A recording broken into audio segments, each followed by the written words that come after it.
Alrighty, we are live. Just warming up. Just warming up. Alrighty, cool. Right on time. Probably because I don't have any guests today. Alright, everybody, welcome back to The Adventures Livestream.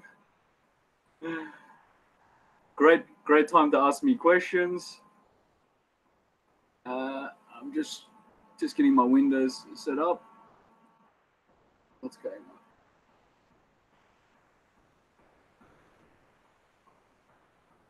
This is interesting. I'm just going to refresh, but yeah, we'll just see if any questions come through. That's the whole point, guys. You can ask questions, that type of thing. But yeah, welcome back. Happy Chinese New Year. Happy Lunar New Year or Chinese New Year. Go on. I'm just making sure the settings are okay and waiting for people to turn up. So we're just warming up a little bit. What happened?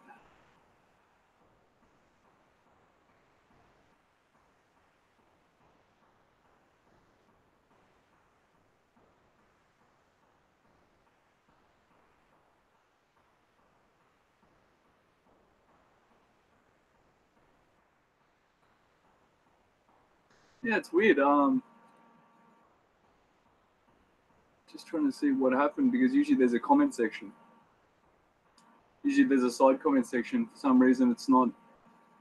Doesn't seem to be active on mine. That's weird. Well, that kind of defeats the purpose because we need that section so people can ask comments. So we'll just see. Maybe it's a warm-up thing. Maybe it's just warming up.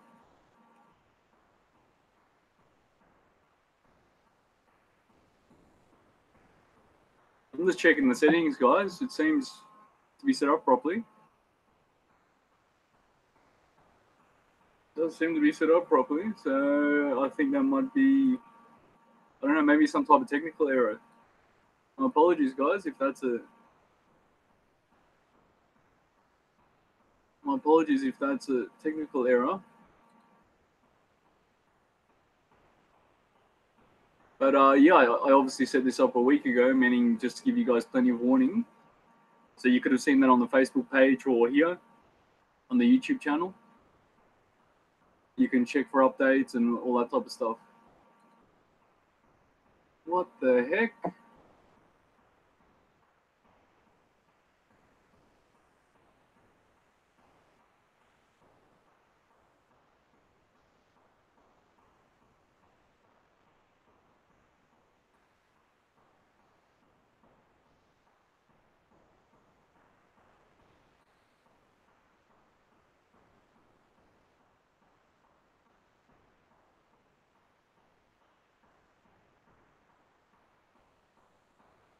What the heck?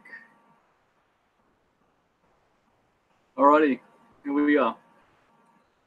I believe we are live.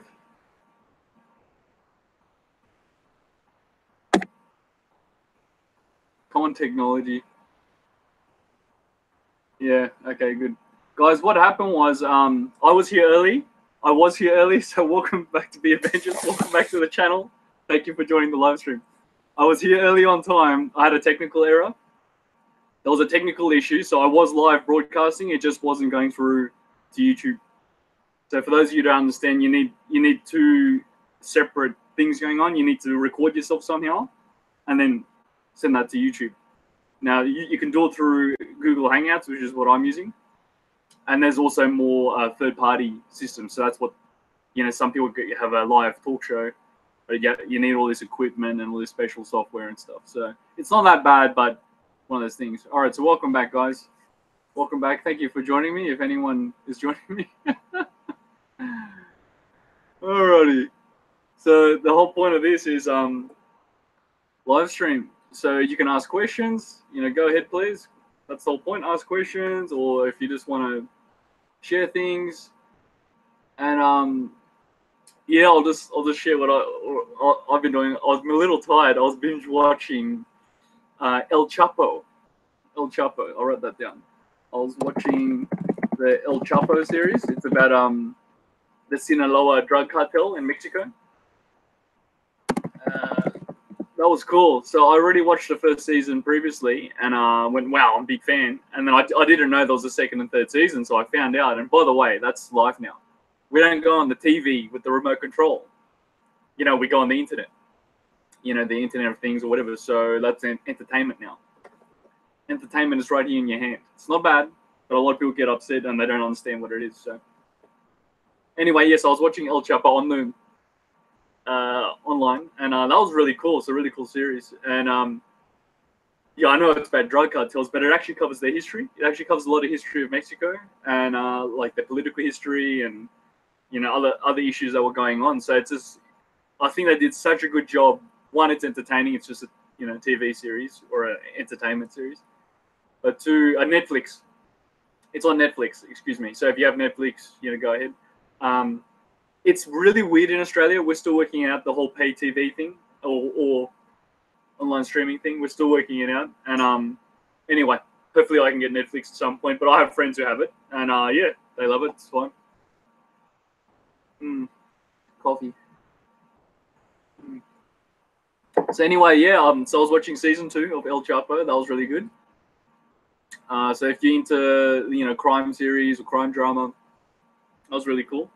And it also gives you a bit of insight. I know it's just dramatized as entertainment at the end of the day. We have to remember that movies, you know, they're entertainment. Even highlight reels, you know. You know, I was watching some highlight reels on Instagram and Facebook, and I was like, wow, you know, it's so cool, but it's just entertainment. You know, you can't take it too seriously sometimes. And that's going to be an issue for our youth. You know, our youngsters, our young people growing up. They're going to need to know how to deal with that. Because they're going to see things on social media and get jealous or upset, and people still do. Like, I'll give you an example. Oh, here's my spare RAM. Just by the way, I did a RAM upgrade video. Go ahead and watch it. Laptop RAM upgrade. That is a beast, man. I've got 12 gigabytes of RAM. 12 gigabytes of RAM. I'm loving it because the internet uses a lot of RAM, random access memory.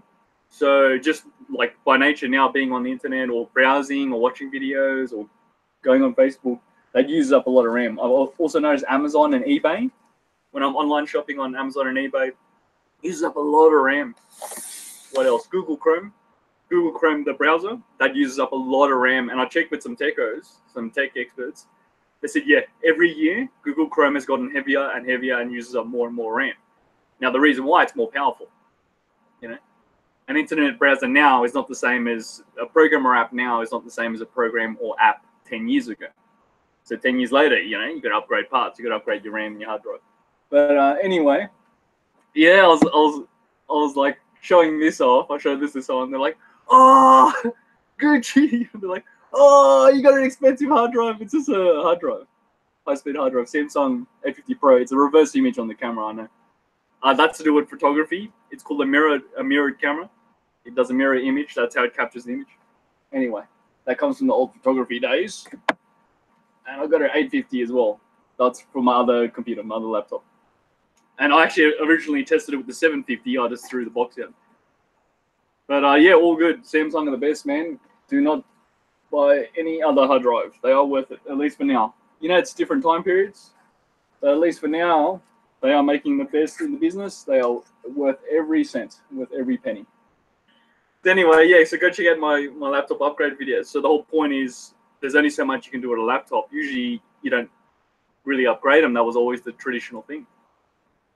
But with Windows 7, yes, with Windows 7 onwards, one, the software allowed it to be more powerful. The architecture, 64-bit architecture, it could recognize more parts, more RAM, blah, blah, blah.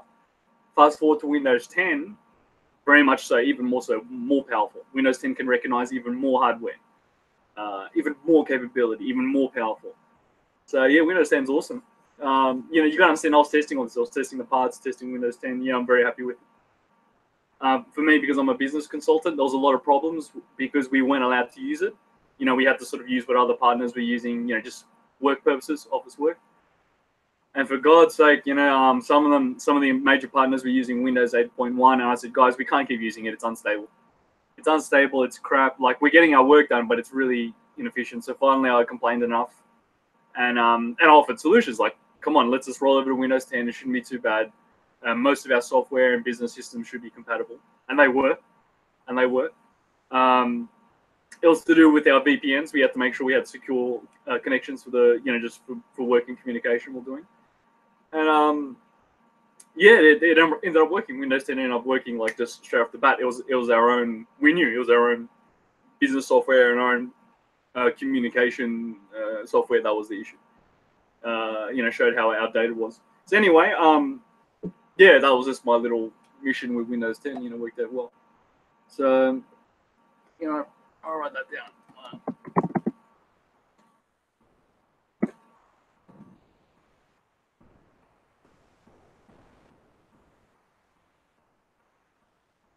I'm just writing that down in the comment section so you guys can see it. Where is everyone? We've got 5 watching now. Hey, awesome. Thanks for joining, guys. I'm just warming up. So I know how it is sometimes. I don't have a guest today. I thought I'd just do it solo, and that way I could focus on answering your questions and any queries. Thank you very much for joining. So we've got a couple of people watching right now. Awesome. Leave a comment. Hey, appreciate it. Leave a comment. Just say hello. That's the whole point, guys. Don't be shy. So I'm still warming up. Yes, I was watching what? I was watching El Chapo. I still haven't finished. Apparently, they're up to the 3rd season. El Chapo TV series. So, yeah, I look forward to catching up on the 3rd season. What else? Yeah, 2018, guys. Very interesting year for me. 2018. It was a very much a year of development. A lot of reflection, in a good way. A lot of self-awareness, not self-conscious, self-awareness. Being self-aware of things that I wanted to deal with, whether it was my health and fitness, further like self-study and education, work, other work or business goals I might have, things like that. So I don't want to get too carried. People get people get really carried away. I know, like, I would like to make some videos about it, so I will at some point. But yeah, investments. People get very carried away with investments because they hear that word, the I word, and they get all erected. They get a massive erection, and they get. I'm not kidding, So I get business clients like banging at my door, and I have to tell them no.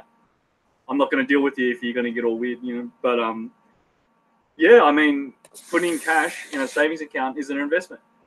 A cash savings account. A lot of people don't understand that.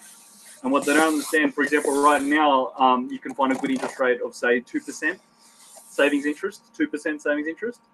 And this jerk off was talking to me, like, they came to me, right? They came to me asking for investment in business and finance advice because of my background. All right, so I'm the businessman, the business consultant, business advisor, right?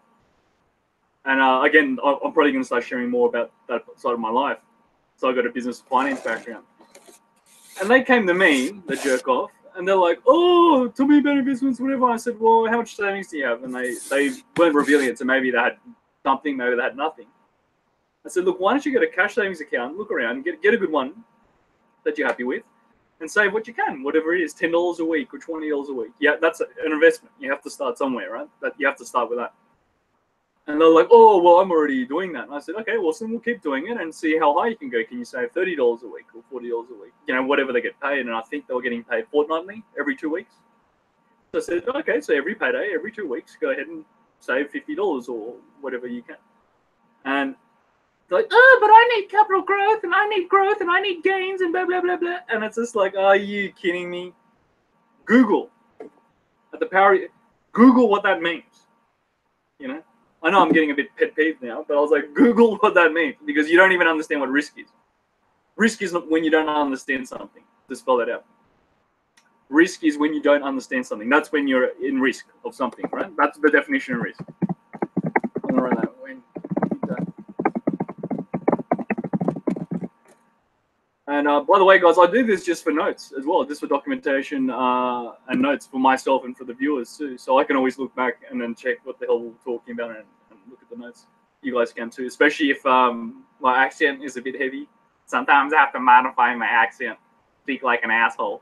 But anyway, so this particular person, I was like, if you make 2% from a savings account, at least you make 2%.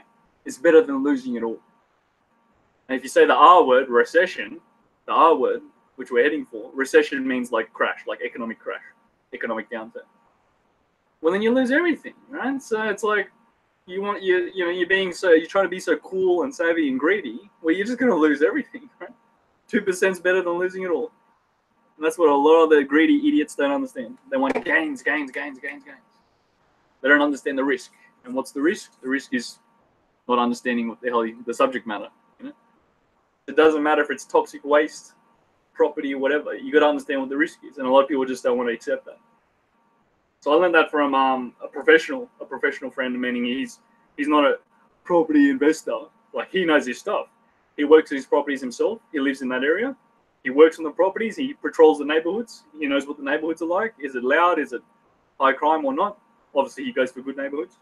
He makes sure the lawns are kept outside. If you see that place, it looks cool, whether it's an apartment or a townhouse or whatever, right? See, this is what I mean. It's a full-time job. You don't just buy a property and become rich. You got to work on it every week, every day. You know, you got to keep working on it. What else? You got to understand the rental rates. You got to understand the interest rates if you borrowed money, which most people do. Yeah, see, I'm getting carried away now because this is actually a big part of my life. But you know, you guys get to see me traveling around and doing other stuff. Hey, John, what's up? What's up, John? You've only got plain John with the green icon. Thanks. Hey, thanks for joining us, bro. Thanks for commenting. That's the whole point. Ask questions. I'm just chewing the fat. I'm just killing time while we're waiting for more people to rock up. We got about 4 people watching now. Thank you. Awesome. Come on, guys. Share it. Get some other people on here. We're just chewing the fat. I'm purposely doing this solo so I can focus on answering your questions and focus on you guys, and also just share a bit of an update. So, yeah, just to finish up on what I was talking about before, property. Yeah, I mean, it's not simple. You know, make sure the carpet is maintained. Put in new carpet or put in new floorboards. Make sure there's new coats of paint. Make sure things aren't falling apart. Whatever. You know, you got to do things like this. You got to make sure all the taps have new washers. Have they been seated? Have they been polished properly? Otherwise, you get corrosion. You know, how's the plumbing? You know, how's the electrics? Again, get it fixed. It's a pet peeve. They're not supposed to do it, but they do it. But just to give you an idea, in Australia, all new homes are supposed to be insulated. You know, fiberglass insulation in the walls. And I was talking to some builders, they still don't do it. They just do it to cut corners. They're supposed to put fiberglass insulation to make sure it's all energy efficient, warmer or cooler, you know, for the different weather conditions. Some builders still don't do it. They're slack. You know, really, really silly. Okay, yeah, Jono. So, John, thank you for joining and commenting. Do you think you can retire in Philippines in the future? Maybe. That's where all the series came from, brother. So, John, that's where the series came from. Season 4, right? I've been exploring. I've been investigating that option. Yeah, and right now, no. Right now, just because of my own personal circumstances, and well, actually, that's not true. I could go over there right now. I could, just because I've done well. I've made a lot of good decisions young, and it's definitely what I was just saying earlier. That, hey, I saved when I had good work. There were times when, I'll be honest, there were times I had crappy part-time jobs as a student, earning 10 grand a year, 15 grand a year, I'm being honest. And obviously I graduated as a student, started working full-time. Man, some employers really took advantage, even in an office job. They know you want to start your office career, your business career, your finance career, you know, like that. So I'll just say that, my finance career. And they're taking advantage and they're only paying 30,000 salary. No bonuses, nothing there. And you're like, this is crap. And they know, because you just want to build up work experience, right? And then, anyway, so, you know, fast forward, you slowly earn 35 and then 40 and 45, 50. So I made a lot of smart decisions from young, you know, from my early 20s. I was making a lot of smart decisions. I knew to play the long game. You know, it's like it was drilled into me just from my community and my own you know, like colleagues and peers. Play the long game, do the right thing, play the long game. And I know it sounds very cliche. I should have talked about it earlier, but that's what I did and it worked out. So now in my 30s, I have that ability to do what I like because I made a lot of good decisions early. So to give you an example, whenever I earn good money, you know, contracting, whatever, you know, it's not forever. It's for 3 months, 6 months. I use that money to pay off my student debt. So my student debt was about $40,000 and I paid it all off as soon as I could in my 20s, as soon as I could. So whenever I earned that extra bit of money, I wasn't buying fancy watches all the time and driving fancy cars. I was using all that extra money, even just like $2 grand, you know, 3 grand to pay off my student debt. So yeah, I remember it was about $40,000, but I just, you know, slowly kept paying it off. So John, to answer your question, considering the cost of living, yeah, you're going to spend about $1,200 US a month in Philippines. $1,200 US a month, and if you look at my videos, I cover that. So if you look at season 3, especially, but I cover it through all my videos. So yeah, look at Philippines season 3. Now, in regards to cost of living, that will cover everything. That will cover your basic cost of living, $1,200 US a month. What you need to understand is if you start partying, really hard, you know, boom, boom, boom, you're gonna run out of money real quick. There's other factors too. You can get robbed, you can get scammed. It's not about being negative. I'm giving you the reality check. So you really also need startup capital. I mean, you need to know, like, hey, maybe you have 5 grand for a motorbike, 10 grand for a motorbike or car. You're going to need to get set up. You're going to need a basic vehicle, even a scooter. You know, just start off with something simple. What else? You're going to need furniture and finishings. You know, you might need a microwave or, you know what I'm saying, a cooktop, a little electric stove. You're going to need things, cutlery, blankets. You know, so you're definitely going to need some startup cash. So yeah, so I hope I answered your question, John. Please keep asking if you wish. When are you coming back? Yeah, look, Jose G, he's asking when I'm coming back. Jose, I was going to go in February this year, but I decided, like now, oh geez, wow, the time flies, it's February. I'm looking at the calendar. Yeah, no, for me, I'd rather focus on my personal life and business, and there's some things I've got to deal with, life, right? I've got to deal with life. So unlike all the other bull crappers acting like, oh, wow, big show off, look at me, you know, big vlogger or whatever, it's like, you know, there's a reality check. You know, I've got to work a job and pay the bills. There's other goals. I hope to reveal that later on this channel, but other goals I'm working on. And, you know, if I take care of that foundation, just like a reinforced concrete foundation, it takes the longest time to build that foundation. But once it's dry, once it's set, at reinforced concrete, man, you can build anything. So that's the whole idea, yeah, that I'm building up my life, and if things go well, I can travel whenever I like. Crazy. What season of Philippines did you earn the most money from videos? Okay, 621 Norby, that's a good question. What season of Philippines did you earn the most money from your videos? So I would say Philippines season 4, and we're not allowed to talk about it, Norby. I'm being serious. We all have a basic contract with Google YouTube, and that contract stipulates you cannot talk about the money. To give you an idea, what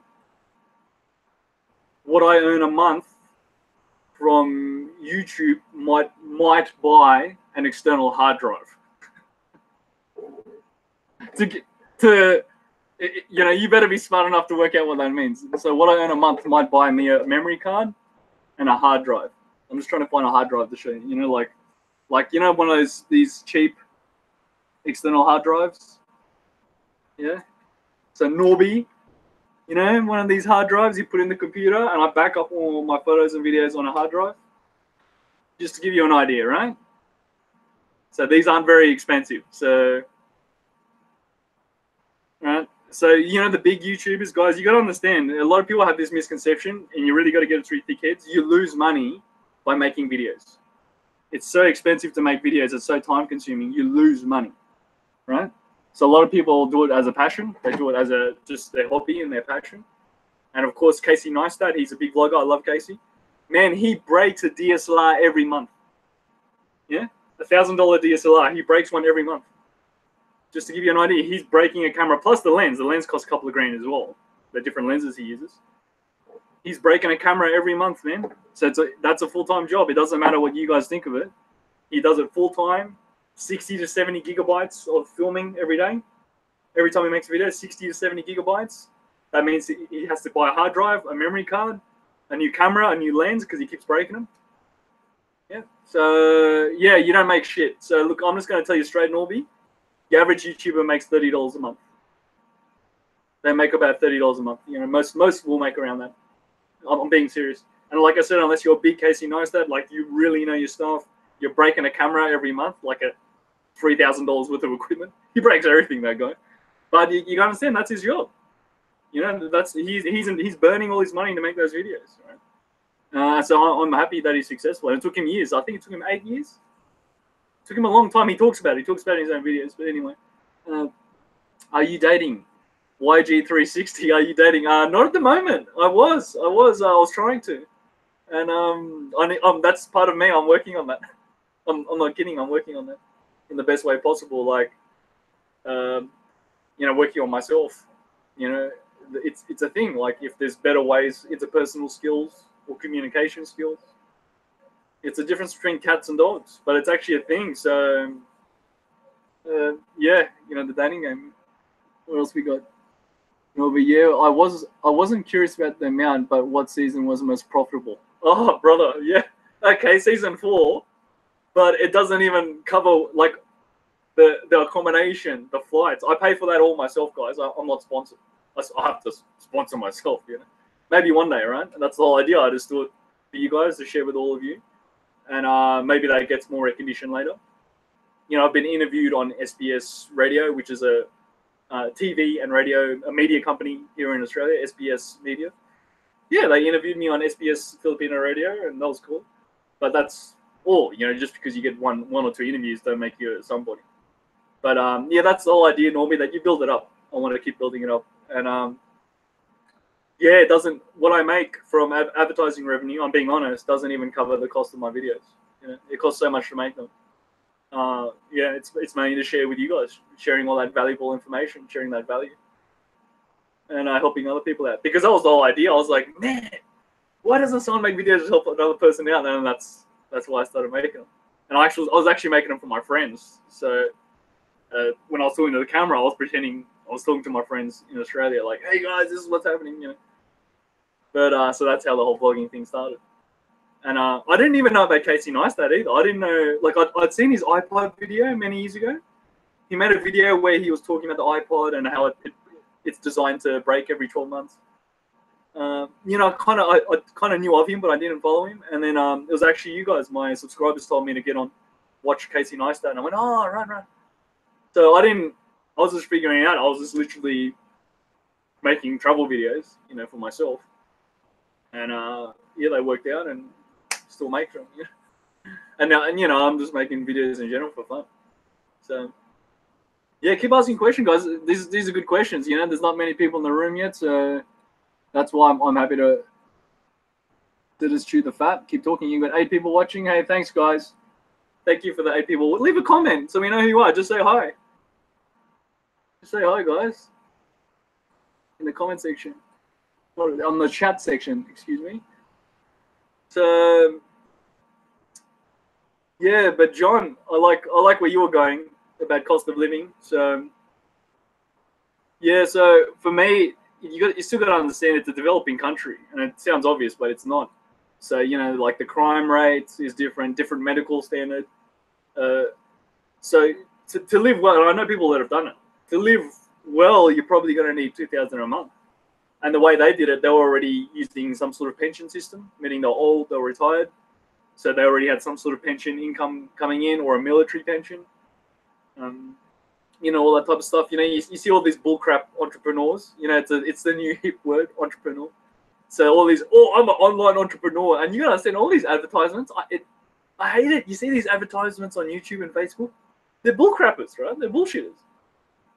And, you know, oh, pay me a couple of grand, I'll make you an online entrepreneur. Is bullshit. And a couple of guys approached me, actually. You know, a private message. They approached me about this stuff, and I knew straight away they were bullcrappers.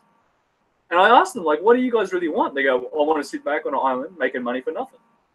I was like, yeah, but what do you actually offer? What value do you offer? They were like, nothing. They just want to make a bullcrap. They actually contacted me about it. They wanted to make a bullcrap, you know, channel, or, you know, social media, to just charge people money for their bullcrap. And I was like, no, not interested, jerk off. You know what I mean? Their whole objective is to cheat another person. It's stupid. All it takes is a heartbeat on the internet.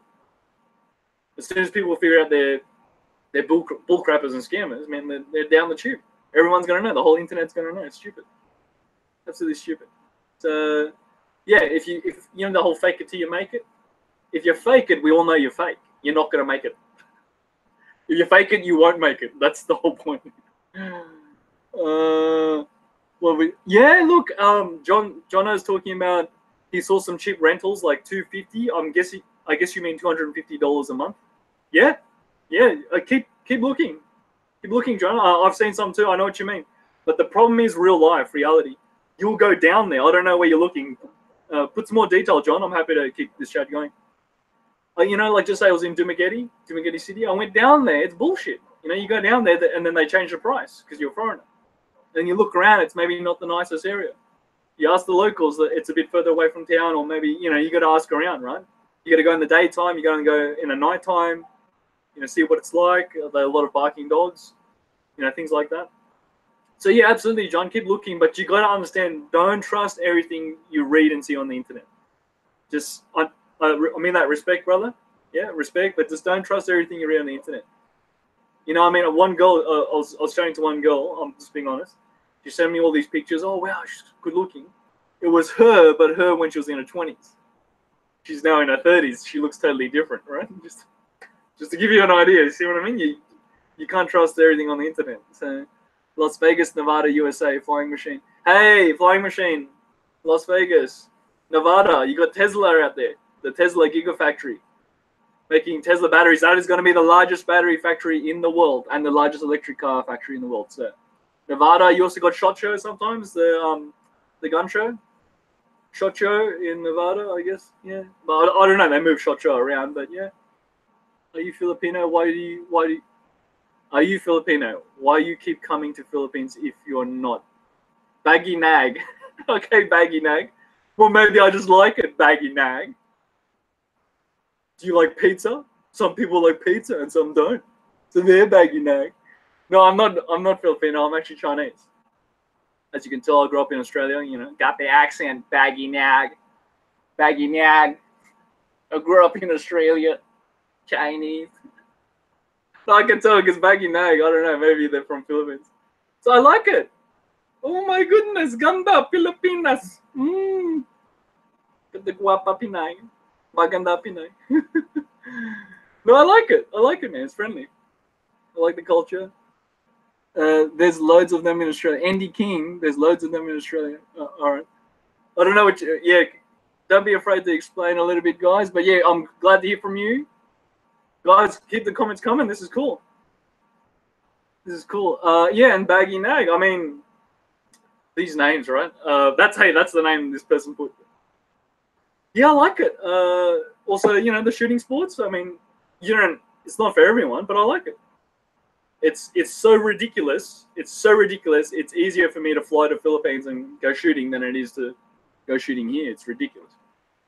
And, that's just something I'm interested in. I know it may sound funny, especially if you're in America, man. Appreciate your freedoms. We got to pay $1,000 in registration fees on average, just for a bolt action, single shot rifle, like a 22. You get your little pea shooter, you put the little 22, pop, open the bolt. $1,000 in fees and registration and licensing is stupid. That's just all the registration and upkeep. So if you don't have to do that in US, man, get yourself a goddamn double barrel or pump action or something. Get yourself something, Get yourself a 22 at least. Get something. Get an AR-15, of course. God bless you if you have one. What else we got? Life in the Philippines as I see it. A big hello to you, Be Adventures. Hope you're doing well and good and your family. Okay, yeah, thank you. Yeah, life in the Philippines. I'll check you out.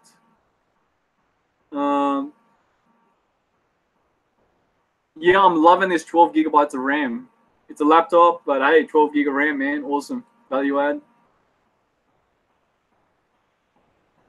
I think I lost you guys for a second. What happened?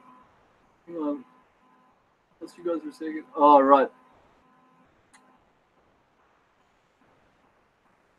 What's happening? YouTube? Yeah, I know it's not your real name, Baggy Nag. I know it's your avatar. It's just your screen name. I know Be Adventures, right? That's not my real name. I'm Brendan. So Brendan's Adventures. That's where the name came from. It was actually an ex. An ex encouraged me, to make a YouTube channel. So she already had a YouTube channel. She had like 30 subscribers, 30 or 50. And then she was like, yeah, set it up. It's not hard. And, you know, just give it a go and just put a name. And I was like, what do I want to do with this channel? And I thought, I was literally at a point where I was like, I want to have more adventures because I do a lot of office work. So stuck in the office job, you know, and I wasn't happy. You know, I was making good money. I'm very grateful for that. And I was working with some awesome people, but I wasn't happy. So I thought, what do I want to do with this channel? Well, I want to have adventures. So that's what Be Adventures. That's where it came from. And that girl wasn't a very nice girl anyway. It didn't work out, but no, she was okay. She, you know, just didn't work out. You know, we're dating. But it was funny. So I was like, oh, wow, she's got 50 subscribers. And then, you know, I built up my channel.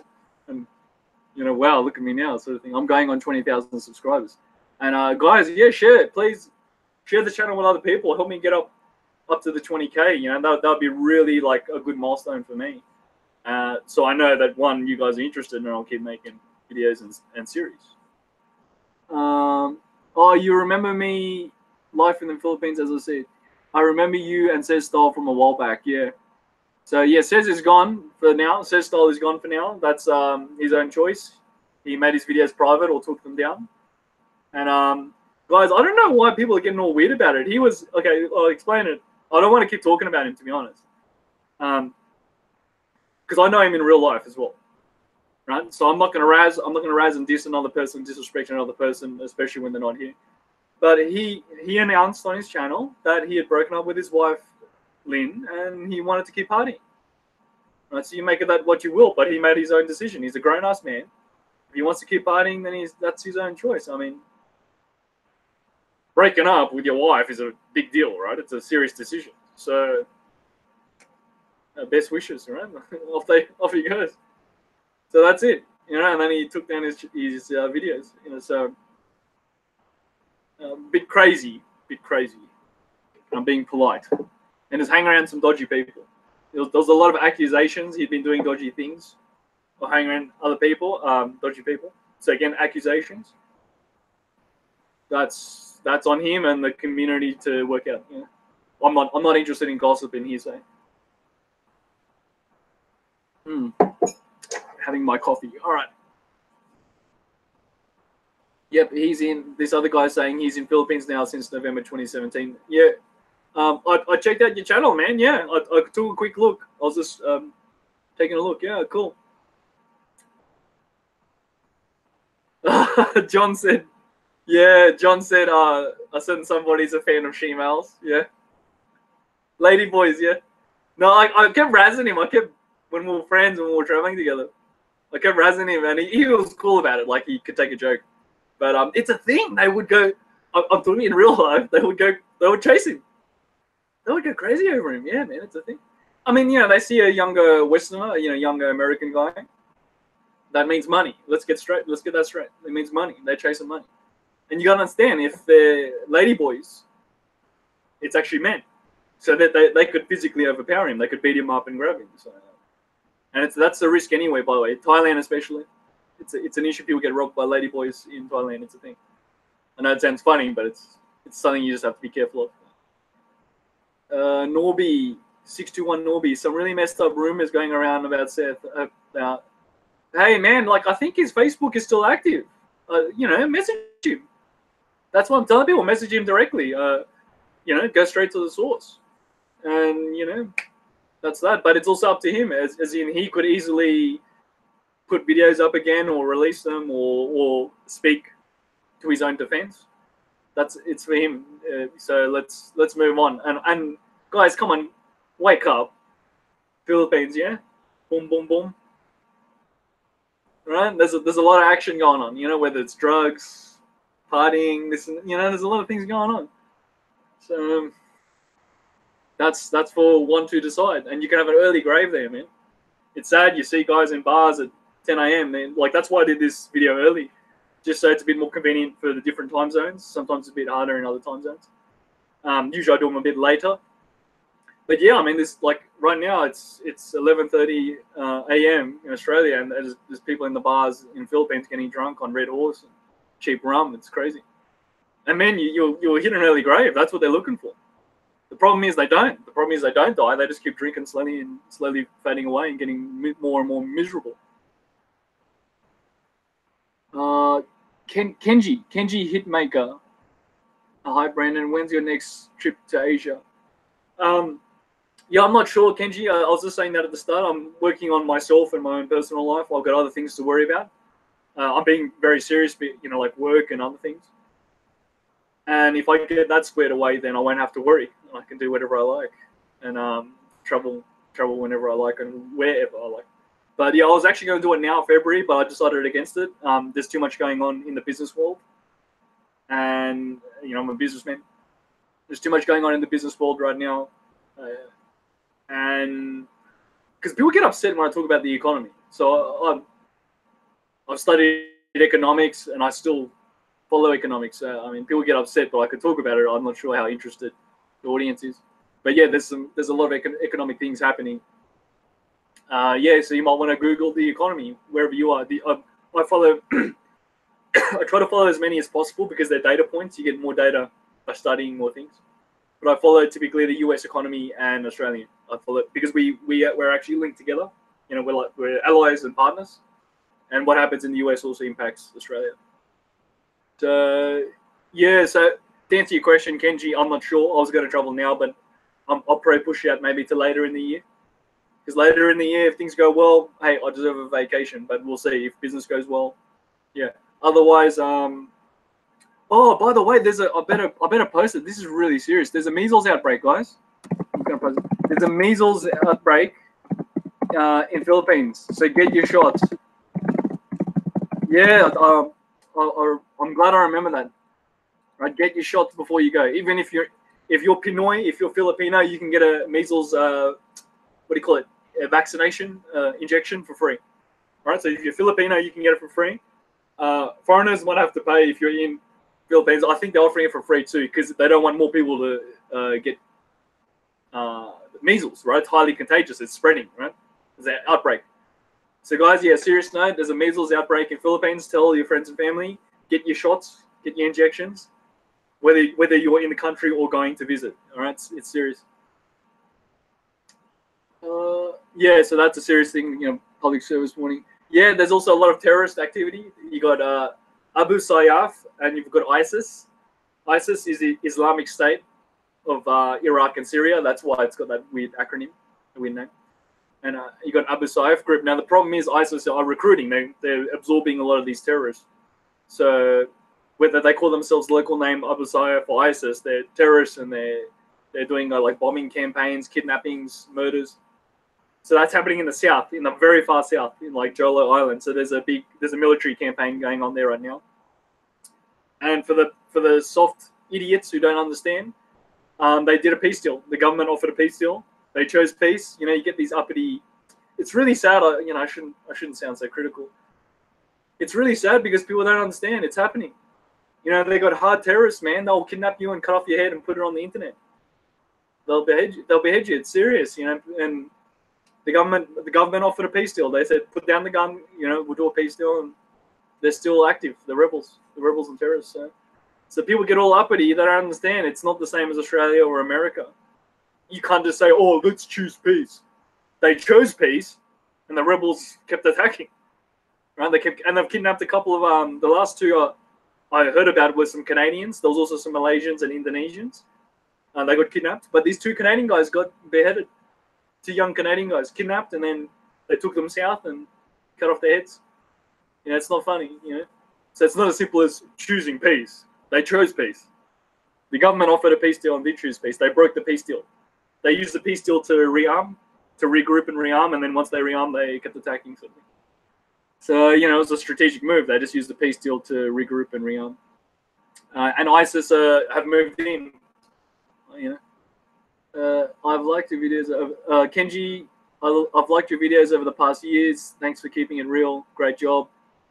Hope to see many more pictures. Hey, thanks, Kenji Hitmaker. Yeah, I appreciate it, man. Yeah. So we're still going, guys. We're still going, as in. I'm sharing what I like, you know. So if I like cooking, I like to share that. Or if I like, you know, do-it-yourself hobbies, you know, like that's why I did all these computer videos, you know, to share with you guys. One, don't be scared. Work on your computer. Upgrade the RAM. Upgrade the hard drive. You know, don't be scared. Just to encourage you guys, so to share that bit of education.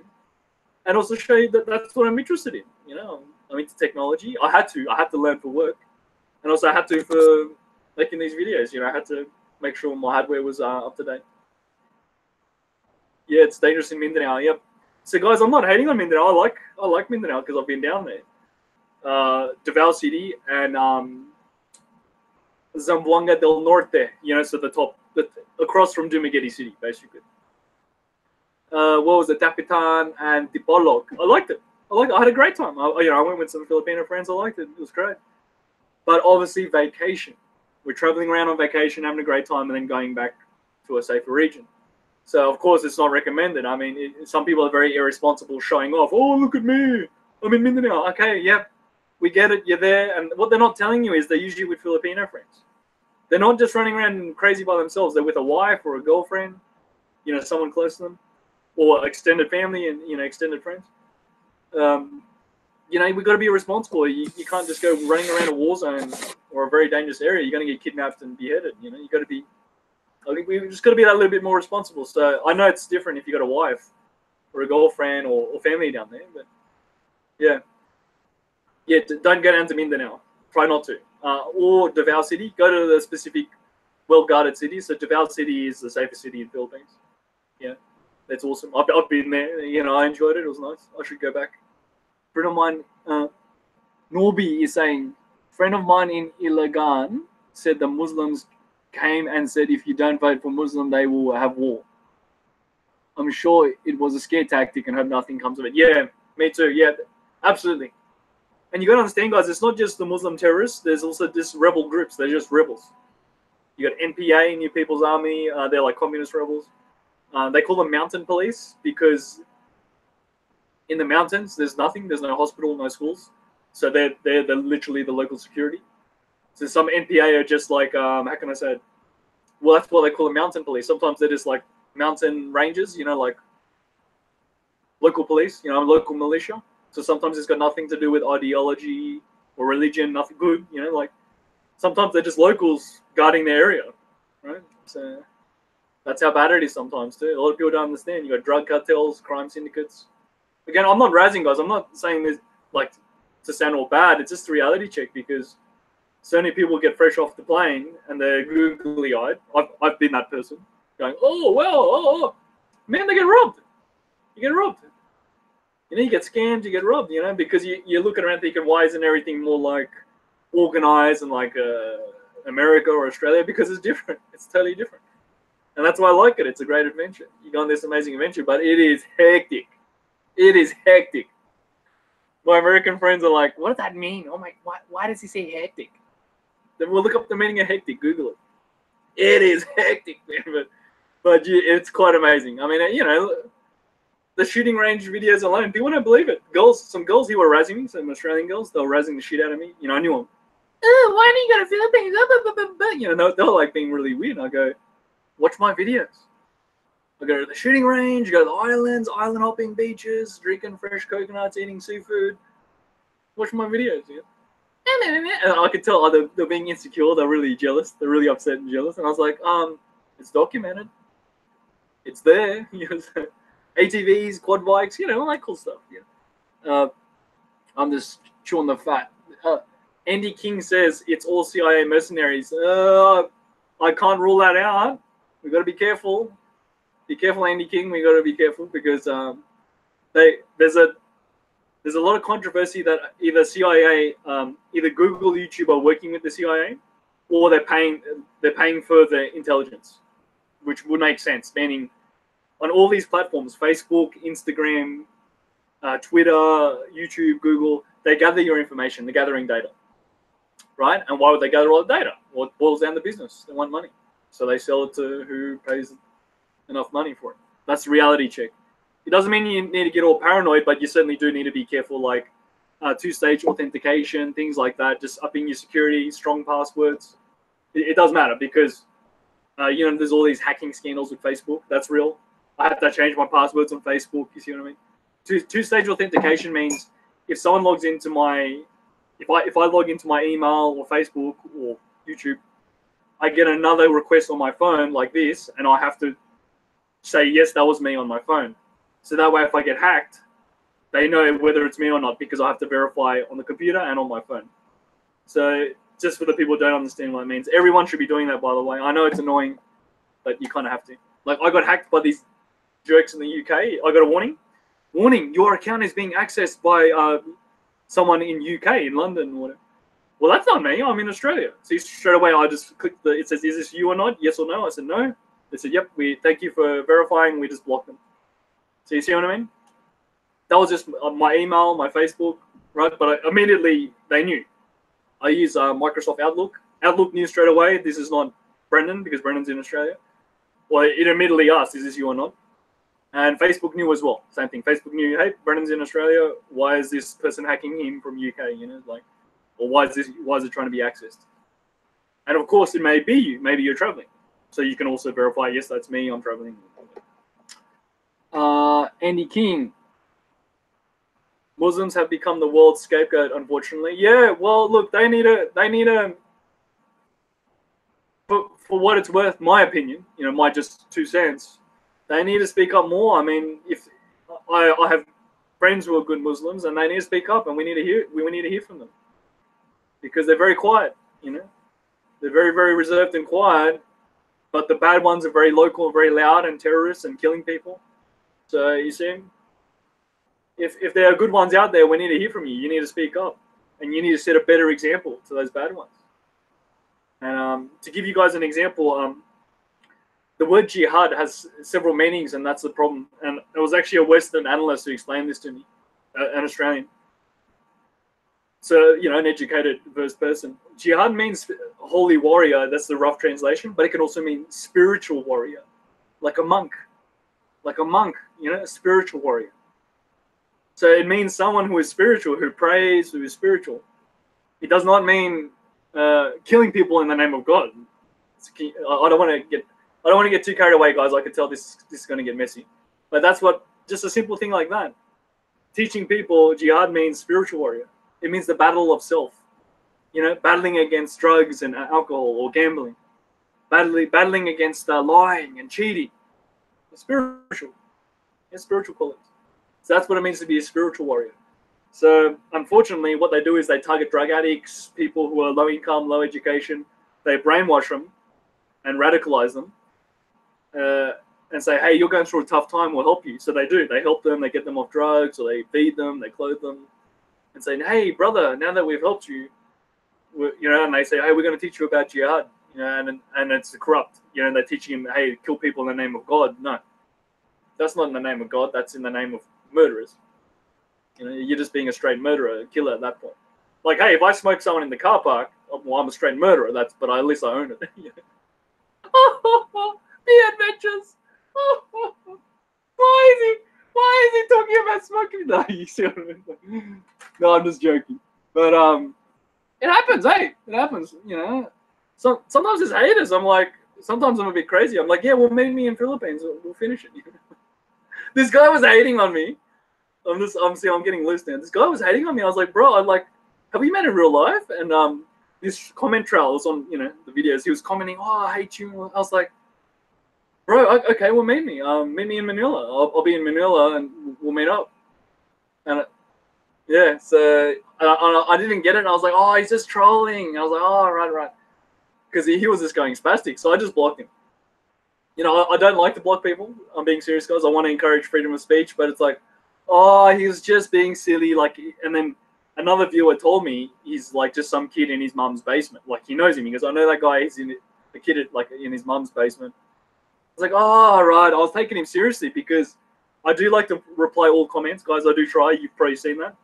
I do try to reply all comments, and I treat them with respect. So even if it comes off the wrong way, I do treat it respectfully as if you're standing in front of me. So I'm like, hey, well, I'm sorry you got upset, but you don't need to get upset, and this is what happened. And, you know, I try to take the time because, hey, you guys are taking the time to watch my videos. I want to take the time to reply to you and say thank you or answer the comments. And that's what you got to understand, man. You got these bull crappers. Oh, I'm a big show-off. I want to get 1 million followers. You know, all these bull crap show-offs, man. They don't even reply. Think about it. They want their millions of subs and followers and all this bull crap, and they don't even reply, man. They don't even take the time to reply. And it's like, why should we follow you? You got to think about that. You know, you want all the fame and fortune, but you won't even take the time to reply. You know, get out of here. Fake it till you make it. You're fake, and you ain't gonna make it. Yeah, and you know who I'm talking about. You know who I'm talking about. I'm talking to you. I'm just razzing now. I'm just talking trash, guys. Just for fun. Can't keep asking questions, guys. I'm just chewing the fat while I'm waiting for questions to come through. And let's do a quick update. What do we got? We got 12 people. Hey, thank you, 12 people. Thank you, 12 people. That's more fingers than on my hands. Yeah, can you imagine me like doing crazy things? Well, you probably can. I do crazy things in the Philippines. So yeah, look, good questions, guys. Keep them coming. Keep them coming. And I guess maybe some of you are probably interested. Each trip I've been investigating moving there. Each season, I'm going around investigating whether I can move there. So that's the whole point. I have not yet found a place for me. I'm not saying it's bad for everyone. I'm just saying for me. You know, can I live here, or maybe I could stay here longer, or you know. And each place has been, for the most part, you know, great experience, great adventure, but not quite a place I'd like to live yet. Not quite. But maybe I just need to explore more. And also different places in life too. Different places in life. Like I was saying at the start of the video, you know, I'm working on my work, my business, my career. You know, I'm focused on building up other things, and a very important foundation. Once I have that foundation, I can build anything I want. You know, as in like it's a metaphor or a philosophy. And I really mean that, guys. You know, pay attention to it. That you got to build foundations in life, because life is a long game. And if you don't have that foundation, you'll crash. You know, whatever you build will crash and fall. House of cards. So life's a long game. You know, it's a long game. Did you see? Andy said, "Did you see Elaine Robert climb the GT tower?" No, I did not. What's up with that? You got me interested now. I'm gonna Google it. Okay, I guess that was a thing, guys. I'm so like, I don't even watch TV. I'm being honest. I don't watch TV in Australia. I watch TV when I'm traveling or just on occasion. French Spider-Man arrested. Oh, I see, French Spider-Man. Yeah, I heard about him. He was arrested climbing a tower. Good for him. Oh, Makati building. Oh, I see why you right. He climbed after climbing Makati building. Jeez. Okay. Yeah, thanks for telling me, Andy.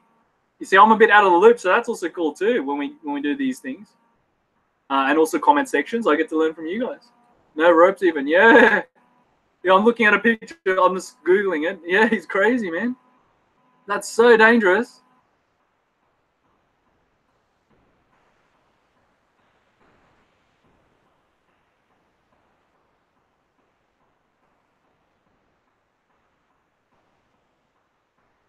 Yeah, that's so dangerous, man. So, guys, yeah, keep the comments coming. Keep the questions coming.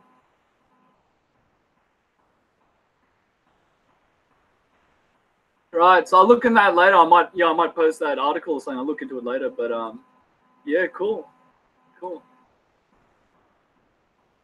Yeah, so oh, by the way, there was a huge like clean up Manila Bay campaign this year, 2019, and they did it like that in January, Feb.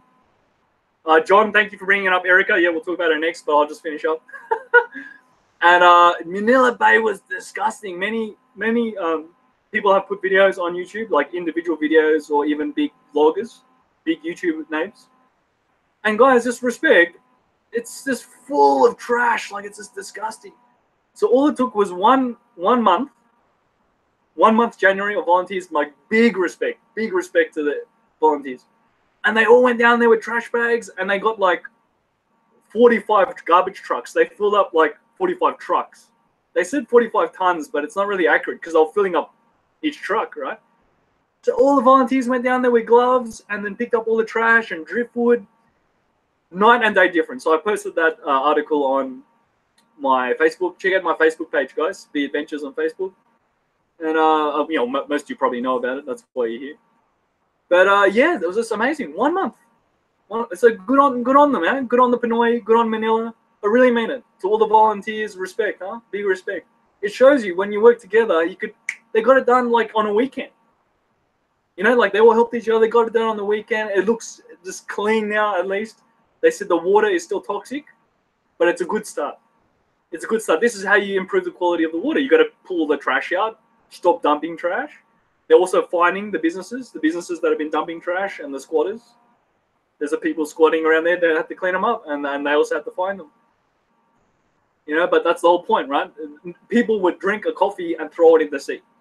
They would eat food and throw the wrapper in the sea.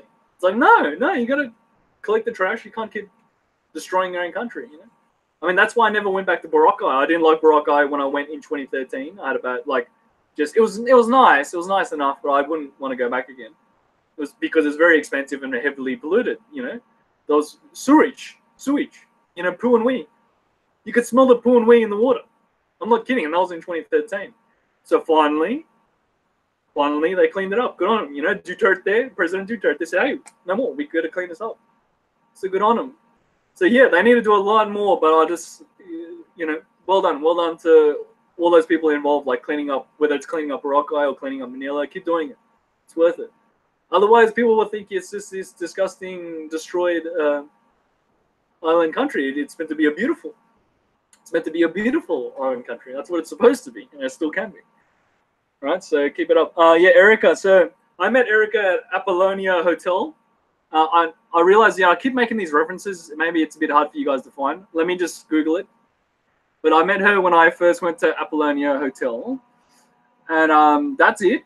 I wish there was more, but no, we became friends, and you know, very respectful. We became friends, and we kept in touch, and I mean that sincerely because obviously I'm here in Australia. Hold on, let me just post the link. So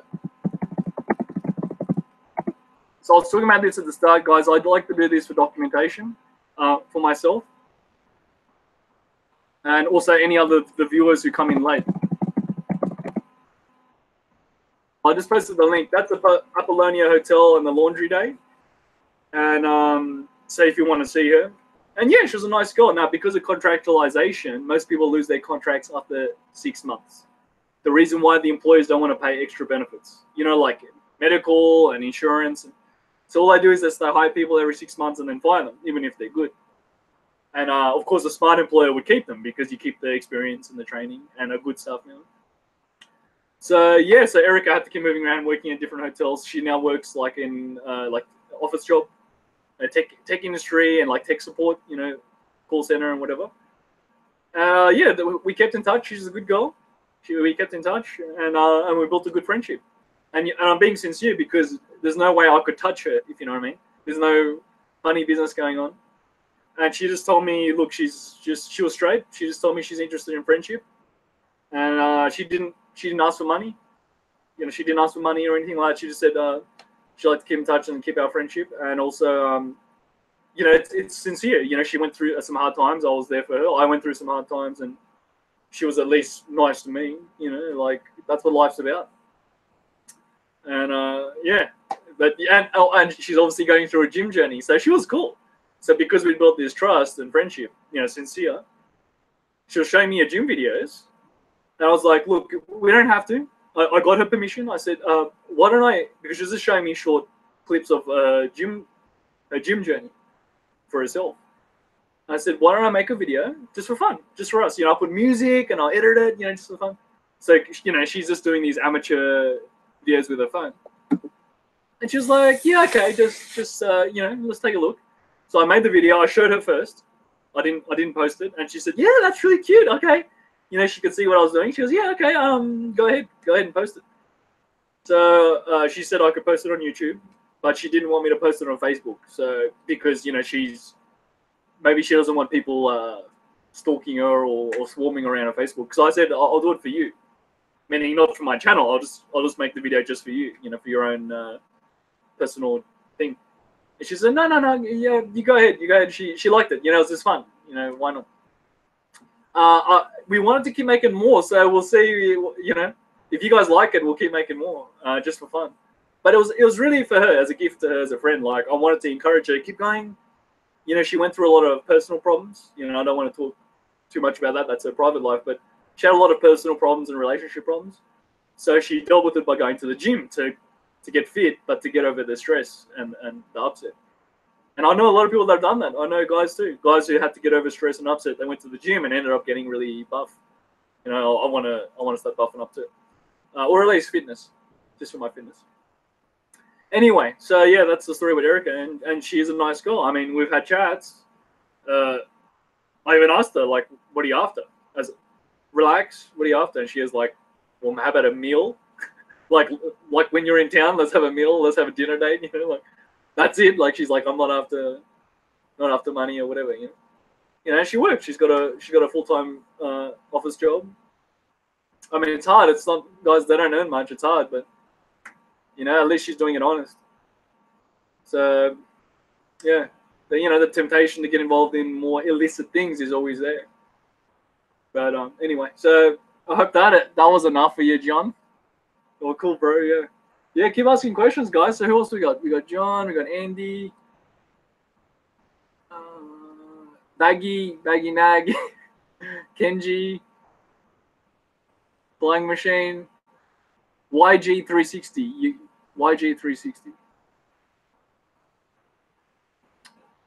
Yeah, you know what? Let's go back to that question, YG. Yeah, so I have been dating just on and off, just slowly. Like, I'm not in a rush, and I'm being absolutely serious. I've just, you know, when you get over it, you know, like sometimes when you get a bit over it, you're like, oh, I've spent so much time and effort on this, and maybe I just need to work on myself more, or focus on work, or focus on business, focus on other things.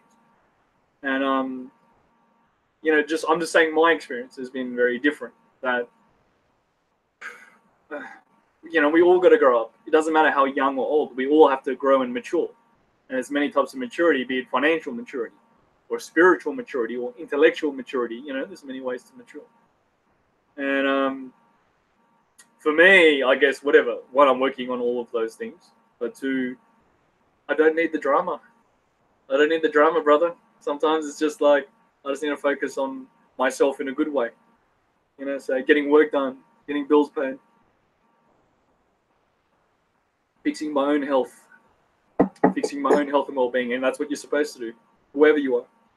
You're all supposed to be working on yourselves, fixing yourselves first. You know, people get all weird and uppity, and you know, it's like, fix yourself first before you start even trying to deal with someone else or fix someone else. You know, we're so keen to judge and tell other people what to do, haven't even fixed yourself. You know? So that's where I'm at. I'm just saying life philosophy. You could look into Dr. Jordan Peterson. Gosh, I'm just, you know, talking too much. Got to have a drink of water. I like to study Dr. Jordan Peterson. He's coming to Australia this in a week. Yeah, he's coming to Australia. So Dr. Jordan Peterson, he is a clinical psychologist. Look into him. And he is awesome. I'm just, again, writing this down for documentation. So he's a clinical psychologist and university lecturer. And the reason why he's so important is he uses a lot of empirical data to back up what he's saying. He doesn't just say silly things off the cuff. Typically not. I mean, we're all human. He'll say, this is the data I've looked at. You can follow up later. He will send you that data. He will send you the links. He will send you the reports, the research. So it's not that he just says silly things off the cuff. He's like, this is what the data shows us. 10 years of research has showed us this. 20 years has showed us this. And because of that, we can start to form more educated decisions, more logic and rationale. Imagine that. And the reason why it's so important, we live in this age of insane political correctness. We need to wake up, and no more political correctness. What I mean by that is political correctness. Listen to the name. Political. What's politicians? They're liars. They're professional liars. And correctness. It's a liar's excuse. It's not correct. It's a liar, right? Political correctness. So it's just lies. And we call them politically correct. It's just a way a politician can lie or manipulate. No, it's just stupid.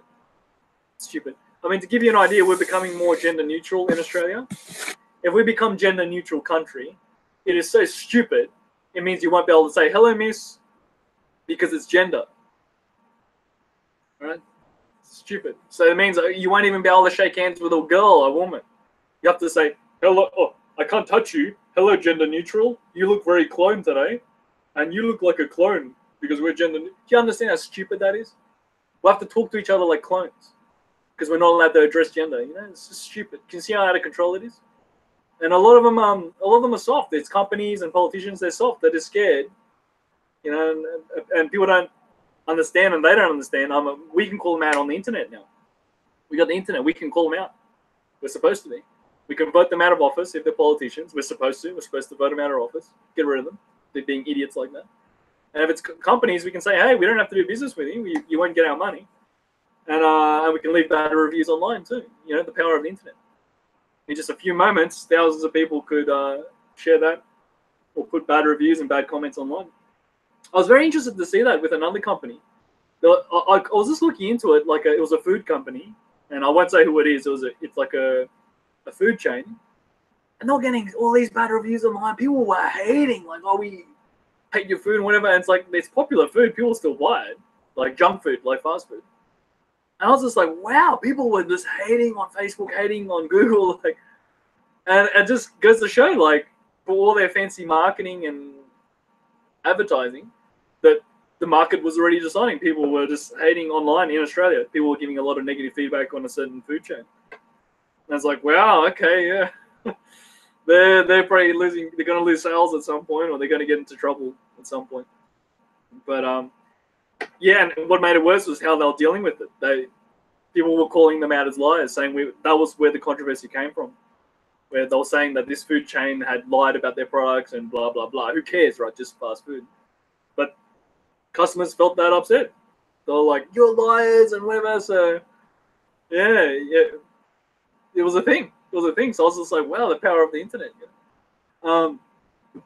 Also, yeah, come on, guys. Go ahead and ask questions. Otherwise, I'm going to keep babbling on. You know what? I'm going to get some notes. I did write down some notes earlier about stuff that's been happening. So, since you guys are slow on the questions, keep asking questions.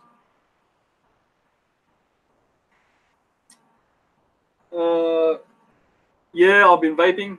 Just to cover that, for those who don't know, it's a quit smoking product. So quit smoking. If you're a smoker, save your health. Take care of your health, man.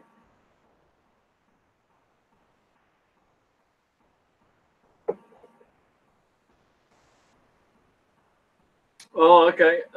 Yeah, so I might as well tell a story while we're waiting. I met this really cool Filipino engineer. Now, it's my friend's brother. So I was visiting my Filipino friend in Dumaguete. And his brother became an engineer, I believe a civil engineer. And he went to Afghanistan on a private contract. So his job was to help build schools and roads and hospitals. You know, the civil engineering side. So he became friends with this guy in the military base because that's where they stayed. You know, all these contractors and military, they have to stay inside the base. And it was a pretty big base. It was one of the big ones. So they had, you know, cafeterias and whatever. And he met the FBI. So they're like, hey, Filipino, that's cool. And they became friends. So he became friends with this FBI guy. It's American. And he was like just in his like sneakers, you know, like shell toe sneakers. I don't know what you call them, like Converse, you know, canvas sneakers. He showed me these is just simple canvas sneakers. His brother, we're in Afghanistan, man. You need boots. And he's like, sir, I'm embarrassed. I don't have boots. And he goes, yo, for real? He goes, yes. He goes, okay, look, just wait. He goes, do you like Oakley? Oh yeah, perfect, Oakley. See? He goes, do you like Oakley? And he goes, yeah, man. Everyone likes Oakley. And he goes, I got you some Oakley combat boots. Now, I knew the ones. He showed me a picture. I know the ones. I've got similar ones. I've got Oakley SI, the original Oakley standard issue SI boots, the real Special Forces boots. But anyway, they're just boots. They look like sneakers on steroids. So anyway, go watch my shoe review, Keen shoe review. I actually talk about this stuff, the shoes, the boots. Anyway. So he goes, oh, sir, thank you so much. And he goes, no. And he goes, bro, look, let's get this straight. We're together in Afghanistan, yeah. Don't worry about these things. You need equipment, basic shoes. You can't go out in those sneakers. They're just going to fall apart.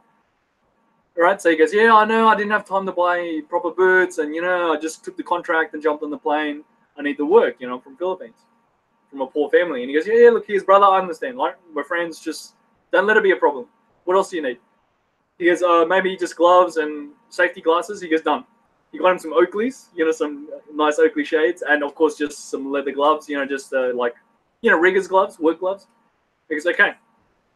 He goes, secondly, so tell me about your mission. And he goes, well, my mission is I got to go to town. I need to do surveying, basically mark it out, repair the road, put in a professional, asphalt road. We're going to build the school here. We're going to rebuild the hospital. It's been blown up. Blah, blah, blah. He goes, when are you going to do all this? He goes, well, full time, every day. I'm just going to go into town and in this particular town, and we're going to get started. And he goes, no, you can't run around like that. No, he goes, we'll go together. He goes, we'll go together. All right. He goes, I need to go to town too to train the Afghan National Police, ANP, the same town. So he goes, okay, I'll go there. I'll train the National Police. We'll go there as a group. Joint Task Force, right? We're Joint Task Force now. And also we'll go with the DEA, Drug Enforcement Agency, because they're fighting the opium farmers and the drug runners and the heroin runners, because they grow a lot of opium there. And the opium is either sold pure or sold as heroin. So this is a Filipino, right? There's a Filipino engineer, and he's like, holy shit. Like, it was just an amazing story. I wanted to interview him, but he didn't want to be on camera. And really cool guy. And he's a kickboxer, he's a real cool guy. Like really fit. And it was pretty tall for a Pinoy. He had these amazing stories, so he was from Negros, Dumaguete area.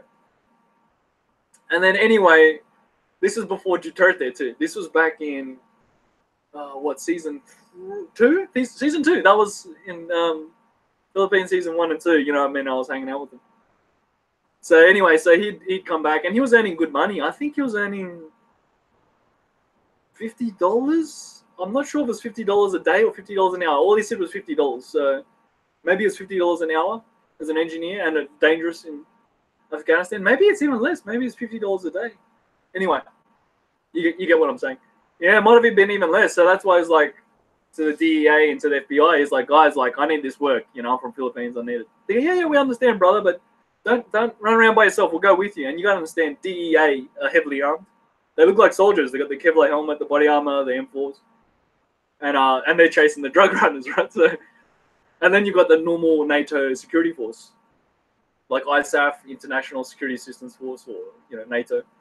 So then you got the other NATO partners and other security contractors. So anyway, it was just an amazing story that this Filipino from Dumaguete had gone all the way to Afghanistan for work, and luckily survived. Yeah, they got attacked a couple of times, and gets a bit crazy.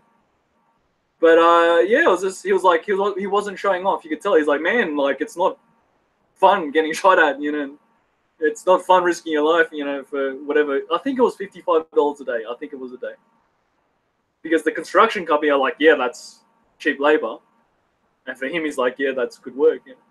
That's why the FBI guy was very nice to me. Like, one, he was checking him out to make sure he was an ally. He was cool, because they have inside attacks sometimes. But two, they became friends, Filipino and American allies, they have a strong relationship. And he was like, man, get this guy some boots and some safety glasses and some gloves, just get him some stuff. Like, don't let it be a problem, sort of thing.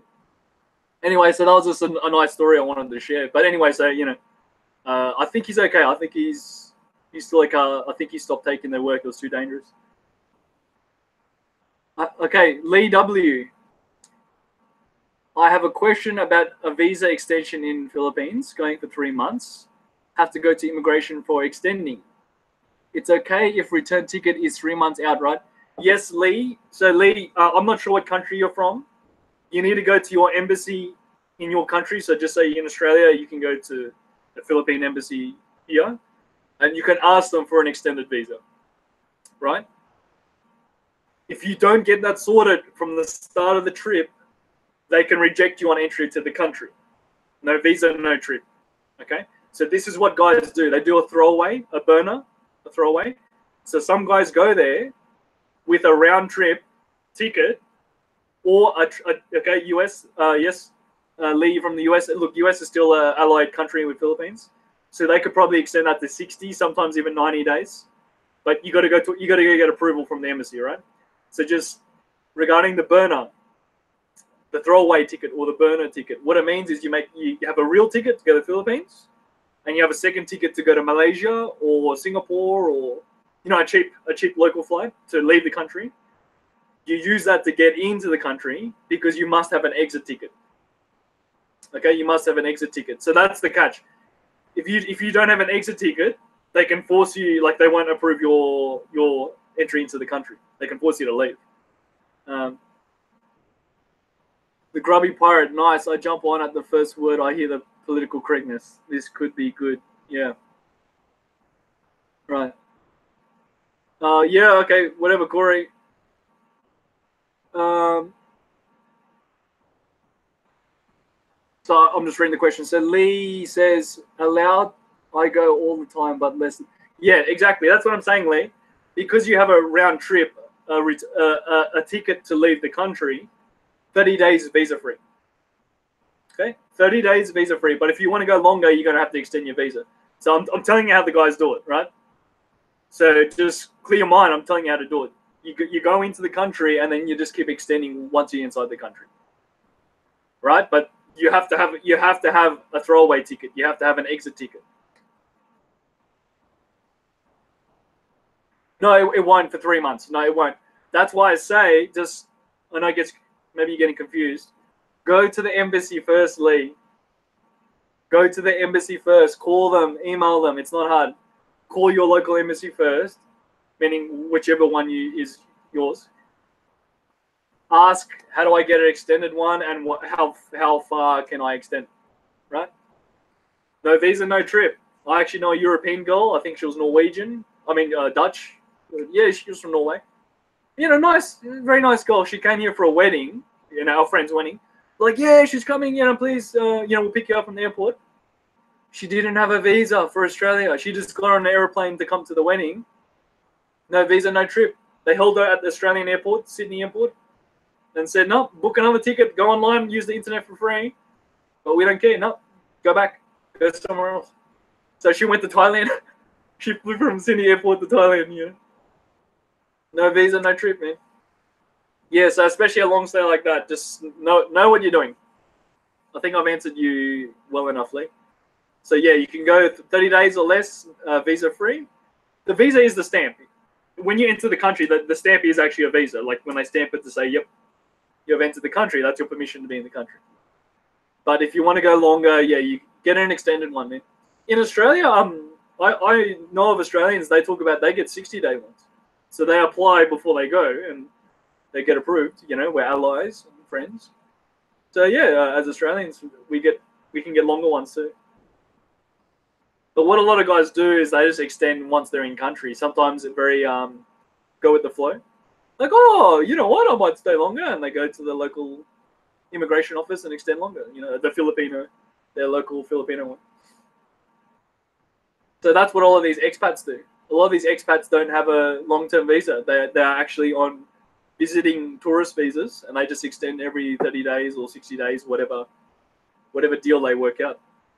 And some of them are dodgy too. I mean, some of them are stupid. They're bribing and doing stupid things. They shouldn't have to, because that in itself could get them kicked out of the country. Okay, gotcha. But I was thinking that the return ticket would work. Yeah, look, Lee, it can work. I know what you're saying, but why don't you confirm with the source, right? If the Philippine embassy is the source, go confirm with the major source first. Otherwise, you'll just be wasting your money, you know? Get confirmation first, and then you'll know what moves to make, whether you get a throwaway ticket or your normal round trip ticket. I called the Philippine embassy here. They were actually very dismissive. They're like, bro, don't worry. Just extend. Like, just go over there, have a good time. And I was like, oh okay. You know, like, they were very, you know, laissez-faire. You know, they were very, bro, just go over there, have a good time. You got an Australian passport. That's the first thing they asked. They go, don't worry, we like they have a good relationship with Australia. You got an Australian passport, just go. You know, the attitude was just very, I think maybe a bit slack. I think a bit unprofessional. They're like, just don't worry, go over there. If you want to stay, extend. But maybe the guy was just a bit lazy on the phone. But yeah, he was cool. But he did say, he goes, look, it's 30 days visa free. As long as you get the stamp going into the country, you're okay. Because it means you entered the country legally.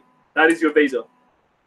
Vietnam uses a sticker because it's a communist country, but same concept. They get a sticker and they put that sticker in your passport. That is your visa. And same with Thailand. Thailand stamps it. I heard the same with many other countries. They can stamp it. But that's the whole point. The stamp is the official, you've entered this country legally. And they usually put a date on the stamp too, so they know how long you stayed. It's very simple, very practical. It applies to all countries. No visa, no trip. But by the way, Vietnam was cool. Even in Australia, they processed my visa in 3 days.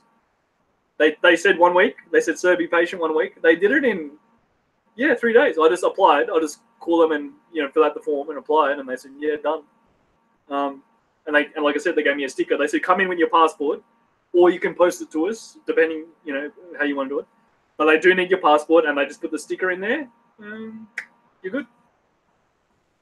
But yeah, Vietnam was not hard at all, but you do have to get that sorted out first. Okay.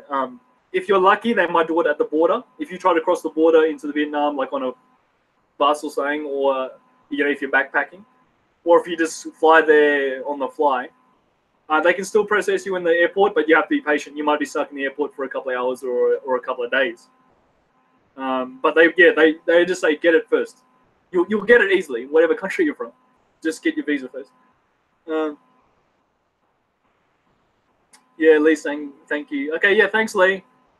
Yeah, what I'll do, because I was talking about this earlier, I'll find the video and I'll just post it. I'll post the video where we're talking about it. I mean, it's not the say all end all. It's just to give you the link, so I don't waste your time as well. Visa video, and just to share information. That's the whole point. Just sharing is caring.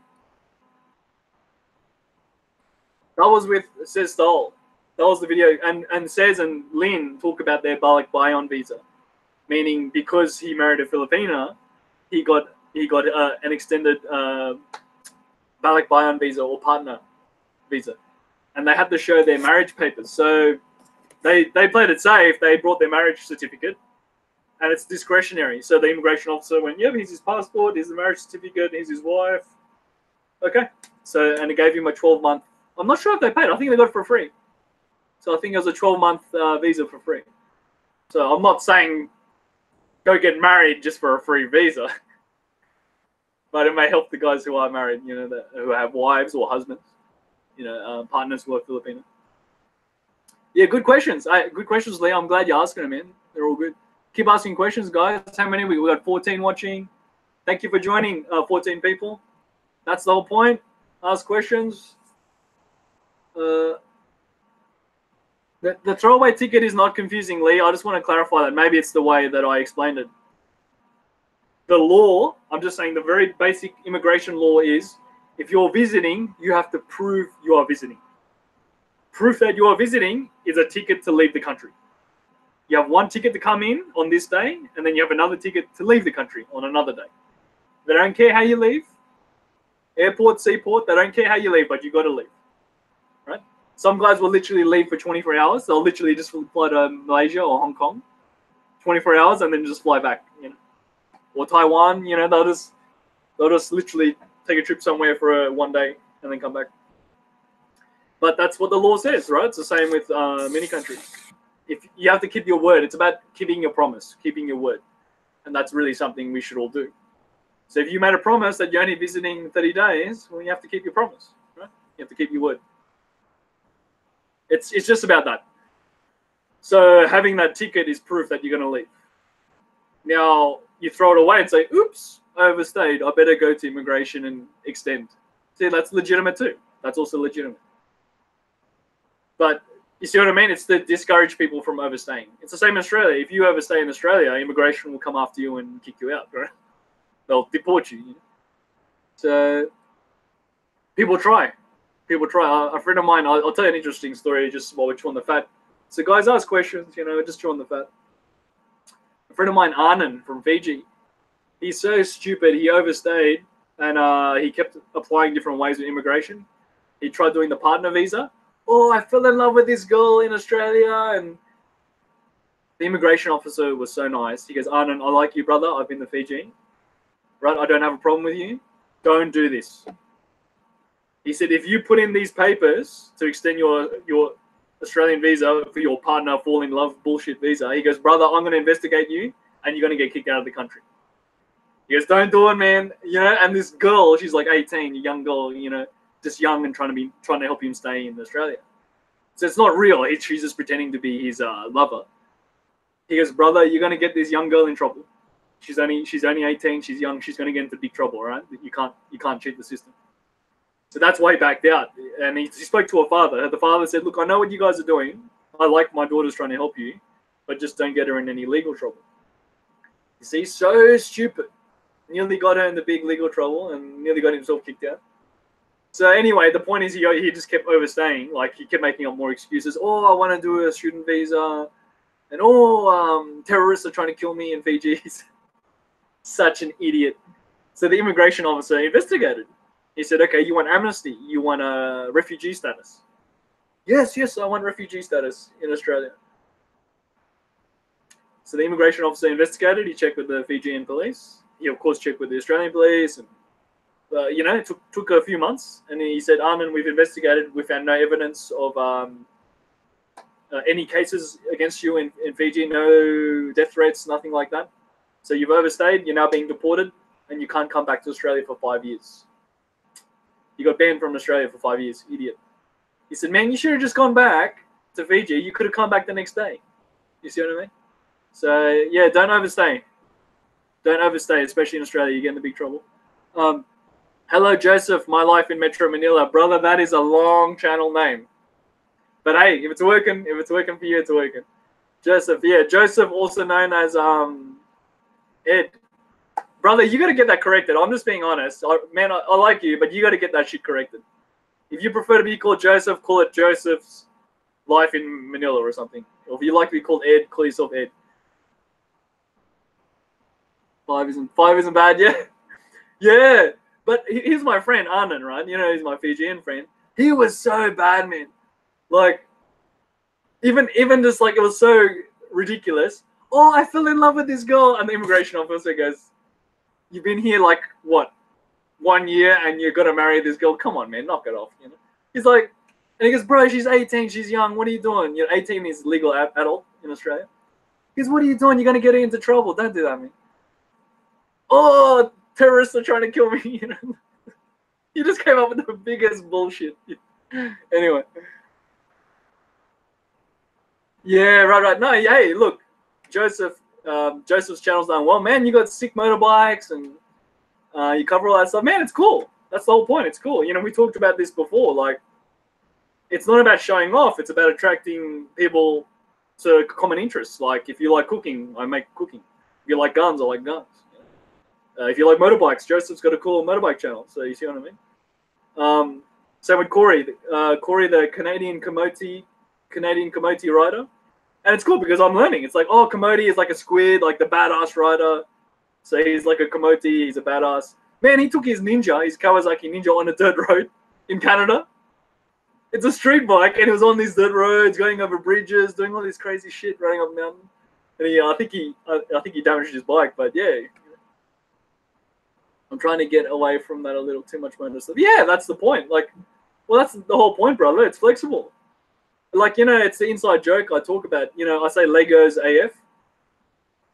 Legos AF, bro. You know, people say lit AF. I'm lit AF. It's like Legos AF, man. If you like Legos, do Legos. Don't be embarrassed. That's the inside joke, guys. Like, you don't need to be show off Brad Pitt, show off big vlogger. Just cover what you like. So my friend kept asking me, he was really shy. Oh, man, I feel embarrassed. I collect Lego. I go, who cares? Make videos about your Lego collection. Here's your Batman collection. Here's your Superman, you know, different Lego. I said, I don't know anything about that, but that's the point. You share your collection. Don't be embarrassed. It's not about being the next Brad Pitt. It's just about sharing what you're interested in. And like, yeah, he's very big on that. So that's why, yeah, Legos, man. If you're into Legos, share your Lego AF. Legos are cool. Yeah, so obviously, you know, you're into motos, and I'm into other things. How's it going? Jay Scordio. Hello, Jay. Scordio. Yeah, it's going well. It's going well, brother. That's the whole point. Ask questions. Great chance to talk and chat. It's going, well, oh, there was a heat wave, man. There was a nasty heat wave in Australia. Like 40 degrees Celsius. So I don't know what's that Fahrenheit, 90 degrees Fahrenheit. Man, it was so hot, you know, like air conditioning units were failing, batteries were leaking, you know, trucks were breaking down, and, you know, there was power outages and all this crazy thing going on. So yeah, finally it's cooled down. Let me check the weather. It's now just 19 degrees today, so a bit cooler. Nice and sunny, very bright sun, but 19 degrees Celsius. So I guess that's 40 degrees Fahrenheit. Yeah, man, like you'd just be covered in sweat. It was too much. It was too much. The computer was overheating, you know, everything was overheating. What do we got? We got Debt Management 101. Nice channel name, Debt Management. Hey, respect. Debt Management 101. When are you traveling to North America for vlogs? I was thinking about this year. I'm just tossing it up. I was seriously thinking about this year or maybe soon. Because I was at a point, just for myself personally, like, hey, if I don't do it now, maybe I'll never do it. And I would very much like to visit the friends in America and just see America for myself. Seriously, you know. And of course, Second Amendment. We can use. I could at least try and honor the Second Amendment and do some shooting. That'd be cool too. You got to understand. For those who don't get it, we can't own AR-15s in Australia. We cannot own them. We tried to get around it by having bolt action ones, single shot ones, like it just looks like an AR. We're still not allowed to have it. They don't like anything that looks scary. It's very stupid. So even though the law does allow for pump action or bolt action rifles, they just don't like that it looks like an AR-15. You know, the receiver. Stupid. Yeah, so that's why I get a bit excited, right? There's a lot of stuff that we can't always get. Sometimes it sneaks through, but you still have to be careful. Okay, when you're coming back. Yeah, so Joseph, I was thinking about Joseph Ed. I was thinking about now, but I'm focused on business, brother. I've got to, just for me, I just decided I'm going to focus on, running my own small business. I run my own consulting business. And yeah, the economy, because there's certain things going on with the economy. So I just want to make sure that's taken care of. And then after that, I can retire early. Hopefully I can retire early. I say in jest, but you never know, because I'm going to have to make videos about it, because you guys aren't going to believe it. But yeah, anyway. Oh shit, I didn't know it could be that cold there. You get snow, yeah. So we get 4 seasons, brother. Like up north in Queensland, we have tropical, just like Philippines. Down south, we have snowy mountains. I actually live near the snowy mountains. So because I'm in a mountain region, yeah, people go skiing and snowboarding in winter time. And yeah. Laurie W. Hey, Laurie. About 25 here in the west of Sydney. Hey, cool. Laurie from Sydney. Cool, huh? Nice one. Hey, thank you for joining us, Laurie. Yeah, so just to make sure I'm getting everyone. The End. He called himself The End. Norway is getting a semi-auto rifle ban soon. Rifles with big magazines. Yeah, okay.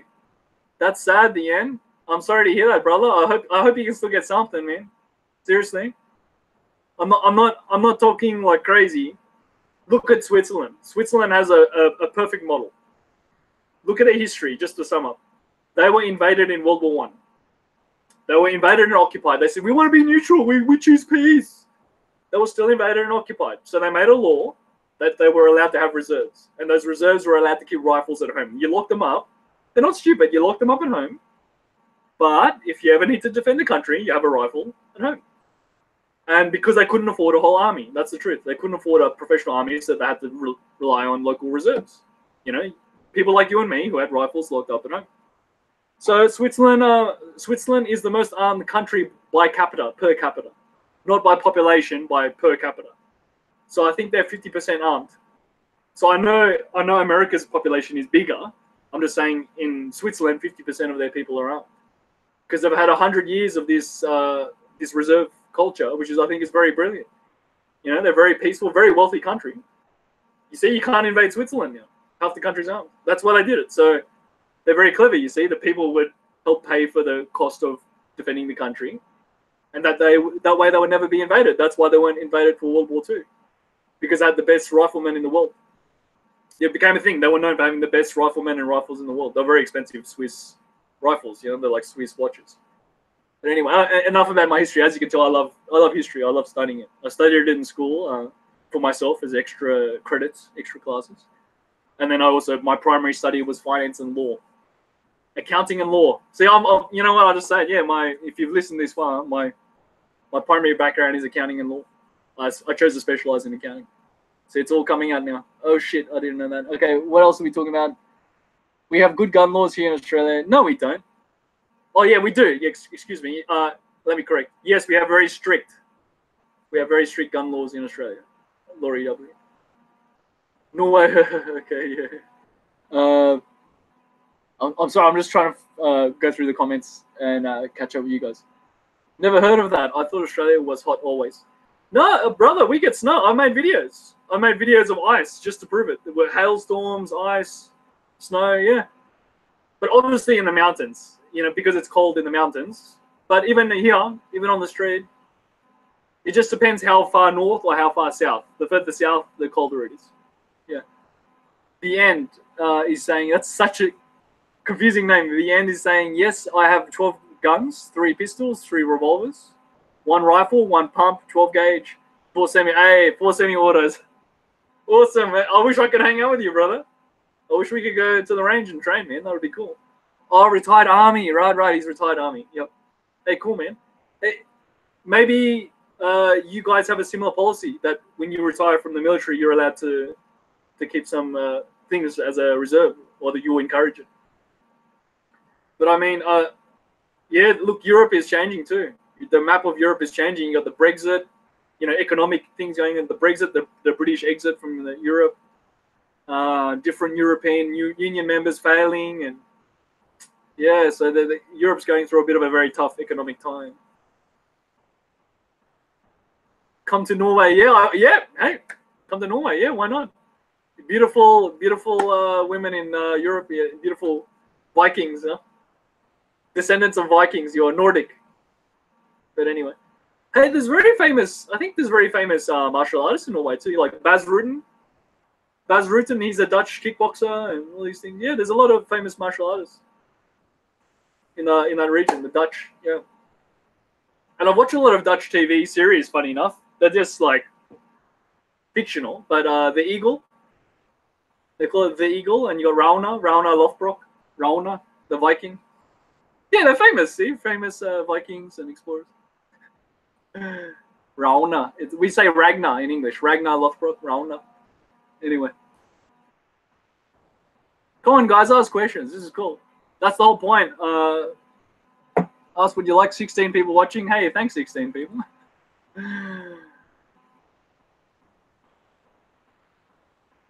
But yeah, I don't know if Joseph is still hanging around. But yeah, Joseph, man, we've had chats about the economy before. So, you know, some people get upset.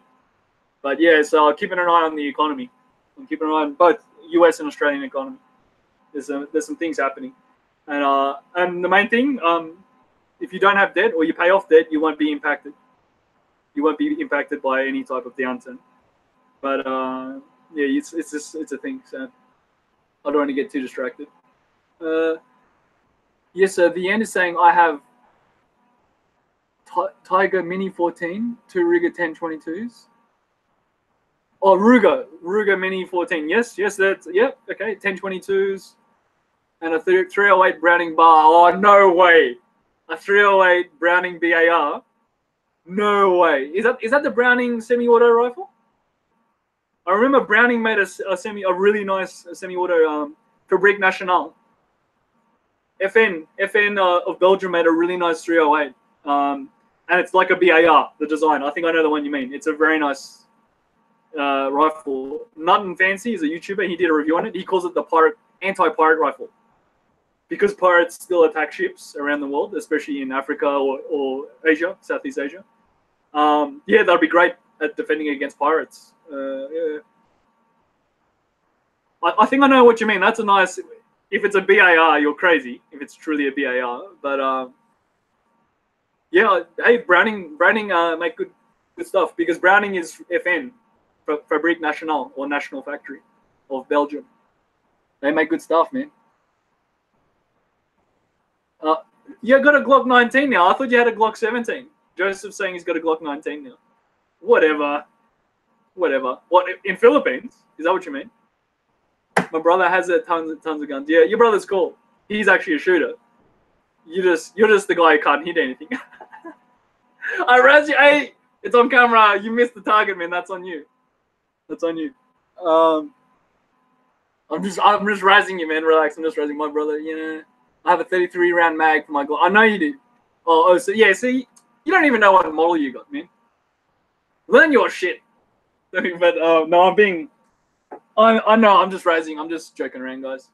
Yeah, bro. No, it's a good gun. Glock 17 is a good gun. It's what I don't like about Glocks. I don't like the grip. I'll show you.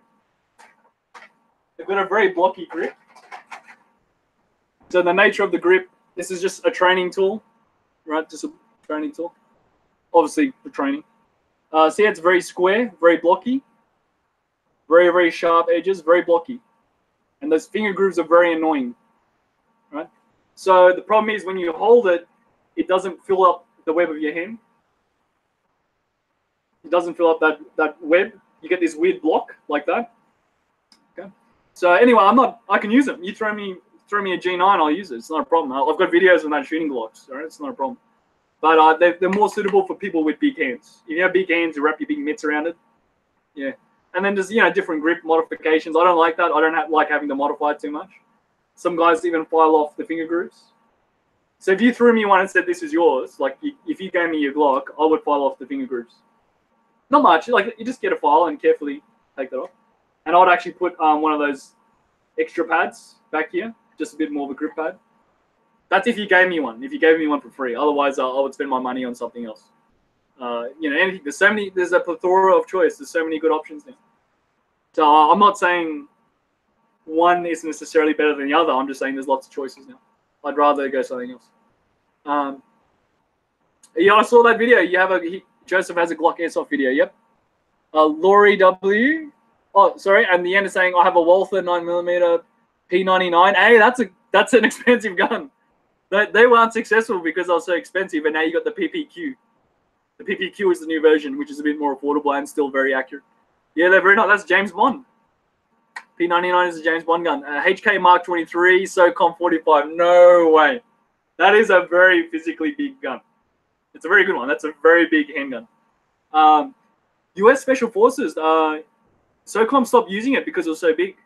It was totally fine with the suppressor, big king gun, but it was too big. So now they're using USP compacts, HK USP compacts, the compact version. So they're calling it the USP Tactical. All it is a compact USP handgun with a threaded barrel to put the suppressor. But yeah, hey, awesome, the end. Those are very nice, man. We got to chat more. The end. Comment on my shooting videos. I'm just gonna share a link for him. Comment on my shooting videos. I want to chat to you. I mean, you're clearly doing very well. I'm just gonna put the link for people who are interested because we start talking about this stuff. I'll share the link so you know what we're talking about. It's cool.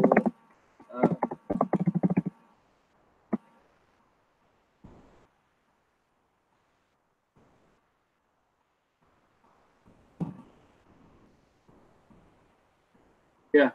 So yeah, Laurie W. We should join up with Avel Ovinit. Ave Loving It. Excuse me, Ave Loving It from Manila, and do some vlogging. Check her out. Yeah. Look, hey Laurie, you can also comment. You can contact me on my Facebook page. I have a Beard Ventures Facebook page, so we can chat. You can comment on other videos too, because Laurie, I'm just gonna check you out. What's going on? Who's this Laurie? Well, Laurie, you haven't even posted a video, so I don't know if you're a male or female. I assume you're a girl, Laurie. Get some videos up. Just, hey, just some short videos, just, you know, doing a little ride on your bike or saying, hey guys, this is me. You know, get yourself out there. That's the whole point. And Abe loving it. I don't know who that is, so I'll look it up. But yeah, keep the comments coming, guys. Don't worry, I am here. I'm reading them. I'm just going through. Abe loving it. I see a beautiful picture of a beautiful girl. Who's this Abe loving it? Okay, I'll have to look that up later. I don't want to waste too much time. Abe loving it. So okay.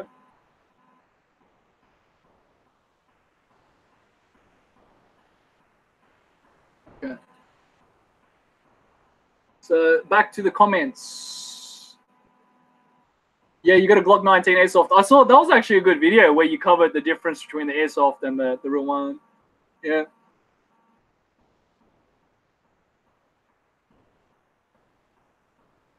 And the end is saying he's got a silencer. Hey, cool, man. That's cool. Yeah, different countries. Some countries prefer silencers. It's not James Bond, guys. It's not like the Hollywood movies. It's because it's loud. It hurts your ears. It'll make you go deaf if you don't wear ear protection. So some countries are cool like that because they realize it's noise pollution. It's actually safer to your ears to put a suppressor. It's not totally quiet. It still makes noise. So it's much safer. And it's a cleaner shot too. In regards to marksmanship, it's a cleaner shot. There's less burning gunpowder and flash and blast. So you get a cleaner shot, yeah. And that's why marksmen use them. Again, it's not some secret ninja thing. It's because it helps you shoot better. Oh, okay. Thanks. Yeah, you've seen my shooting videos. Hey, thanks, man. Yep. And Joseph seen me shooting Angeles. Yeah. Oh, Laurie. Laurie's a male. Okay, cool. Laurie. Maybe I'm not saying your name right. Larry, like Larry, like Lowry, that like that. Lowry. Okay, sorry, man. Hey, we'll call Lowry. Larry, yeah, get some stuff up, man. I see what you're saying now. I see what you're saying. Yeah, so thank you for referring me to, as in, I'll check out that other channel. Yeah, cool, man. Get something to eat. I really want to get a coffee, but it's okay. I'll keep talking to you guys. I have friends still in the army, so I can shoot G3 full auto. Hey, that's cool. That's cool. G3s are good rifles. You know, the roller locking technology. It's the roller locking delayed blowback that HK is so famous for. It's great, but it's just a bit old. The design, the overall design, but it's still good. It's still very good. Yeah, they're still accurate, reliable, tough. The proof is in the pudding. I mean, those designs are from the 60s, and they're still a lot of that equipment. MP5s, G3s, they're still working. HK21, HK23, you know, they're all still working. Man. Oh, Lawrence. Okay, yeah, sorry. Laurie W is Lawrence. I'd say Laurie, right, yeah, like in short, like Jimmy, Laurie, Freddie. Yeah, okay, I see what you're saying. Okay, sorry, Laurie. All right, Lawrence. Well, good on you for joining us, and good on you for having a motorbike picture, because that's all I know about you. Sorry, bro. You got a picture of a motorbike, so get some pics up, man. You know, just for fun, or get some short videos up just for fun. In Norway, silencer is legal. I have silencer on my Remington 700 308. Oh, nice. Yeah. The Remington 700 became famous because the U.S. military and many SWAT teams and that use it. It's just another rifle. There's so many competitive options now. I'm not razzing it. I'm saying it's good. But there's so many good ones out now. You know, from Savage, of course, Winchester. Who else? Mossberg. Mossberg have been making some very nice economy rifles. Like, they're affordable. You know, like bolt actions, but they're very nice, very accurate. I was surprised. Same with Savage. There's another one. And you got Winchester. Yeah, you got Ruger. Yeah, they're all doing it. Yeah, that's cool. So Remington 700 classic sniper rifle, yeah? Yeah. Keep them coming, guys. Keep them going.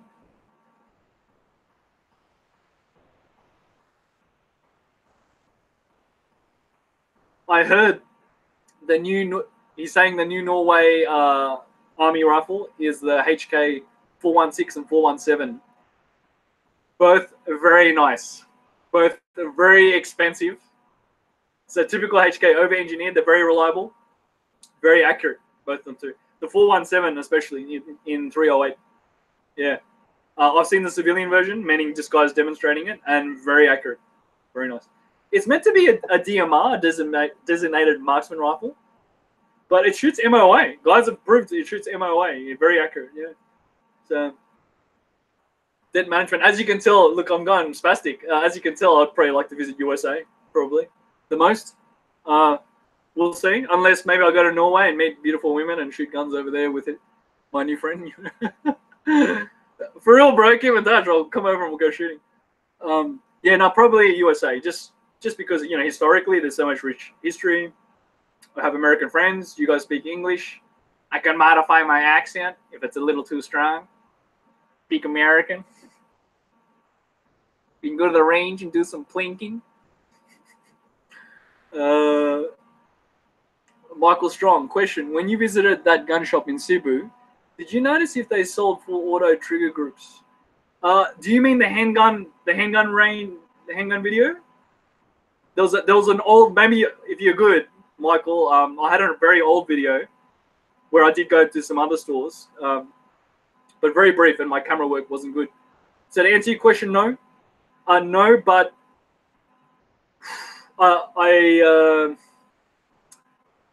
Michael, I'll show you some full auto trigger groups.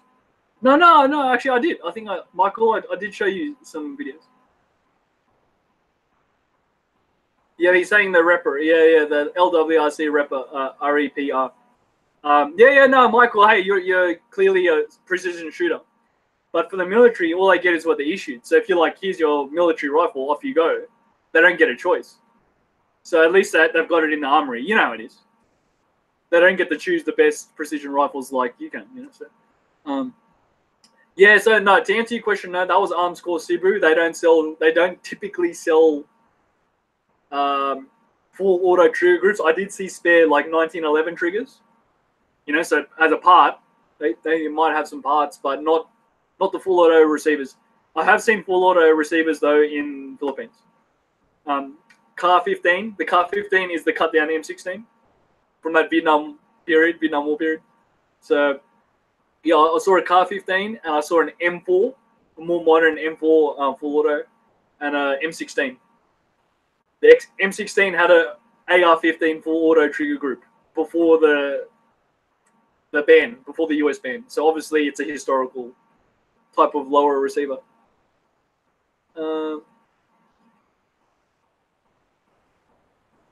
Oh, yeah, okay. So the end is saying he can buy the civilian version of practical shooting in semi-auto. Yep. Cool. That's cool, man. But it sounds like it's getting strict. They're trying to ban it in your area, in Norway. Yes, Bushmaster AR-15. Hey, they used to be good. I don't know what time period. Bushmaster used to be really, like, even apparently, like, US Special Forces would buy the upper receiver. They would buy just the upper and then put it on their full auto military lowers. So yeah, I mean the military were using them for spare parts and spare uppers. Yeah, in the past. Now Bushmaster has been bought out by a venture capitalist company. So an investment firm, you know, finance firm bought them out, and it's a totally different company. The original company is now called Wyndham Armory. Wyndham is a town in America, so Wyndham reopened as Wyndham Armory. Oh, hey, Canadian Kamoti, we were talking about you, man. I like to eat chili.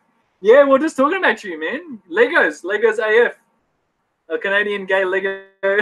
No, I'm just joking. I was talking about you, the meaning of Kamoti. Kamoti is like badass.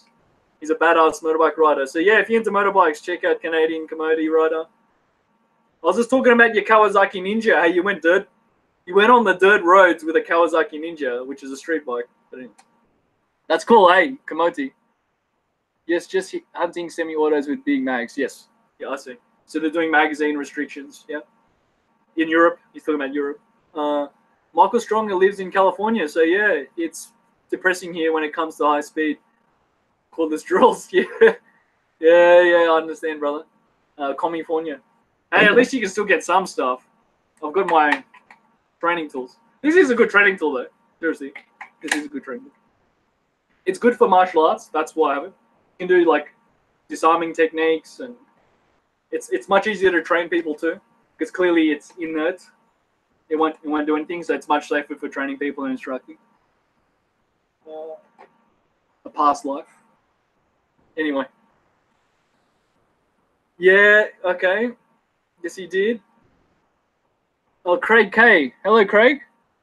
Craig K. I'm just giving people shout outs. Baya Matos. Baya Matos. Hey, Matos. Thank you for joining us. I mean it.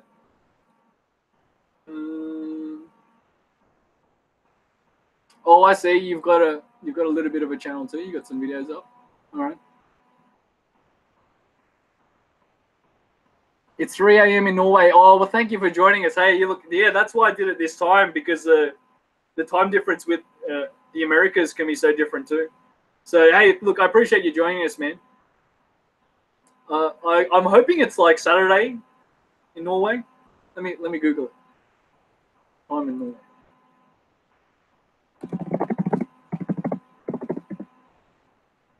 Yes, 3 a.m. Sunday. Well, man, if you're late for work tomorrow, tell your boss you were watching The Adventures. Yeah, send them to my channel.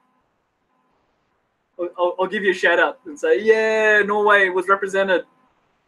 Norway was represented. Cool. Dude, you need to hit Port Barton.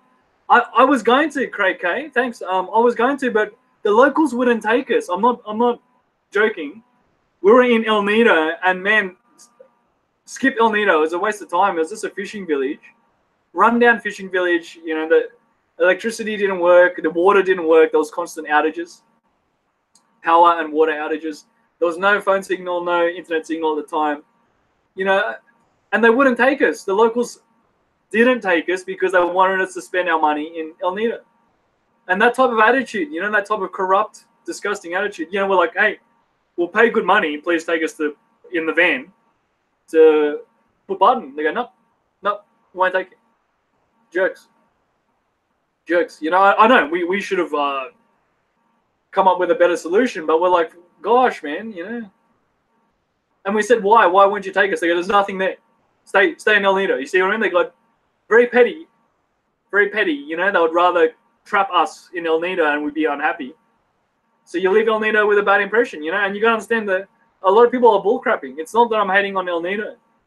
A lot of people are bullcrapping. I don't know why. They keep bullcrapping, acting like, oh, it's so cool. You go there and you get disappointed. I'm not kidding. Every one of my viewers who has been there has messaged me to at least say, yeah, you were right, man. We got tricked. We went there and we got tricked, or we went there and we got scammed, you know. Anyway, so Port Barton is near El Nido, Palawan, for those who don't understand. It's only, whatever, an hour or two's drive, a couple hours drive, something like that. It's not that far. And yeah, it's much more pristine, you know, very nice. So yeah, I've heard good things. A friend of mine has been there anyway and covered it. A couple of friends have been there. So enough about that so I don't get carried away. Michael Strong, any issues bringing in rifles in the Philippines for recreational purposes? You could, because you can legally import them, but it's very expensive. You know, corruption fee, import tax, blah, blah, blah, fee, bribe, whatever. Yeah, so I mean, like, they can get AR-15s, so they can get just about anything, but you've got to, you know, obviously talk to a licensed gun store. They will import it, so forth. So yeah, look, I mean, competition shooters do it. So you could inquire. You could absolutely inquire with the Department of Firearms, the Philippines Department of Firearms. Yeah, I can send you a link if you want, and you could inquire with them. Yeah, and you could definitely inquire with the embassy. You could say like, hey, as a competition shooter, and they go, oh yeah, because competition shooters have to do that. They have to bring their equipment with them to compete around the world. It's very, very annoying, but you certainly can do it. Craig K, stay there a month. Look at my series, Craig K. I have Philippines season 1, 2, 3, and 4. Whole travel series. Anyway, I have stayed there for some time. The end. I am retired army, so I have a good army pension. Oh, cool. Oh, I see. Well, maybe, yeah. You could easily leave live there if you have good army pension. Yeah, you just have to be smart. You know, I mean, people will try to overprice. They will try to charge you extra as foreigner, but you be nice, be respectful, try to learn the language. You know, just try to learn the local culture. Not perfect, just try. People notice the difference. You know, if you're always being rude and snobby, of course they will try to cheat you. But if you're being nice, try to fit in, yeah. But look, some of the best advice I got is, look, as a foreigner, you're always a target. You're always a target. So I knew of a very successful foreigner. He's a businessman, British businessman.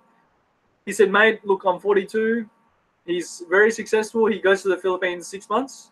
He lives Philippines 6 months, and then back in England, near London for 6 months. So of course he runs his business, and then just comes to the Philippines whenever.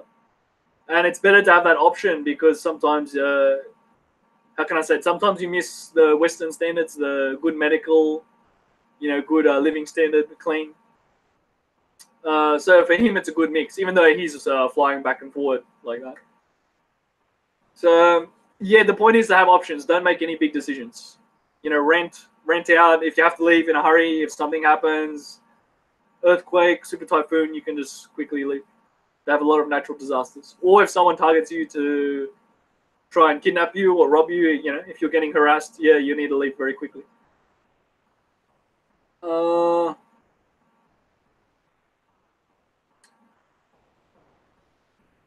Debt Management, 7 p.m. Saturday here in Calgary, Canada. Hey, cool, Debt Management, you're from Canada. Canada, you got Maple Syrup, Dr. Peterson, Nickelback, marijuana. Yeah, awesome, good on you. Canadians in the outdoors. Michael Strong, oh, I wasn't being specific. Bring rifle, make holes in things, then leave with that. Oh, yeah, oh, yeah, okay, yeah, sure. Well, that's what I do. Yeah, I go over there and grab a rifle as soon as I can. Celine Dion, yeah, Celine Dion. Well done, yeah. So we've got the calls coming up now. Yeah, so Michael, I mean, you've seen my videos. Yeah, I like to hit the range as soon as possible, and also I've hung out with some security contractors and some security guys over there. It's fun. Meaning, you know, I like the whole gun thing. So, what's Debt Management saying? Something about? Oh, right. You can legally shoot in Canada. Yeah, good on you. And I heard, like, you know, different limits, like 5-round capacity or 10-round capacity. Like, you guys can get AR-15s and use a 10-round magazine, but it has to be the pistol magazine. There's an AR pistol, you know, it's a shorty AR pistol. So because it's a pistol magazine, they can put 10 rounds in it, something like that. Anyway, a lot of guys know about it, but yeah, it's cool. I saw some videos on it, some Canadian shooters. That was cool.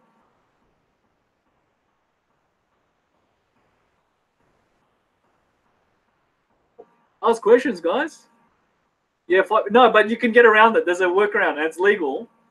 If the magazine was designed from the factory to hold 10 rounds, you can use it. You can use it. So, for example, if a 10-round 40 caliber handgun magazine fits in a 9mm, which it does, and it can hold an extra round or two, then you're allowed to use it.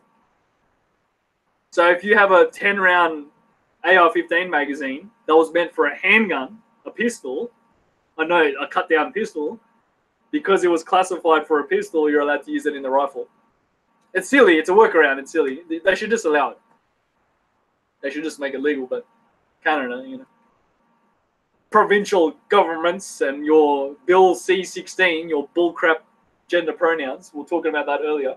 So yeah, that's what I was talking about earlier, guys. In Canada, they have compelled speech. Compelled speech means the government controls how you speak. And it means you don't have freedom of speech anymore. And it's just amazing. You Canadians are supposed to be protesting peacefully. Email your government. Say, hey, we're not happy you took away freedom of speech.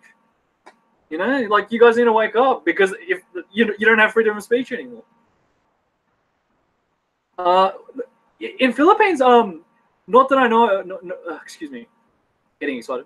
I don't believe there's a magazine capacity in Philippines. I don't believe so. I don't believe so. It's more, I'm being actually serious, it's more what you can get your hands on.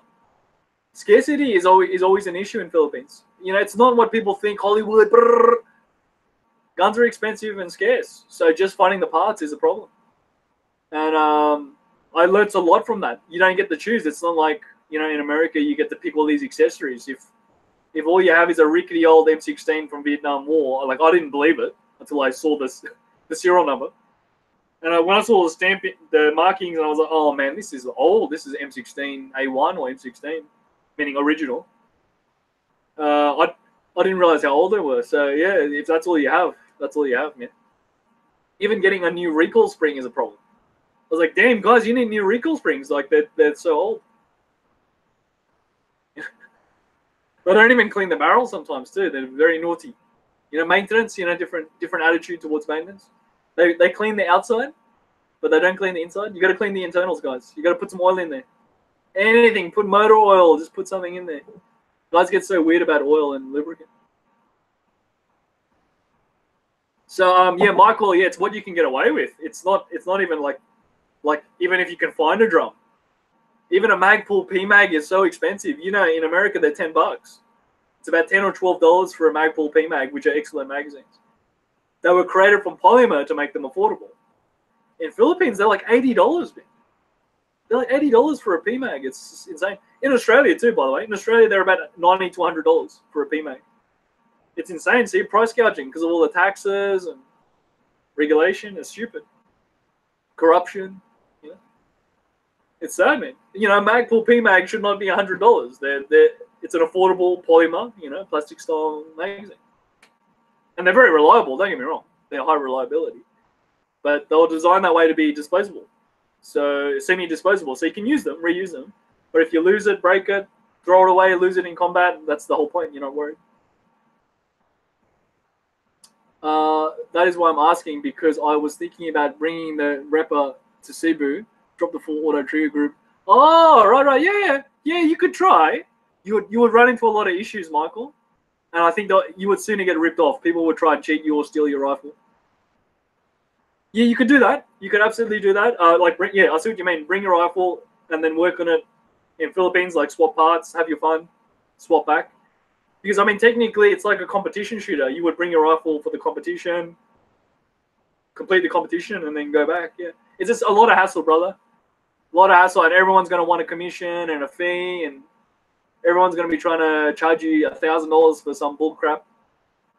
You know, people are going to try and steal it from you. Yeah, I know what you're saying, brother.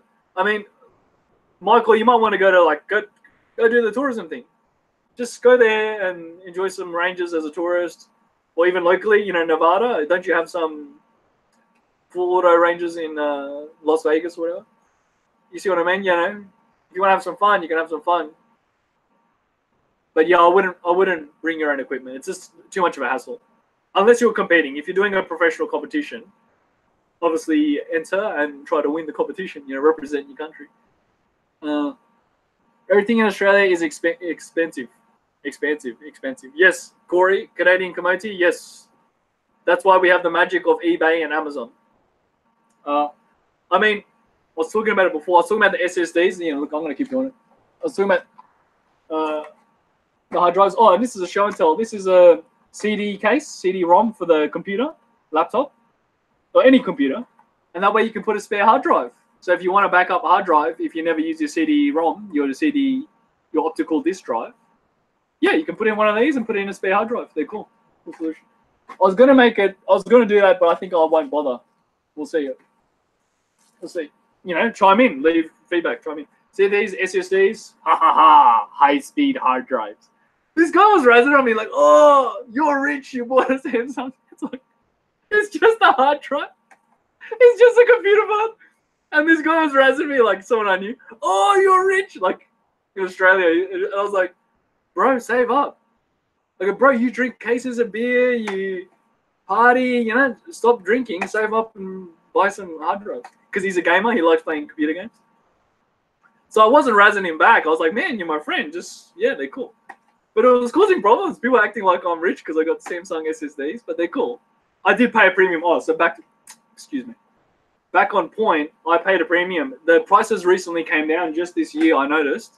Like, we couldn't get our hands on them in Australia, just for the audience who don't understand. We couldn't get them in Australia, so I had to buy it off Amazon. And I'm very happy I did. I got it from a seller in Florida, USA. Thank you, Florida, USA. I got this one from another vendor in Australia, but he was on selling. He got it from China, whatever. But they're all genuine. They're all genuine Samsung SSDs. These are hard drives for the computer, for those who don't understand. Super fast, high speed, so you can watch my SSD videos. But my point is, yeah, guys, it's not just being silly. Like, I couldn't find them. I just literally couldn't find them in my locality. And when I did, people were charging like $300 for this. I paid $120 Australian for this one. That's what I paid. People were trying to charge $300. Come on, it's a ripoff. And people were trying to charge $1,000. I saw one on sale $600. On sale in Australia, $600. It's stupid. So I got mine for $400, I think, $400 Australian from Amazon seller. At the time, I'm just saying, ages ago, at the time, it was a good deal because you just couldn't find them. Now the prices could come down. I've seen these for $200, $250-ish, $200, $250-ish. So that's what I mean. It's just getting more and more affordable. So that's cool. Anyway, let's keep going. I'm getting carried away. Okay, so the end. On Norway, AR-15 is legal if you are shooting in competition. Orgs and Arsenal, aka... yeah, I see what you mean. Because the Australian military uses the style org. Guys, it's called an acronym. You pronounce the acronym together. You don't say AUG, but you can if you want. So yeah, in Australia, we use the style AUG or style org. Yeah, cool. I see what you mean. You need a reason. Yeah, but we can't own them as civilians. You know, only the military. And Arsenal AKs are nice. Yeah, Arsenal. Probably Arsenal, Bulgaria, maybe. Well, Bulgarian AKs are nice. Yeah. Don't underestimate Chinese ones. If you can own them in Norway, get some Narinkos, even just for fun. I don't know how much they cost there, but I was impressed. I'm being honest, guys. I was impressed with the Norinco handguns, Norinco M4 carbine. Yeah, I was impressed. Norinco 1911s, MP5s. They worked. I can't complain. That's why I was impressed. I was worried they might blow up, but they all worked. They all worked just fine. That's what I plan to do, to go to Cebu, visit a range again. Yeah, okay. Yeah, Michael, I mean, if you're on Facebook, you can message me on Facebook too. Magic of eBay and Amazon, yep. Hey, I had to buy car parts too. I'm not kidding. I couldn't find a radiator for my car. And the one I found was inferior quality. It was a really poor quality one for $400. I got a beautiful aluminum, hey, however you like to say it, beautiful alloy racing radiator. Just a single core, not one of those really thick ones, but just a direct replacement for $200, half the price. So I got myself a racing radiator for my car, like a cool high performance one. It's just a radiator for half the price. Yeah, so it's Australia, man. Sometimes we're very uncompetitive. Sometimes we're very behind. Yeah, we have $2 shops. You know, we have the $2 store, $1 store. Yeah, we have junk shops too. Yeah, and they're handy too, just to get the job done. But online, brother, sometimes we have to. Like I said, it wasn't that I wanted to buy a radiator online. I realized it might be a risk. But hey, they did good. They were a good workshop. The business was actually they specialize in car parts, and it was fine. It worked out fine. Fixed my car perfect. It was actually a performance upgrade. Yeah, it worked out perfect. The end is not rich, but I have a Rolex Submariner. Oh, no way. No date stainless. No way. Rolex Submariner. You're pimp. The end, you're a gangster. You're a gangster, man. You got guns. You got the Rolex Submariner. I got my G-Shock. I love this G-Shock, by the way. This is a cool one. Yeah. I might as well do a little show and tell. So this is my Seiko Loris. As you can tell, I like the practical tough watch. That's me, you know, Crazy Adventures. I've shown that in my travel videos. And I got this one last year. See, a bit of an upgrade. This is a solar. I just thought I'd try it because it's solar and I like the look. You know, it's like practical. It's got the resin band, waterproof, practical, but it's still got a little bit of gold, little bling bling. Touch of class. But yeah, respect the end. The end, you need a better name. Put your Norwegian name. Call yourself Ragnar or something. Ragnar Lothbrok. Or call yourself your real name. I don't know. Even your first name. Call yourself your first name. Yeah. What's your? Yeah, just tell me your first name. Like, is it Eddie or something? Debt management. Here in Canada, we have Kijiji. It will save you lots of bucks. Okay, I guess that's what you're trading. We have something called Gumtree. It's like a trading post. Gumtree is really cool. You know, classifieds. Yeah, I've bought a lot of stuff off Gumtree too. That's cool. And Facebook classifieds. Facebook's doing marketplace. Facebook's trying to do the classifieds thing too. So yeah, technology, man, connecting us. Michael Strong, yeah, he's absolutely right. A 250 gigabyte SSD is $30, is what he's saying. Yeah, exactly, brother. Like I knew, I'm looking online. I knew they're ripping us off. I was like, $600. I mean, 1 terabyte. Let's be fair. 1 terabyte Samsung 850 Pro. This is top of the range, top of the line SSD. I know this is an older model now. $600 for a 1 terabyte. Come on, man. They're ripping us off. Yeah. So hey, look. Free market. That's why we have these markets, and good on those vendors for helping us out. Yeah, aluminum is the way to go. So the problem is it's a Honda, Michael, and Honda for some reason like to use a polymer top tank.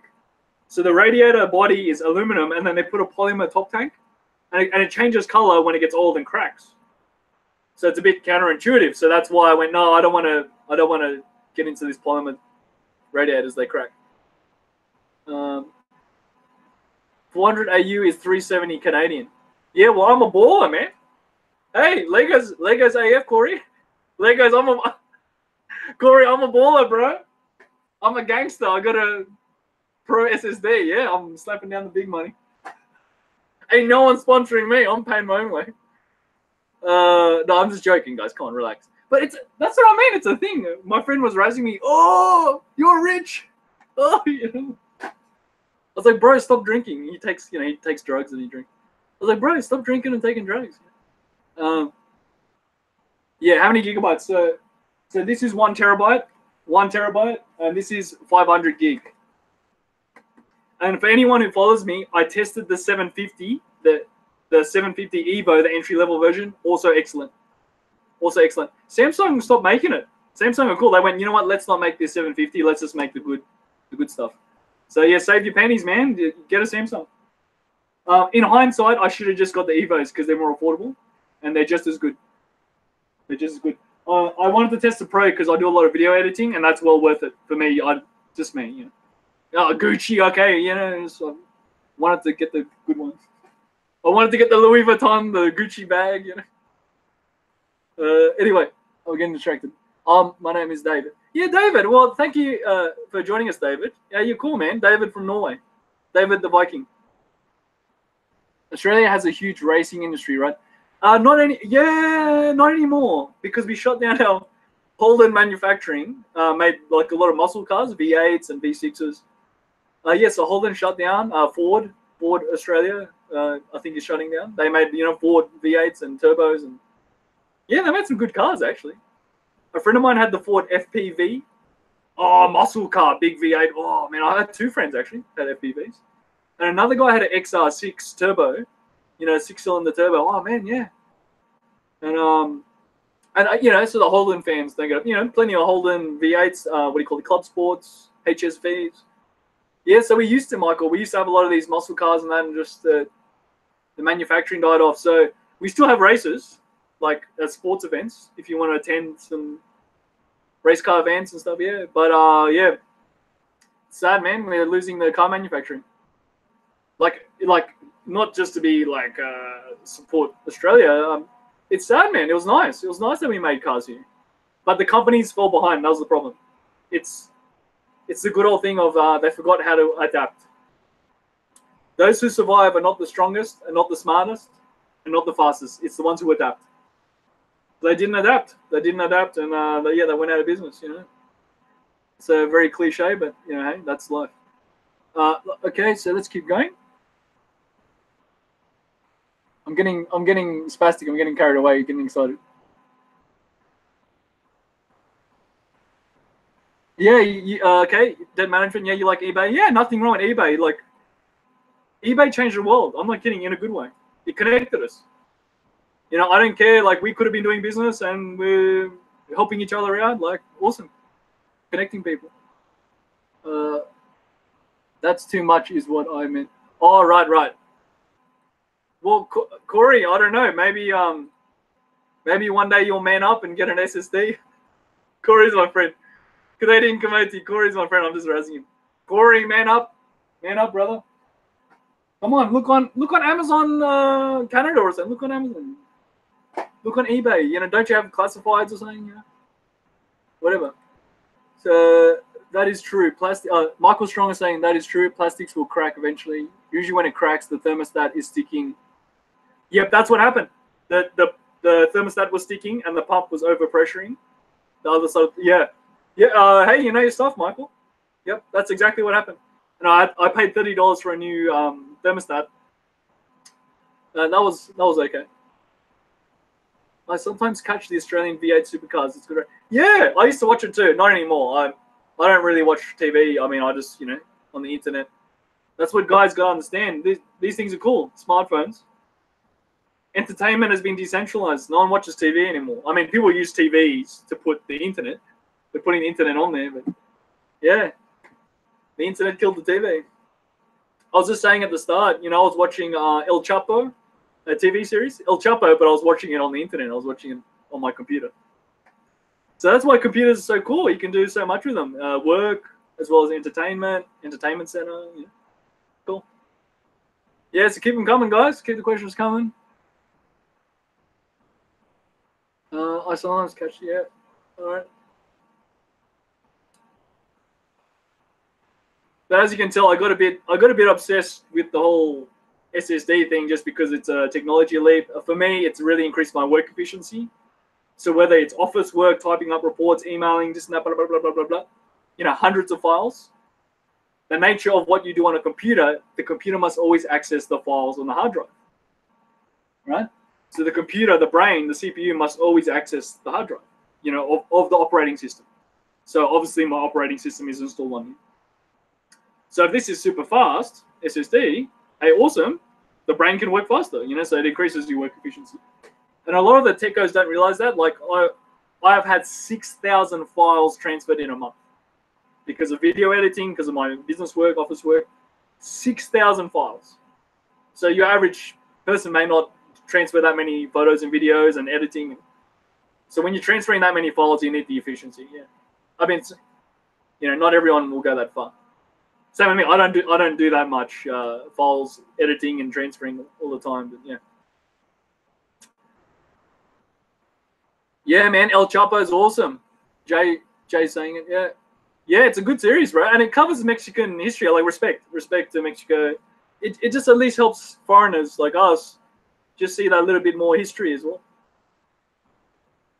El Chapo is still at New York. I heard on trial. Yeah, he's still the real El Chapo is still on trial. Yeah, they're complaining because they made this series and saying, oh, it's going to influence the trial. No shit, he was already on the news anyway. You know. Silly. So anyway, Canadian community writer. I haven't had cable TV service in my house in years. Yeah, me neither, man.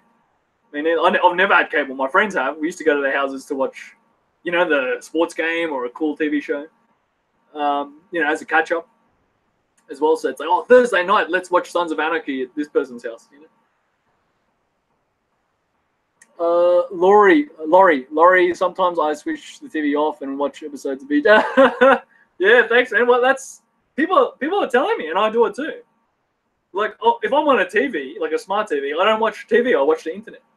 I'll watch YouTube channels or Netflix. Well, Ammo, A-M-O. I'm gonna write it down. Ammo on Netflix. Ammo on Netflix. Look it up. Ammo Philippines. It's a Philippine series. I'm gonna write it down for you guys. Ammo Philippines on Netflix. It's a really cool series, and it's about, you know, the whole war on drugs. You know, it's about the lives of people, you know, in the war on drugs in Philippines.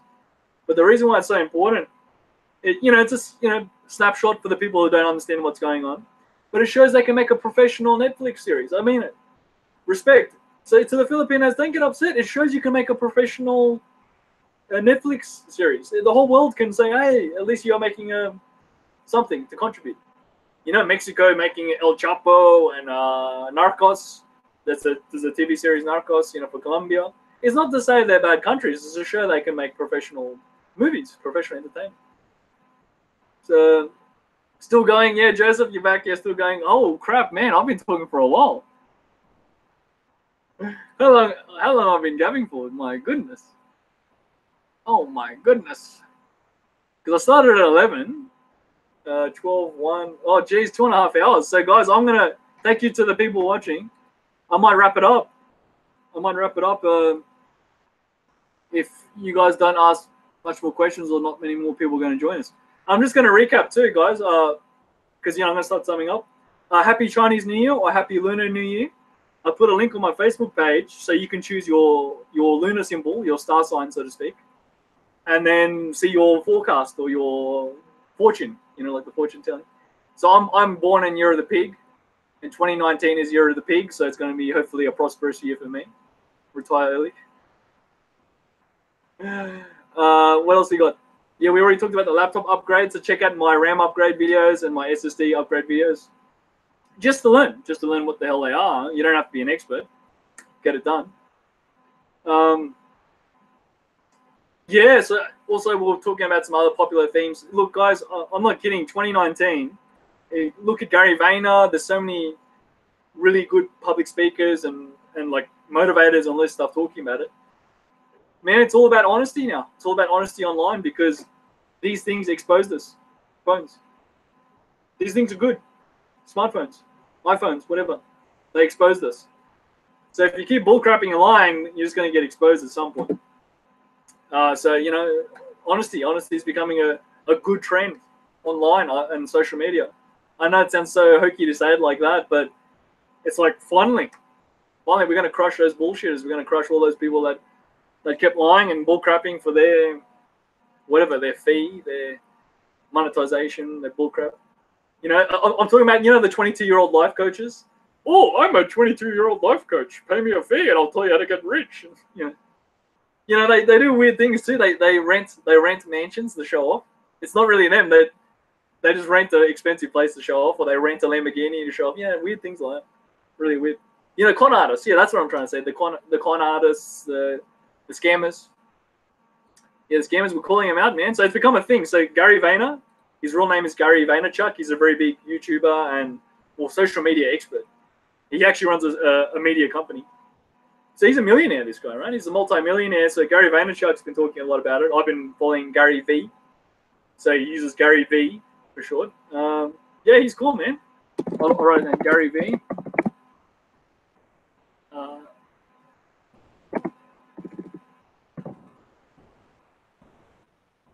Yeah, he's a social media expert, man, that guy. So what else? Yeah, I did questions and answers for Philippines and Southeast Asia, or in general, but there wasn't that many questions. But hey, thanks, guys. I appreciate it. I appreciate all of you who did come and ask questions and jump in, even just to watch or listen. I shared a little bit of a travel story, yeah, and scams and crazy experiences. Yes, yeah, so I'll finish up with that too, guys. In Southeast Asia, I've been talking to other people too, and I've traveled to other countries. I just haven't always covered it. So I've been to Malaysia, Singapore, Thailand, Vietnam, Philippines, and I've been to Europe as well. I've been to the Netherlands, which is Norway, I guess. I always get that confused. Amsterdam, which is in Netherlands, which is in Norway. You get what I'm saying? I've been to Amsterdam. Where else? I've been to Italy, Israel, Australia, of course. Where else have I been?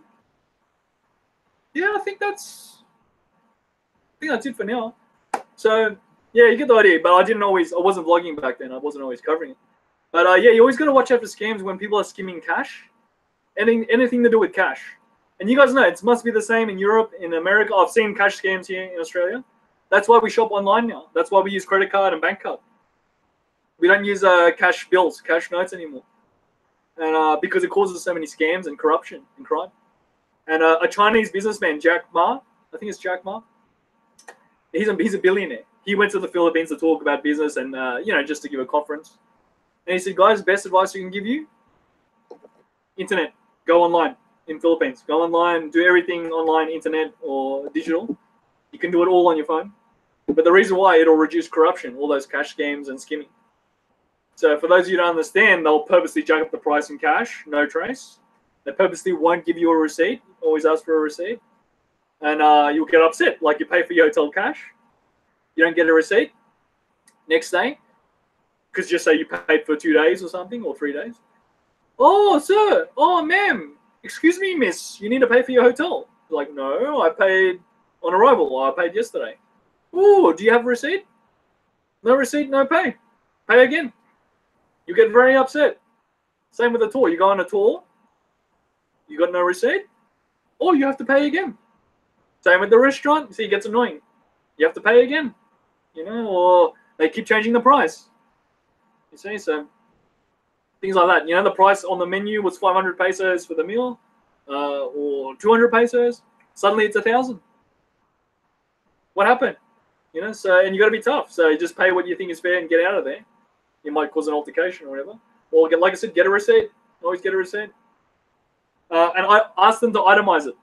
Always ask them to itemize it, because it may be a misunderstanding. Like, you got to just be careful. You don't make accusations straight away. Maybe they'll itemize it and it's like, oh, okay, you didn't realize all the items you did order or did not order. So you can determine, hey, that's not mine. Why are these extra items on here? See, okay, so you go, no, take these ones off. These are mine. See, 1, 2, 3, or whatever. And you pay for what's fair. Yeah, well, yeah, exactly right. Joseph's saying he would go off. Yeah, you got to make a scene, guys. You got to be tough. You know, make a scene, scream, whatever. Because sometimes they're just taking advantage, you know. And people always get pissed off. Local Filipinos always get pissed off when I ask for a receipt. I say with a smile, not smart ass, miss, I understand you're doing your job at the hotel, or I understand you're doing your job at this place, you know. Please, can I have a receipt? You know, like that. Just say it nicely. They're like, oh, how dare you? Are you saying I'm dishonest? To go, no. By law, usually there's a sign next to the register. By law, you must provide receipt.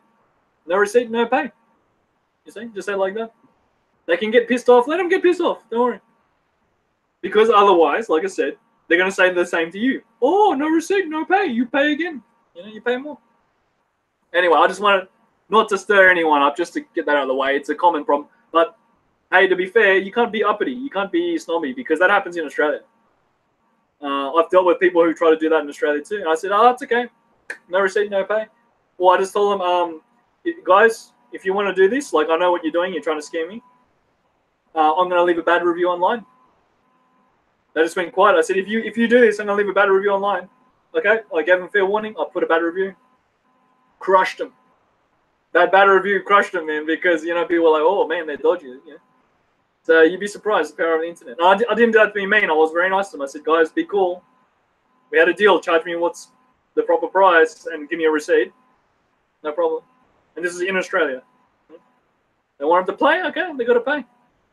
So that's a good one too. I mean, don't be mean about it. You got to be fair. But I was fair. I said I gave them a chance, and they were dishonest, so I gave them a bad review. Ha ha ha! The adventurous strikes again. Sup, mofos? Yeah, man. Well, guys, look, it's kind of dying off. So if you guys bring up topics, I'm happy to keep talking. Otherwise, I might give you guys a break too, so you guys can take a break. I might take a meal break.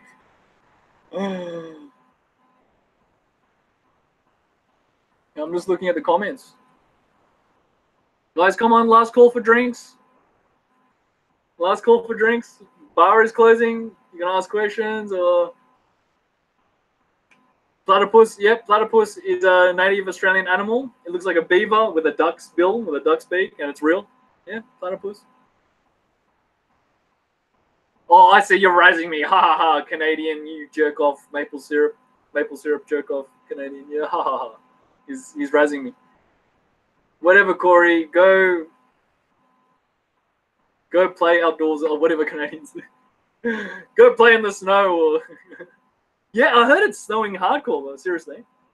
I heard it's snowing hardcore, man. You got a massive snowstorm. Because my friends in Washington State, they were saying massive snowstorm came through Washington. You know, near Seattle. So, yeah, they got snowed in.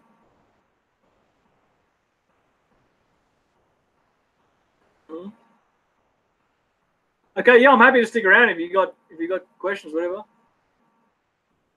Oh, you got to go. Yeah, thanks for joining us, Joseph Ed. Thanks for joining us, man. It's good to hear from you. Yeah, you too, brother. Yeah, it's good to hear from you. Good to hear from all of you.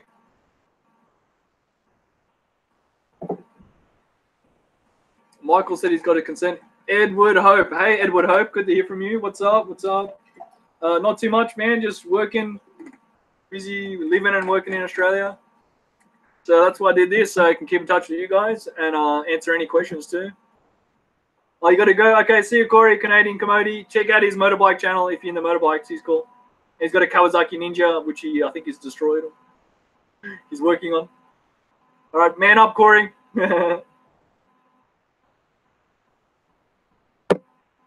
Stacy Stevens. Hey, Stacy. Don't use an e-cig in Thailand. Heavy fine. Oh, $1,000 fine. Really?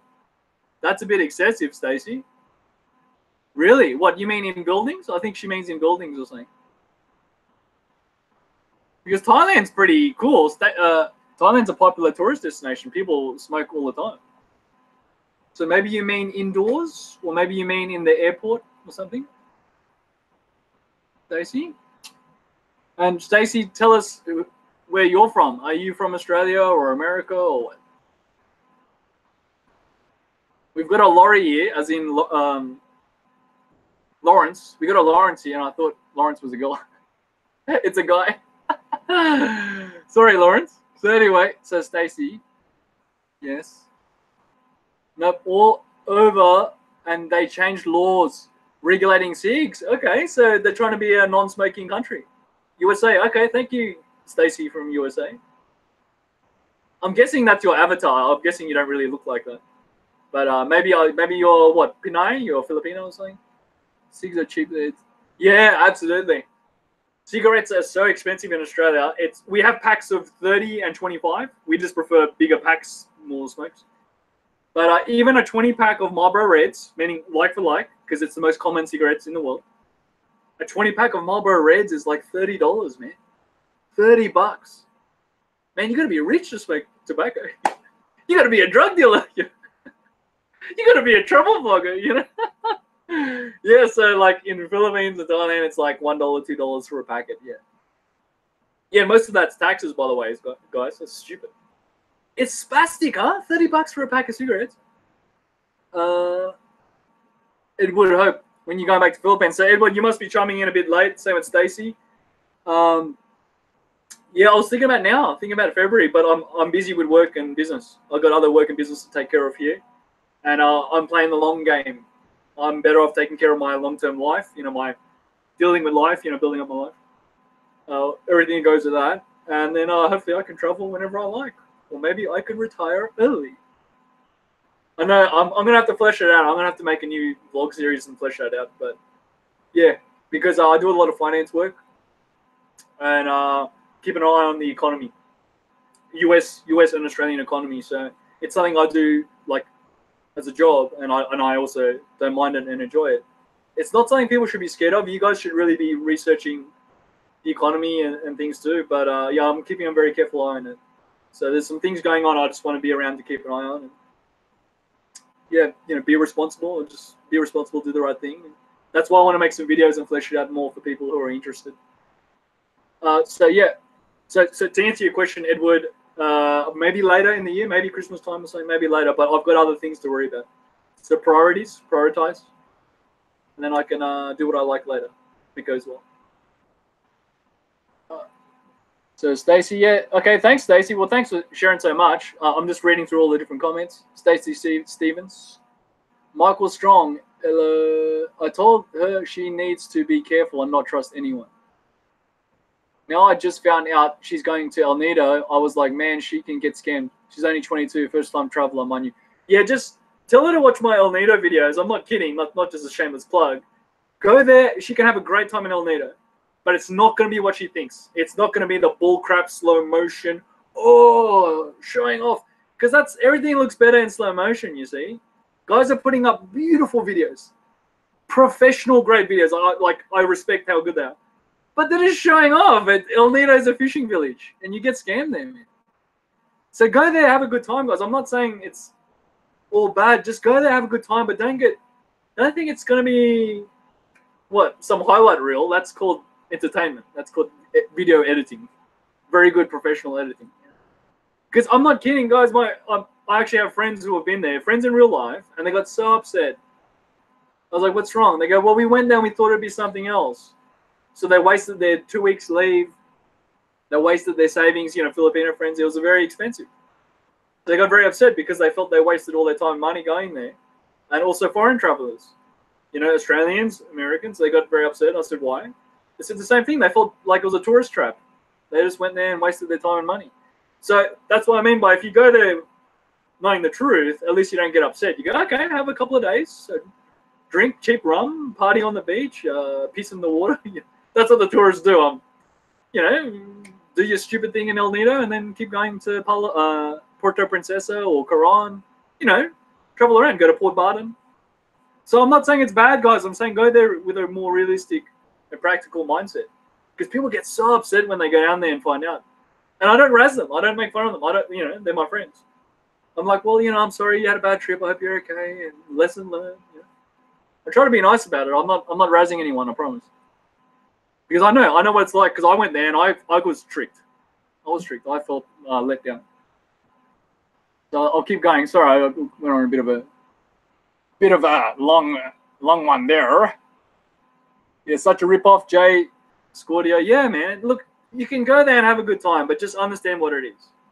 You know, and if you're good at negotiating, don't pay those bullcrap tourist prices because I'll try to charge you double or triple. You know, you can get cheap rum, like $1 for a glass of rum. You know, like that's why backpackers go there. They pay $1 and pass out for a glass of rum. Stupid, you know. Oh, okay. So Stacey, the reason why we do live streams is so we don't have to set up professional video editing and whatever. Can you imagine? I've got to set up my camera and the tripod, and it takes hours. It takes for every minute of video you see is an hour of work. So when you see my 10-minute videos, that's 10 hours of work. So instead of me setting up this and then editing it and uploading it, blah blah blah blah, very straightforward, direct. You can ask me questions. It's, you know, it's much easier and practical, and that way we can communicate. So instead of waiting for me to edit another video, you can just ask me questions right now. So yeah, and also, you know, more content. You can see me live. You know, I'm not just doing my usual vlogger thing on the camera. This is me, you know? And all my business books and law books, knowledge and wisdom. Yeah, these are all business and law books. Joseph is saying you're too young to retire. Well, I know that's why it's ridiculous. But anyway, look, I got it one step at a time. Because I won't like really retire. I'll just like do something else. I'll go to America and open a shooting range. Oh yeah, I'll go to Philippines and open a shooting range. Yeah, that would be cool actually, huh? People would come and I could give you lessons. I could run classes. I could do training workshops and clinics. Yeah, that'd be cool. Edward Hope, that's my plan right now to retire early.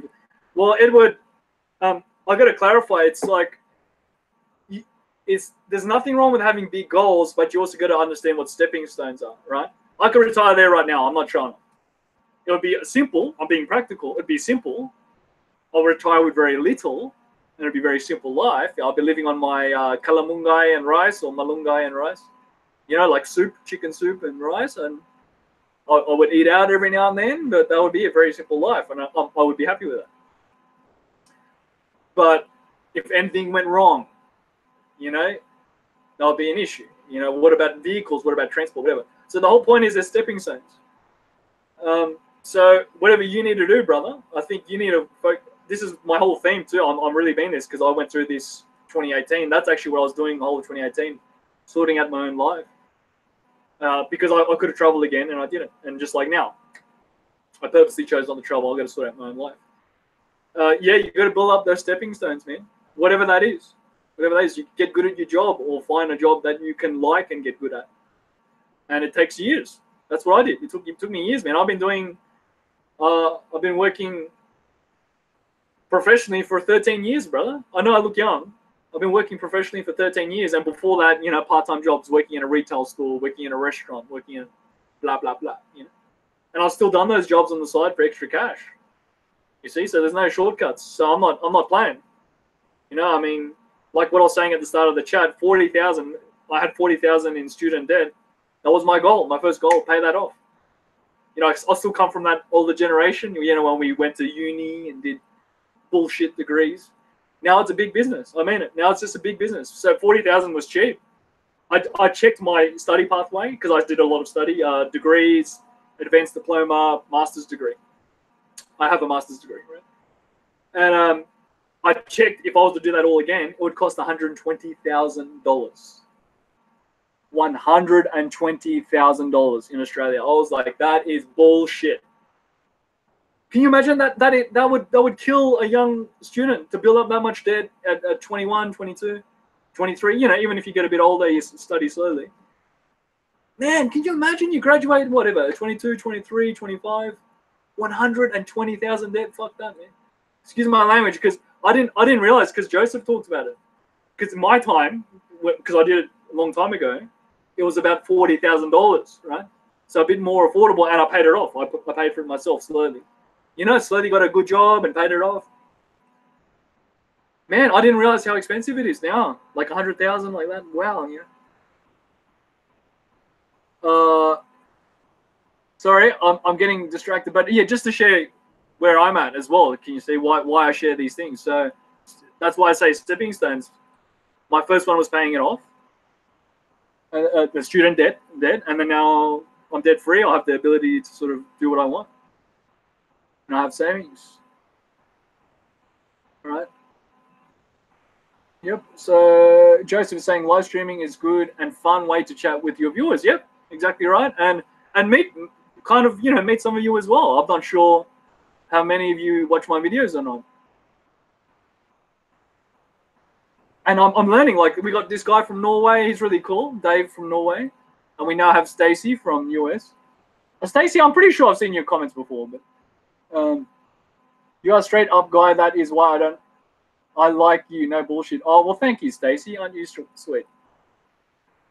Well, that's the whole point, right? Why bullcrap? But Joseph is saying, I like that is what I wanted.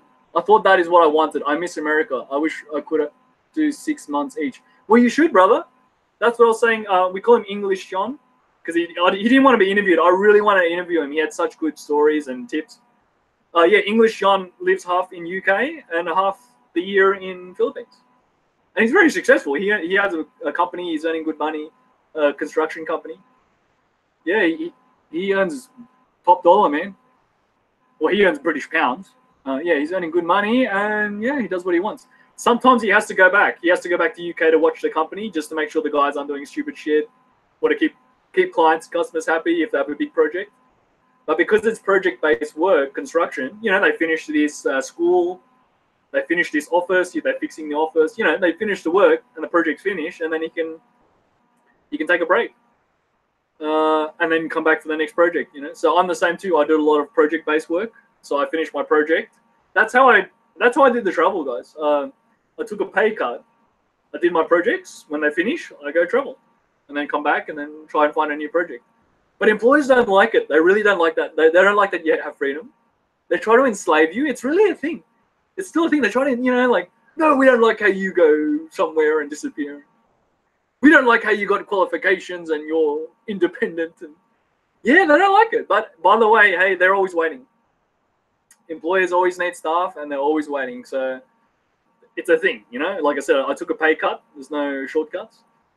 But, you know, worst case, I'll go work for a boring office job again and pay the bills. You know? I may have to, but that may get me to where the next stepping stone to get where I want to be. All right, that's life. It's like school. You got to learn how to read and write. Do your high school, but treat it like jail. Okay, I got to get out of jail. You know, your goal is to get out of jail, beat the system. You know, learn how to read, learn how to write, and then get out of there and, you know, get on to something bigger and better. Okay, so yeah, I'm just you know, rambling on. Let's keep going. Yeah, after a couple of years, you will see. Yeah, Joseph, exactly. Better to play it out. Better to know and just give it a try. Whatever it is you're doing. Dave, the end, YOLO. You only live once. Oh, that's bullshit. I know what you're saying, but I don't go for that YOLO bullshit. YOLO, right? People make fun of my accent. YOLO. You only live once. YOLO, it's an acronym. Yeah, that's everyone I know who's done YOLO has had serious health problems. You don't die quickly. I'm not kidding. You don't die quickly. You know, they eat junk food, they take drugs, you know, ecstasy, speed, you know, methamphetamine, cocaine, heroin. They go, oh, YOLO. You die slowly. It's a very slow process. You die slowly. They have health problems, back problems. They break their back, YOLOing. They have multiple health problems, you know. Yeah, everyone I know has done YOLO. I'm just being serious, responsible, guys. So don't think it's you only live once. It's called a slow and painful death. I'm not kidding. Diabetes, you name it. Like, you know, they didn't last the way they didn't have the YOLO fun experience they thought they would. They had fun for 1 or 2 years, and then they had multiple health problems. That's how it really works. Yeah, and they end up suffering, dying a slow, painful death. So, convenience of America. Joseph's saying convenience of America. A feeling of belonging somewhere, many reasons. A big one being friends and family and food. Yeah, exactly. Like, don't get me wrong, Australia is a very lucky, beautiful country. We're very clean and safe and very high living standard, but it does get very expensive because of that. But don't get me wrong, Australia is a beautiful country. Stacey Stevens says too many Filipinos here in SoCal. Oh, you're in Southern California, yeah. SoCal. I see them daily. Well, hey, there's more. The population of California is bigger than the whole of Australia. We have 24 million people in the whole of Australia. I think you got 26 million people in SoCal or in California. But hey, I mean, you got maybe Stacey, you don't like what some of these Filipinos, or it's a bit too much. They all work in healthcare. Yep, nurses. They're exporting nurses. Yeah, so many nurses. I mean, that's where this came from. I made these Filipino nurse friends, male and female. They migrated to Australia, so we became friends. And they're like, "Yeah, go see our country. Go visit Philippines." And sometimes I would go with them or visit them, their family, and that's where the whole connection came from. Yeah, so yeah, a lot of nurses, man. A lot of nurses. Edward Hope, that's understanding. The end, same in Norway. Yep. I think they're talking about lifestyle. Like, yeah, it's, you know, you miss it. You miss the living standard. You know, it's nice to have a high living standard, healthcare, safe, clean, and all that. But it's also nice to have some adventures and a bit of a vacation. So I think that's more to the point. I'm still doing the vacation exploring thing, but because I haven't really found a place I could live long term. We'll see. Maybe I fall in love with a beautiful girl in a village in Mindanao and fight the rebels and become a tribal leader, you know. Maybe that will happen one day. Michael Strong, Filipinos are like Honda. We're everywhere. Oh, that doesn't make sense. Honda is reliable. No offense, Filipinos are always late, man. I'm being serious. I invited the Filipino nurse friends, male and female, to my house for dinner. I wanted to cook for them, you know.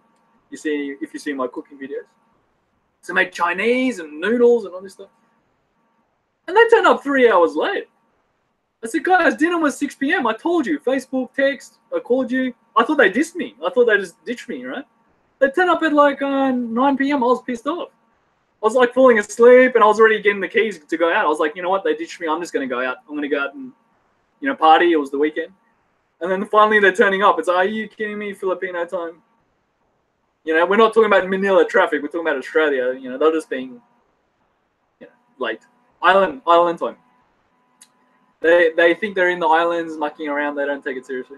And they make fun of us. They make fun of Westerners. They go, oh, you're so anal. Westerners, you Americans, you're so anal. You're so anal on time.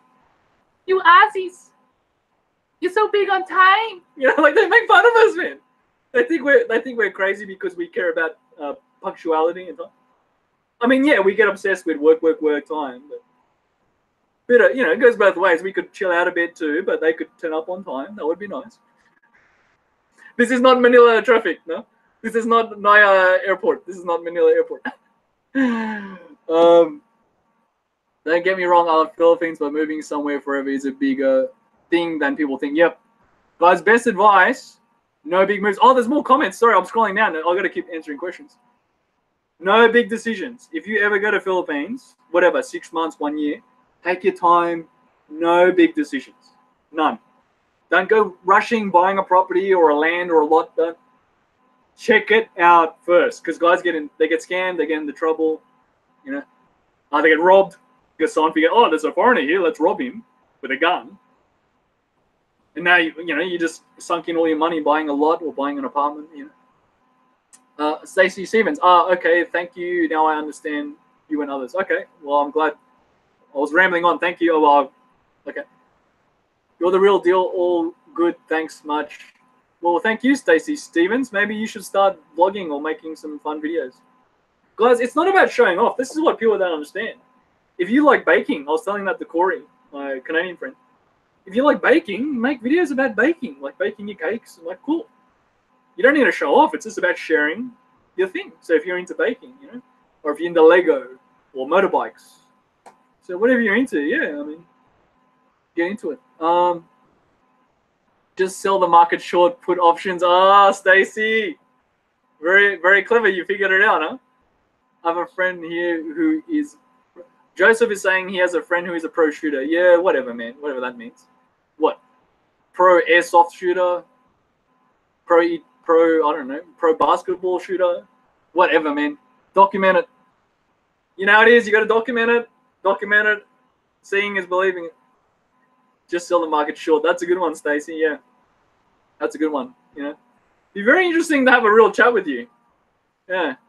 Maybe, I'm not sure what you do, Stacey, but you understand how it works, yeah. Michael Strong, people need to check out Bali for retirement. Philippines isn't the only choice. Yep, Bali has always been very popular for Australians. So flights to Indonesia are quite expensive, but to Bali, specifically Bali, there's like flights every day. Very affordable. Like a few $100s, like 300 sometimes on sale, just to get people going there. I went to Bali. So Michael's saying, I went to Bali and fell in love with the culture. I highly recommend visiting Bali in Indonesia. You went, yeah, look, that's why I didn't go. I thought it's just a tourist trap. You know, it's very touristy. I just thought, no, not for me. Indonesia, outer Indonesia or wider Indonesia is different from Bali. Bali is designed for tourism. So don't get me wrong. They got what they wanted. They wanted tourism, so they made a tourism haven. But very different, because my friend got a motorbike. He's Australian. He rented a motorbike and went all around the country. You know, stay in this village, stay here, you know, and then he went to Bali and he said, man, totally different from Bali. So don't get me wrong, I'm not razzing it. He said it was beautiful, he liked it, but he said totally different. You know, people are more reserved, Muslim country, you have to learn the culture, you got to be respectful. But in Bali, woo, party, very loud, you know, very loud, very people showing off in bikinis and shit like that. Muslim country, man, you know, they hate it. I'm saying the locals hate it. They don't like how Westerners are going there getting wild, you know, getting loose. But they want the tourism, so it's business. You know, it's like Thailand. Yeah, so I'm not dissing it. I'm just saying, you know, it's Bali and Indonesia are different things. But yeah, you're right. I should just take a quick vacay. Why not go party? Why not? Bali is English speaking. Yeah, mostly because they know they want the tourism. Joseph was asking. Stacey Stevens, housing market falling here, and they're also in Australia. Yeah, we've been grossly overinflated. Our housing market in Australia is grossly overinflated. So much so, even the International Monetary Fund and other regulating or other monitoring groups, not regulators, have said you guys are insanely overinflated. Now, of course, what's the reality check? Australians get butthurt, right? I don't want to hear that. So they just keep overinflating it, and now it's dropping significantly. So in the last year, they've dropped about 10%, I think. About 10%. I've got to keep checking because it keeps changing. I think it's 14% now. And the major cities, like economists and analysts, so this is again something I'm versed in. The economic analysts and economists and financial analysts are saying, man, in Sydney and Melbourne, they're so frothy, like 1 million or 2 million for a one-bedroom apartment, like this, like a small one-bedroom apartment. 1 million, 2 million, you can't afford it, never in your lifetime. And it's not nice, but it's a run-down apartment with rats and shit and crack pipes, you know. You can't afford that in your lifetime. So of course it has to be adjusted. It has to come down because it's too frothy. It's way too expensive. Your average person on 50 grand salary, that's the average salary in Australia. The average income, let's just say income. The average person earns 50 grand a year. They can't afford $1 million apartment. That's bullshit. And it's not even a nice penthouse. It's a crack house. It's a rundown, yucky, one-bedroom studio, one-bedroom apartment. So yeah, I mean you can't live. You can't even have a roof over your head. So yeah, they're set to fall maybe 30 to 40%, depending on how the economics play.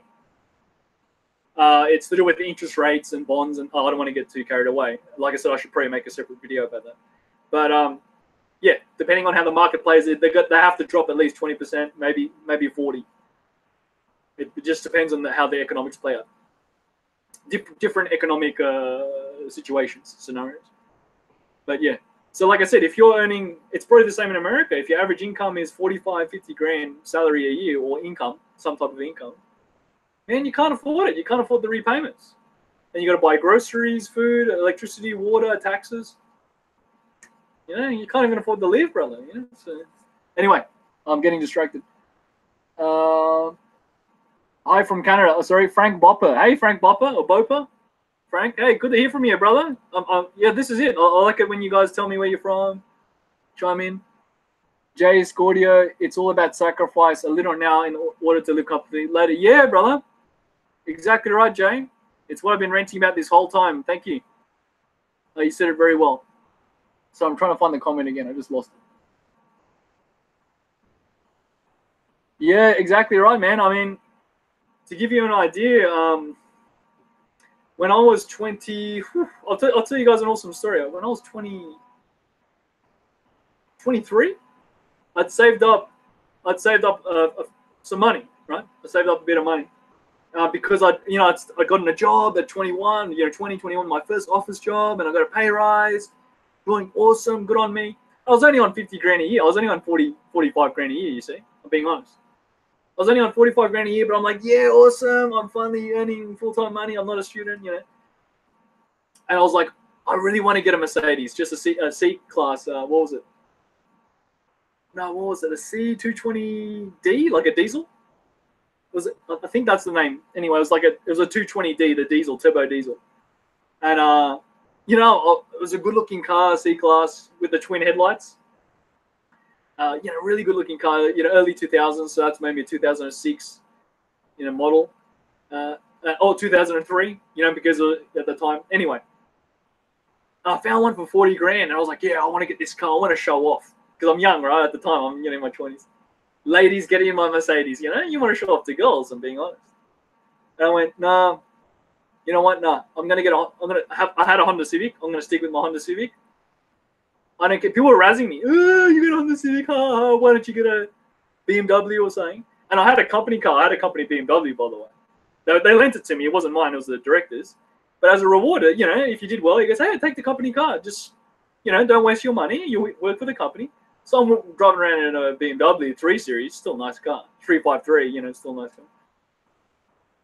And so he's like, hey, don't worry. If people razz at you, get in the company BMW, go show off. He's like, he was a really cool director. He was a really cool guy, and he sold the company, and that's why we all had to move on.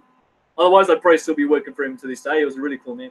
Simon, let's give him a shout out. This director Simon, and anyway, he shouldn't have sold the company. He should have kept it. He just cashed out by the time he turned 40. He just was like, I'm retiring early.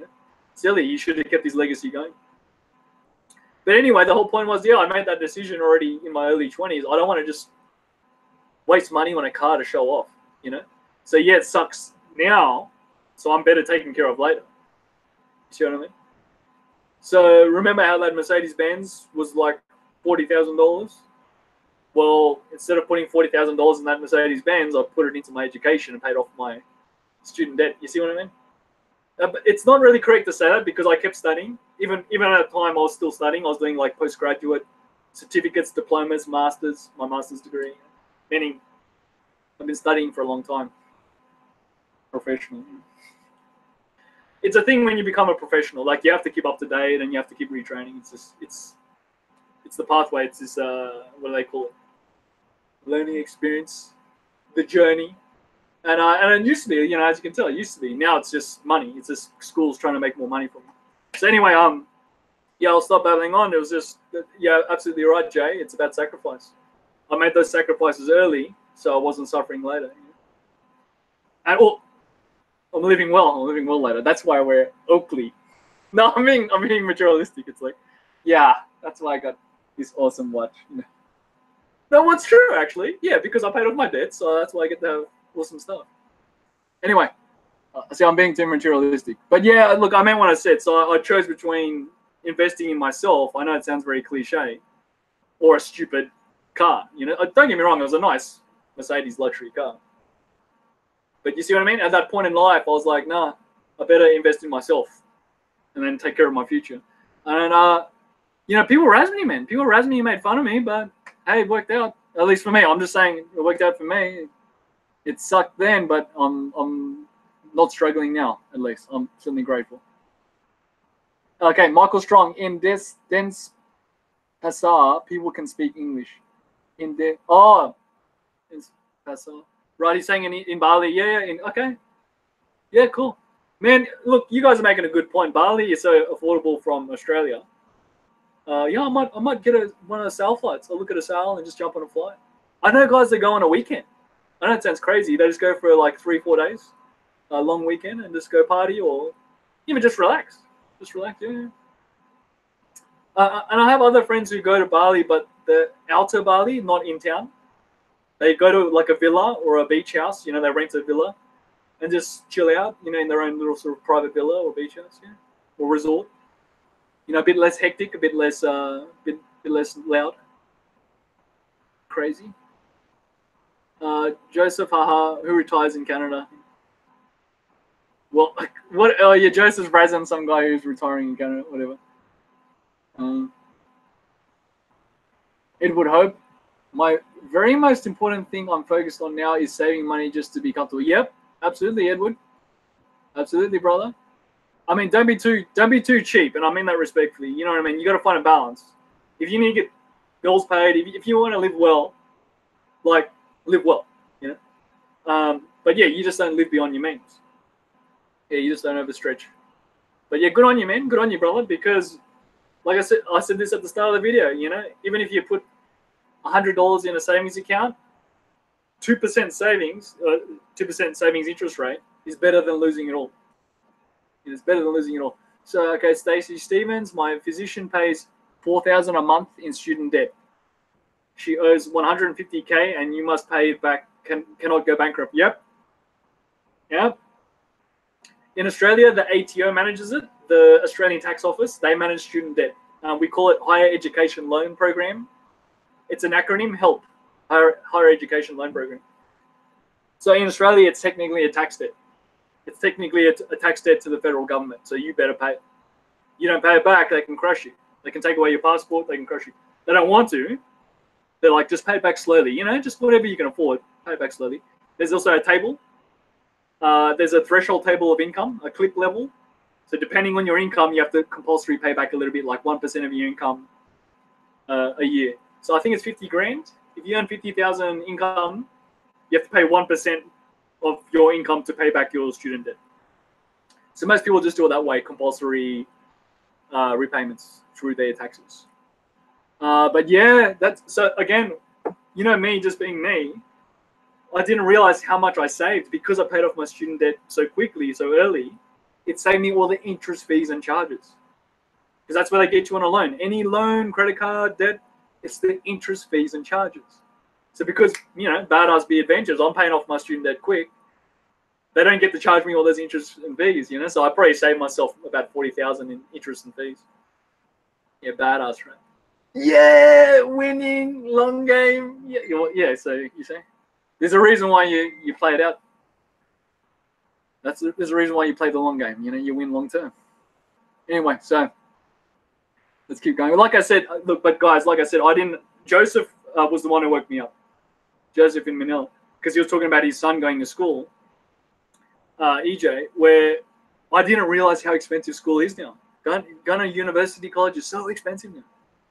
It's grossly inflated, and it shouldn't be because we have the internet. The internet should be making it cheaper. because there's online universities and you can do the study online and technology. It should be cheaper. It shouldn't be so expensive. Anyway, let's keep going. The end, Dave. I'm free. Can have a meet up in Australia.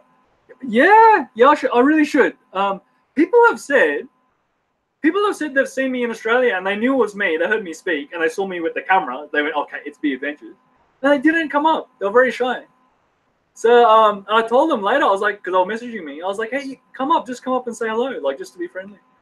But yeah, they saw me with the camera, they heard me speak, oh, it's him, But same in Philippines. People have messaged me, Americans and Filipinos.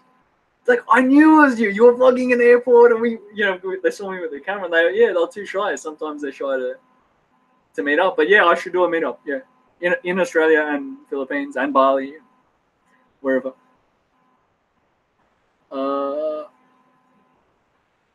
Let's keep going.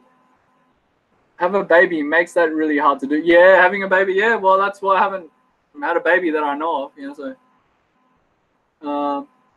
Yeah. Well, it's also mindset. It's mentality, brother.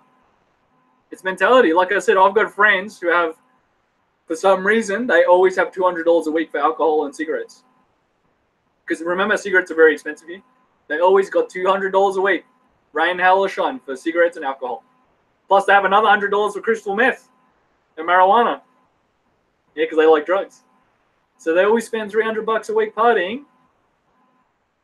They find the money somehow, or however they're doing it. Probably, illegitimate, but still, hey, if they got no, that's not true. Actually, that's not true. They have full-time jobs. They do have full-time jobs. That's how they can afford to burn so much money. So one of them, I told him off. He was on $80,000 a year, and he got promoted $90,000 a year. A truck driver, jerk off, man. He's on $90,000 a year. Doesn't have a cent in his pocket. Just gambling, drugs, alcohol, cigarettes, prostitutes. I'll tell him, brother, if you can spend that much money a year, like $500 a week partying, put it into a savings account, go traveling. Go traveling around the world. Or pay off your house. If you can afford to spend that much money, free income, put it on your house, pay off your mortgage. Jerk off, man. Total jerk off. And he defaulted on his mortgage. He defaulted. He didn't pay off the house. That's what people aren't talking about. Oh, it's too expensive. It's too much. He just defaulted. Lost the house. Idiot.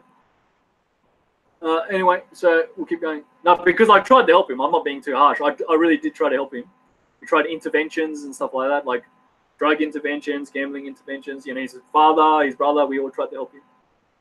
No, so gambling junkie, drug addict. He got what he wanted. That's what he wanted. Anyway, the end. I'm whatever. Michael Strong. Things in Bali are super cheap too. Jakarta has majority Muslim, very nice people. Also has Catholics and Christians. And Bali is Hinduism. Oh, really? I'm gonna look into that. Well, okay, all right. Nice people in Indonesia. Okay, I'm gonna look into that. Yeah, okay. Look, I've met Indonesians here. I've worked with Indonesians. I've had Indonesian friends, international students. Yeah, it's cool. I've got no problem with that. I like the food. I like Indonesian food. I've been to Malaysia. It's very similar. You see, Malaysia and Indonesia are very similar. Similar culture. They exchange. They jump to each other's countries. Yeah. They mix. Same tribe, so to speak. Similar Southeast Asian tribes. And same with the Filipinos. They're also a similar tribe. Yeah, okay. Joseph got to run. Have a good one, guys. Yeah, hey, thanks for joining us, Joseph, in Manila. Alrighty. Yeah, thanks for joining us, bro. Stacey Stevens. Congrats, Miss Universe, Miss Gray, Filipino mom, Aussie father. Maganda. Carlava. Walk. Yeah. Yep, she's awesome. I think it's Katrina Gray. Yeah, good on her. She's from Queensland, Cairns, Queensland. She aced it, man. She smashed it. She crushed it, meaning she was confident, well-spoken, educated. She really should have won. Excuse me, I've got to... Excuse me, guys. Jeez. got a dry throat. She really deserved to win. She had it all. You know, beautiful. She had the catwalk, the costumes, you know, all that, the evening gowns, you know, all the whole thing. But at least she was well spoken, intelligent. Yeah, you know, and she brought up the AIDS issue, AIDS, HIV. She's a AIDS, HIV advocate. You know, awareness and protection. Very, you know, responsible. Good on her. That's the whole point of these beauty pageants, guys. The Filipinos love them. They love these beauty pageants. You know? They start from young. It's a national sport. The whole idea is to get attention onto important issues. That's why they do it for charity. Well, they're supposed to do it for charity, you know? Gosh. Sorry, guys, I got a bad... Something happened. Maybe I'm vaping too much. Yeah, that's what it's all about. The whole point is, yeah, it sounds very superficial and shallow. Oh, look at these beauty queens. You know, some girls get upset. It's like, no, you don't need to get upset and jealous, or guys. Yeah, it's about these beauty queens, but they get attention onto charity and important issues. So if everyone did the right thing, we wouldn't need these beauty pageants, but people don't do the right thing. So we kind of do need a beauty pageant every now and then, you know. And it's fun. It's fun. It's entertaining. That's the whole point. But yeah, good on Miss Universe. And she's, you know, Filipino Australia. So we both won. Philippines and Australia both won. So good on her, Miss Gray.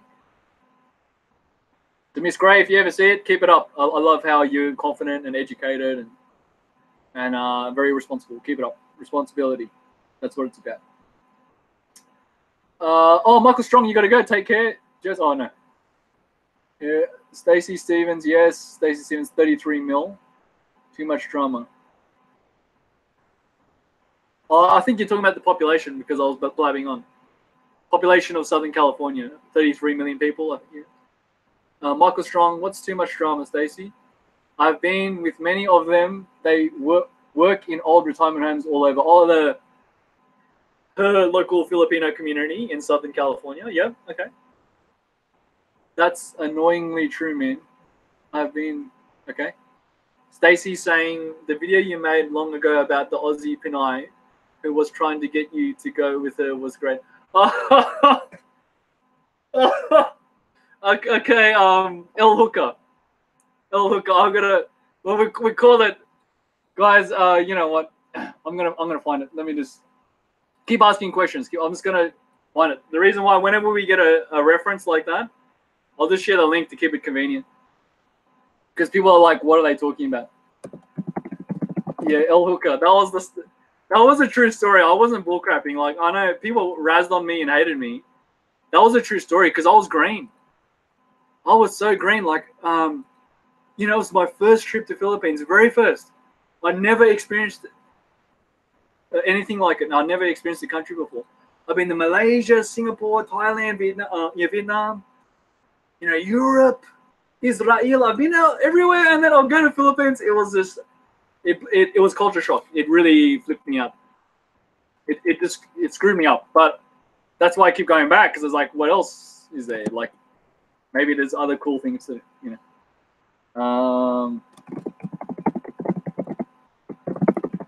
Yeah, it's a story time. It's a story time video when I was telling a story. Yeah.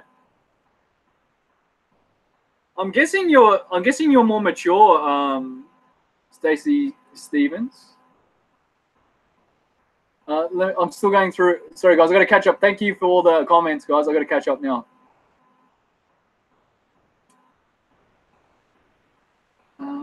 The Big Short. Yeah, that's a great movie. Thank you for sharing, Stacey Stevens. Guys, if you ever want to learn a bit about the economy, watch The Big Short. The Big Short. It's a great movie. And also Margin Call. Margin Call. Yep. So thank you for sharing that. Yep. The Big. To this day, people don't know about those movies. They're such good movies. And obviously based on true stories. The Big Short.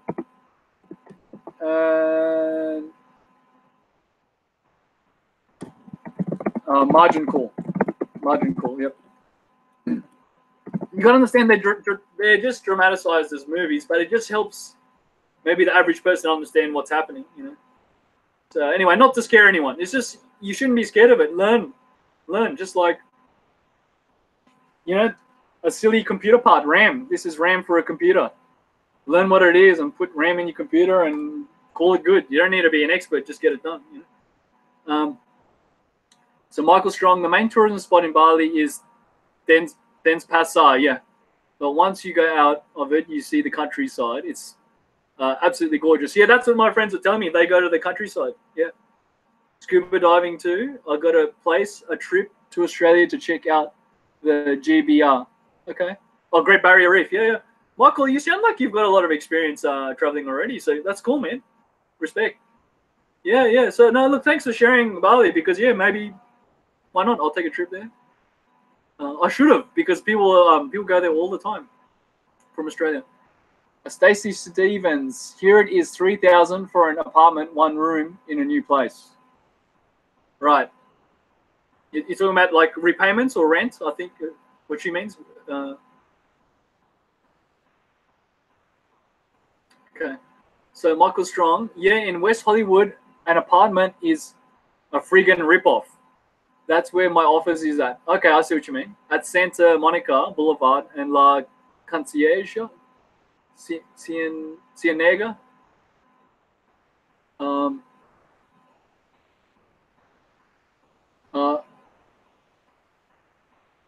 And downtown LA is a shithole. Okay, Michael. Yep. No, look, I've heard that. I'm not in such language, but I've heard, yeah, it's just concrete, rundown, not so nice. Yeah, I'm not razzing on you guys. I like the feedback. I like how you're sharing. That's the whole point. Stacey Stevens, if a woman only wants you for a car, she's not worth it. Yep. Yep. She'll ditch your ass in a heartbeat. I mean, yeah, she might fall for it initially. That's what the guys don't understand. And thank you for saying that, Stacey. I'm still catching you in comments. Guys, you're not fooling anyone. Yeah, you got your fat whip, you got a nice car, your nice watch. You're not fooling anyone, right? She's gonna leave your ass in a heartbeat. She's just gonna try and snatch what she can. So because your impression was showing off, when she works out that's not real, then she's gonna go. Or you're going to have to keep up with that. And then you're going to have to keep doing stupid things, you know, and you're going to make a fool of yourself, right? And you're just going to keep burning money for the most ridiculous reasons. So it's normal when you're young. See, that's why I shared that story when I was younger, in my early 20s. What do you want to do? You want to show off. You want to show off and impress girls. But fast forward, there's better ways to do it. Man, there's better ways to build a relationship, date and meet people. And I'm being serious. I've dated girls like that, and it was terrible. It didn't last long, and they were just terrible. It didn't matter how pretty they were. It was just fake. So fake, man. Shallow. Like, we just fight, and it's not nice. So that's why I'm single. Yeah. All right, let's keep going. Michael Strong, I'm jealous to go to Bali just for this weekend. How amazing is that for Australia? Yeah, because of our geography, we are Australasia. We're part of Southeast Asia. A lot of Australians just don't realize it. It's a 20-hour journey from California. Yeah, long flight from California. Yeah, done it twice. Wow, you've done it twice. Cool, man. Cool, Michael.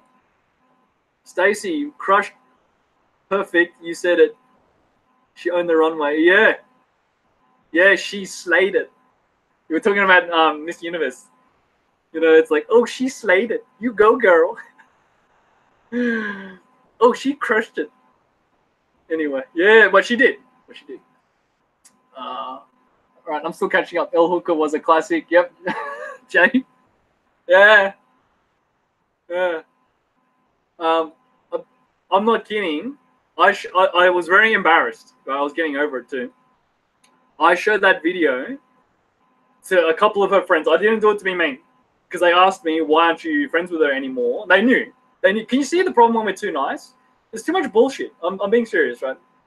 They would, we don't want to say anything. We want it to be nice, and you know, we didn't want to upset you. You know, blah blah blah. I said no. I said real friends tell the truth. Yeah. If you were real friends, you would have told me what she was like and that this was a scam and things were happening. You intentionally let me go with this person, knowing that they were a scammer, and dishonest and disgusting. So anyway, I showed them the video, and they laughed. They were like, yeah. They said it's all true. I was like, So now you admit it, right? See, because I was like, oh, we didn't want to say anything. Oh, what are you talking about? They said, yeah. They said, yeah, that's like, you know, it's a cover up, it's a act, you know. So anyway, silly. So they're not friends with her anymore. Just to make the point, you know, they used to be her crowd, her friends, her girlfriends, and they're not friends with her anymore because they know, like, she's you know, she's doing these naughty, dirty, disgusting things. It's like, hey, sweetheart, if you want to be a working girl, go work, but don't bring that bullshit to us, you know, or keep quiet. Don't make it so obvious. You know? Anyway, yeah, let's keep going.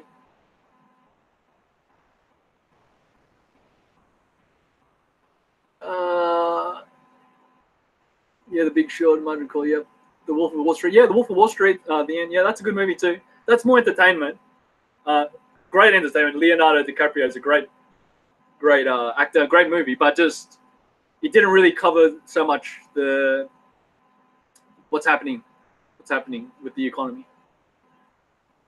Been to New York. Oh, Focus Warrior. Hey, welcome, Focus Warrior.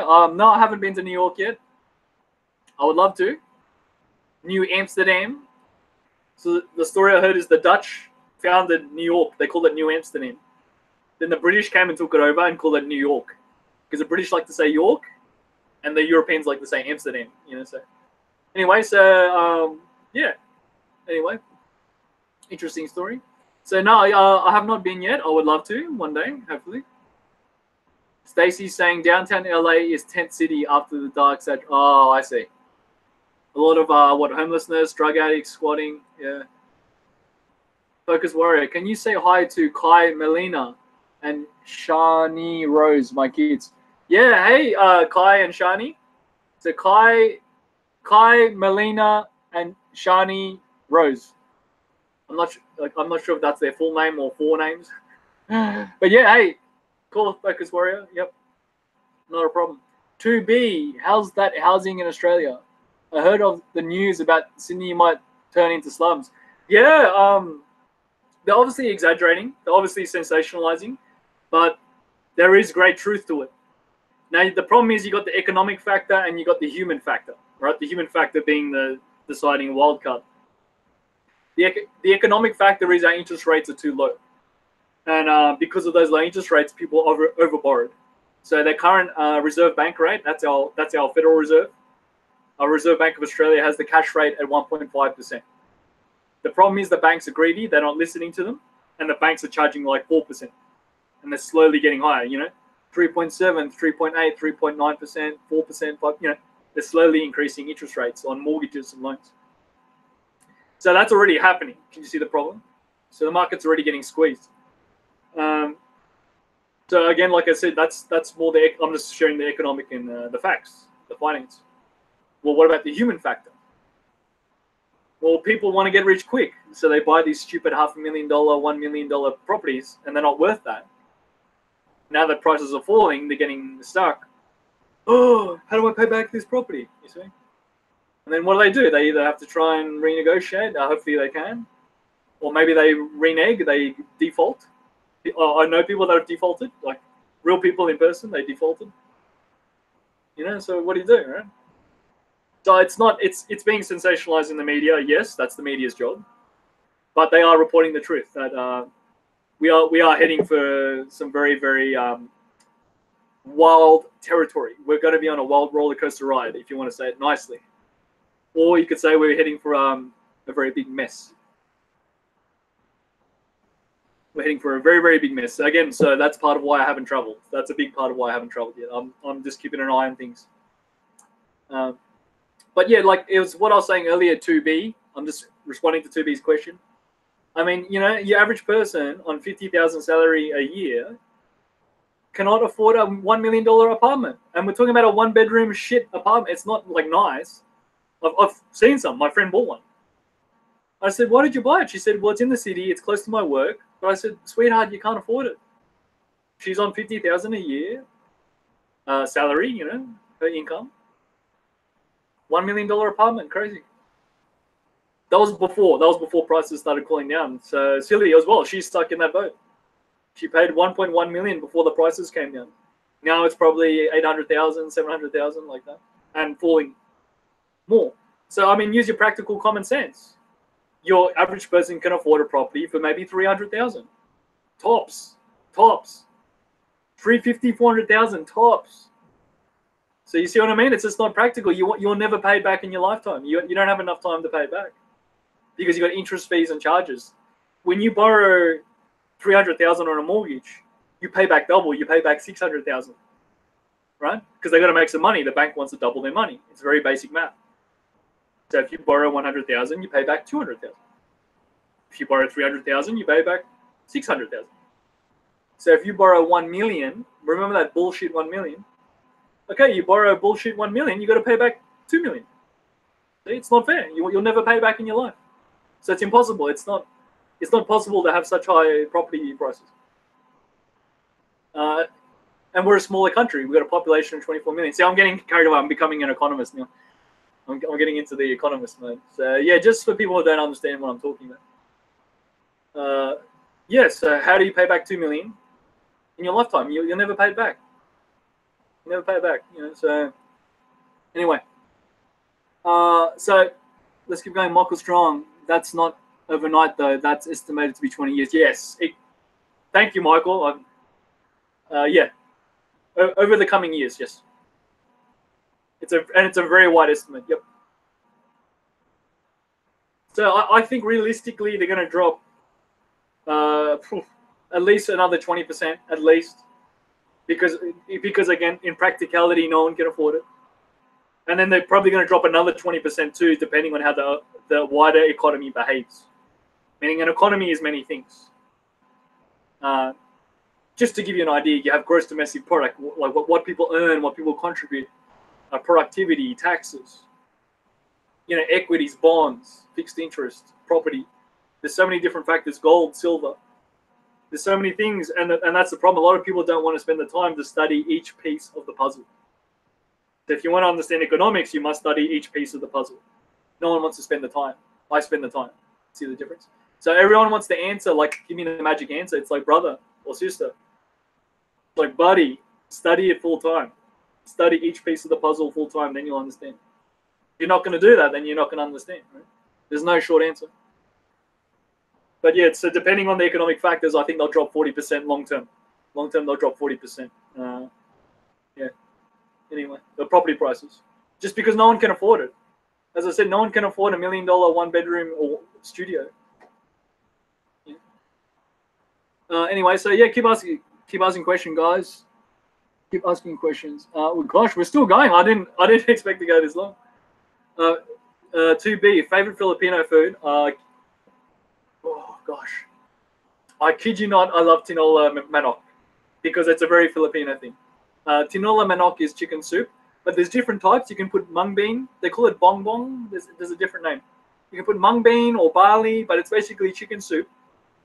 You chop up the chicken pieces, boil it up, very tasty. All the flavor comes out of the bones and meat. And then they put in malunggay leaves, which is moringa leaves or moringa tree or calamungay. It's highly nutritious. I'm not kidding. I like it because it's a very unique Filipino thing. You know, other cultures have lechon, roast pig or roast chicken, and whatever. But yeah, I kid you not, I could eat that every day. I did try and eat it every day. Not every restaurant had it. They laughed. They thought I was making fun of them. I said, I want malunggay. I want tinola manok. They said, no, you're a foreigner. Why do you want this dish? You know, they got embarrassed. They thought, no way a foreigner would eat this dish. You know, it was this weird cultural thing. It's a bit like lugao. You know, lugao, the rice porridge? Lynn, our friend Lynn got embarrassed because we're asking, hey, we want rice porridge. And she goes, no, you only eat rice porridge when you're sick. Only old people or sick people eat rice porridge because it's easy to eat. It's just rice porridge, rice with lots of water and flavoring. You go, no, I want lugao. I want the Lugao Republic. I want the rice porridge. You know, and it's funny. They get embarrassed. They're like, oh, why is the foreigner eating? You know, eating the simple food. You know? Because it's easy to eat. It's a good, simple dish. Anyway. 2B says, but do you know how to cook? Yeah, watch my cooking videos, brother or sister. I don't know who you are. I don't know if you're male or female. You gotta tell me. You gotta tell me what country you're from. Yeah, guys, go ahead and tell me what country you're from, and if you want to share anything else, if you're male or female, and how old you are. Or you don't have to, But just so I have an idea of who watches my stuff. Gosh, I'm still going. This is a really long one. Wow. I don't mind, but yeah, we're still going. Thank you to everyone who's watching. We got 15 people watching. 14 now. Bye. Oh, you're from Philippines? Ah, I see. Right. I see. So, I know how to cook. Yes, if you'd like to see my cooking videos, I will get that ready for you.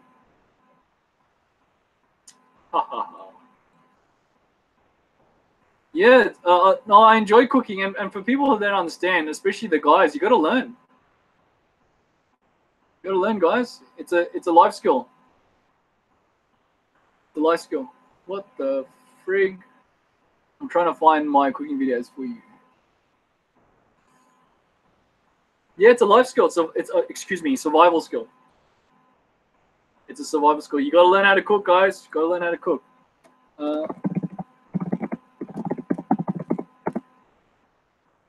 Even if it's what do you call it, ramen noodles? We call it 2-minute noodles here because it takes 2 minutes to cook them. 2-minute noodles, ramen noodles. Hey, make a start. Got to start somewhere. Okay. Michael Strong 2B. That's going to be a hard question.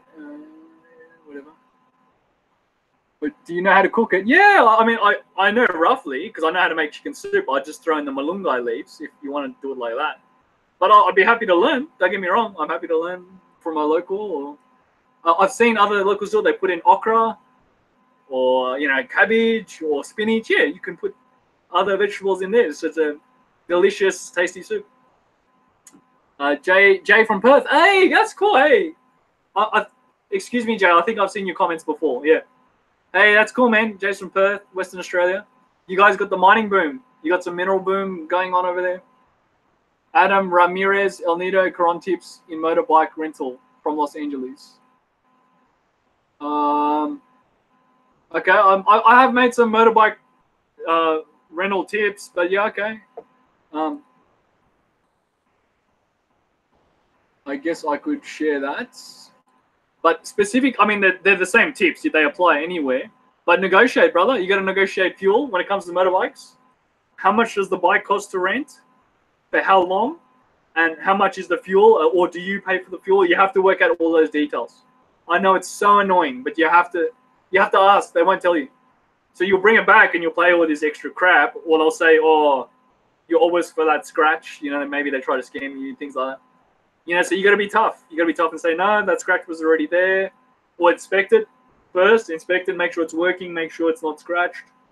Or if it is, identify, look, it's already scratched, it's not me, But yeah, typically you pay a rental fee and then for fuel. So I'll give you a good example. We had scooters in Sabang. That's a good example. We had scooters. And we got motorbikes. So I actually have a video of motorbikes. I walked past the place. So Coron motorbikes. It's not a riding video. It's just me talking about. I'm showing some motorbikes for rent. So that's for you, brother. And I'll share the one where I was actually negotiating the price of a scooter rental in Sabang. It's called What's Your Standard? But I'll specifically put the topic scooter rental. Rental in Sabang. Sabang Beach, Porto Galera. But the principles are the same. Yeah, so there you go. That should hopefully address your question.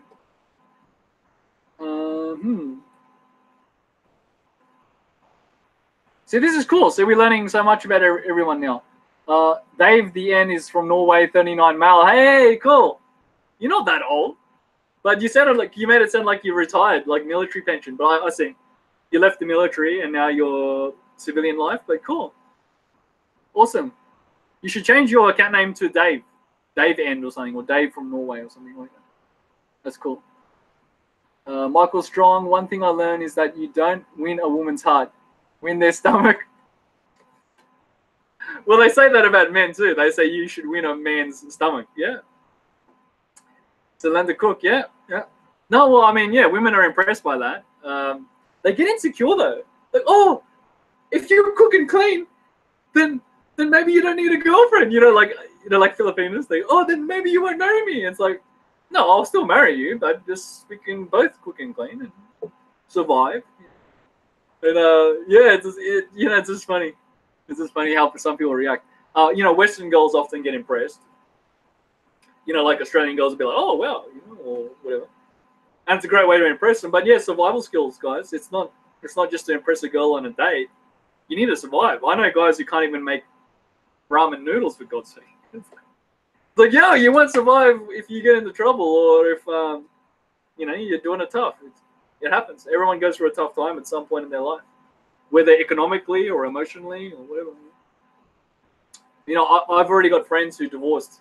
They married young, and I say this respectfully. They married in their 20s. Here in Australia, many different cultures: Asian, Middle Eastern, Australian, New Zealander, European. Man, they're all divorced. I'm not razzing them. I'm not making fun, because I respect marriage. I take it seriously. Maybe that's why I haven't married yet, because I take it too seriously. But they all married for fun, Facebook, Instagram, bullshit showing off. Man, they're already divorced.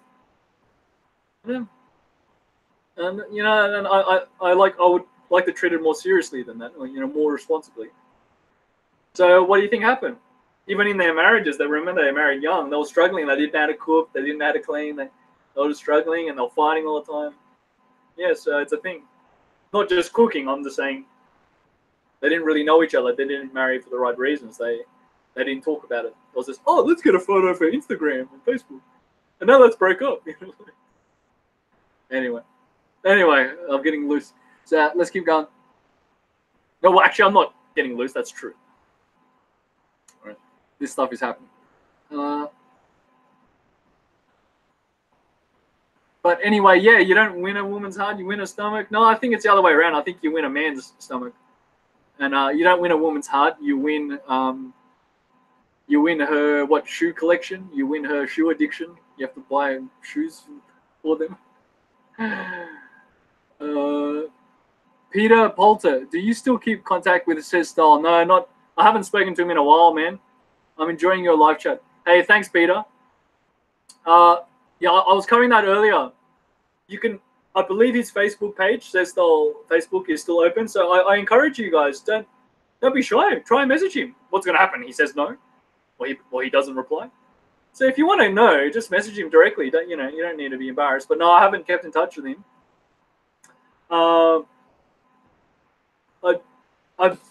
Guys, I like to respect people's confidence. So if people tell me things in private, I try to keep it private. I want to keep that trust and confidence and integrity. But all I can say, Peter, is he said it publicly on his channel that he had broken up with his wife and he was still enjoying the party lifestyle. And if you don't know what that means, it means you need to buy extra condoms. Right? So he made his choice. He broke up with his wife to go party and boom, boom, boom and do whatever. That's on him, right? So I'm not razzing. That's on him. He's got to own that. He's a grown-ass man. He's got to own that. And then later he took down those videos. He also had some party videos, dancing and with his new girlfriends, whatever. So no, I don't keep in touch with him, man. And there was a lot of controversy and gossip on the internet. I didn't care for it. I don't want to get involved in that bullcrap. So sort of like best wishes sort of thing. Yeah. And you're more important, Peter. Tell us more about yourself. Adam Ramirez. Oh, hey, roads are dangerous in Palawan to motorbike first timer. Yeah, yeah, because some of them are nice asphalt, some are concrete, some are rocks, some are dirt. So just like anything, yeah, you got to go slow, brother. I mean, obviously we saw people doing it, but yeah, really in Palawan we took vans. Most people take vans because they're regular. You jump on a van, everyone pays for a seat. That way it's more affordable, and then you drive through, or you take boats, ferry boats. Always take the fast boat whenever possible. Pay the extra money, get the fast boat. If you take the slow boat, you can drown. They sink, and they're just so damn slow. It's because they overload them. Too much people, too much cargo. And then, yeah, so, and of course you have airplanes. I don't know why people complain. I guess they're being cheap, but you have airplane. If an airplane can transport you safely and quickly, hey, great vacation. You know, I know it's not very one, but hey, why not? And also fast jet or excuse me, fast ferry. You gotta understand, when I went to Quran, from Quran to El Nido, there was no fast boat at that time. And I'm sure they saw my vlogs and saw me complaining and shit and did something. And now they have a fast ship, you know, like a steel ship. Fast ship, yeah, well worth it. I think it's like 8 hours slow boat or 2 hours or 3 hours fast ship. I can't remember. I made a video about it. But to answer your question, yeah, roads are always dangerous in Philippines, brother. They always are. You got to be careful. That extra be careful. Go slow. If you don't feel confident, like going up a mountain or whatever, don't do it. Like, just don't do it. Because people fall off. You know, people fall off mountains and things and get in accidents. Michael Strong again. Just remember, Adam, it's always hot in Philippines, so you're going to be under the sun. Yep. You get burnt, man. That's why people wear their jackets back to front. One as a windshield. But because you just get burnt. Your chest, your neck, your arms, your face, you just get burnt. Yeah. You got to wear a hat, wear a cover. And, of course, don't be shy. You know, whatever hat you want to wear. But, yeah, absolutely, you'll get burnt like crazy. Yep. I was driving, you know, ATVs and quads. You know, I just prefer that a bit easier. And, yeah, my arms, my neck, my face was all burnt. Yeah. I mean, I didn't mind. It was fun. It was cool. But even with the sunglasses, the handkerchief for the dust, and bugs, you know, all this dust and bugs in your face. And the helmet is still, you know, my neck and arms were all burnt. But it was fun. Don't get me wrong. It's cool fun. Okay. All right. Yep. You're welcome, Adam Ramirez, to be in Puerto Princesa, Palawan. Most roads are in terrible state. Yeah, it's weird because they're just old. Because yeah, they used to be like okay, but you know the tourism grew, and a very good point to be that's a funny name. You got to come up with a better name, like a real name. So in Puerto Princesa, yeah. So I saw a lot of development work last time I was there. You know, they're already trying to prepare new roads, new shopping malls, new stuff because it grew so fast. Palawan region is a series of islands, and it's still a remote area.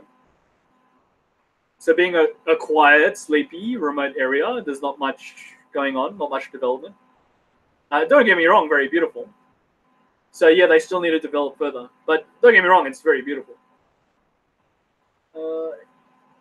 Adam Ramirez, any suggestions on Sikh hostels in Quran? Brother, watch my videos. I already covered that. I mean, I went to Eco Lodge. Yeah, I'll get the video. I went to Eco Lodge, but hostels, I did cover some too, I think. I'm not saying you have to stay at these places. I'm just saying I did give a coverage. Let me on Eco Lodge. Eco Lodge is misleading. It's not like ecology or ecosystem. It stands for Economy Lodge. Quran Economy Lodge. See how they played on words? So it's not to do with the environment, but they do care about the environment.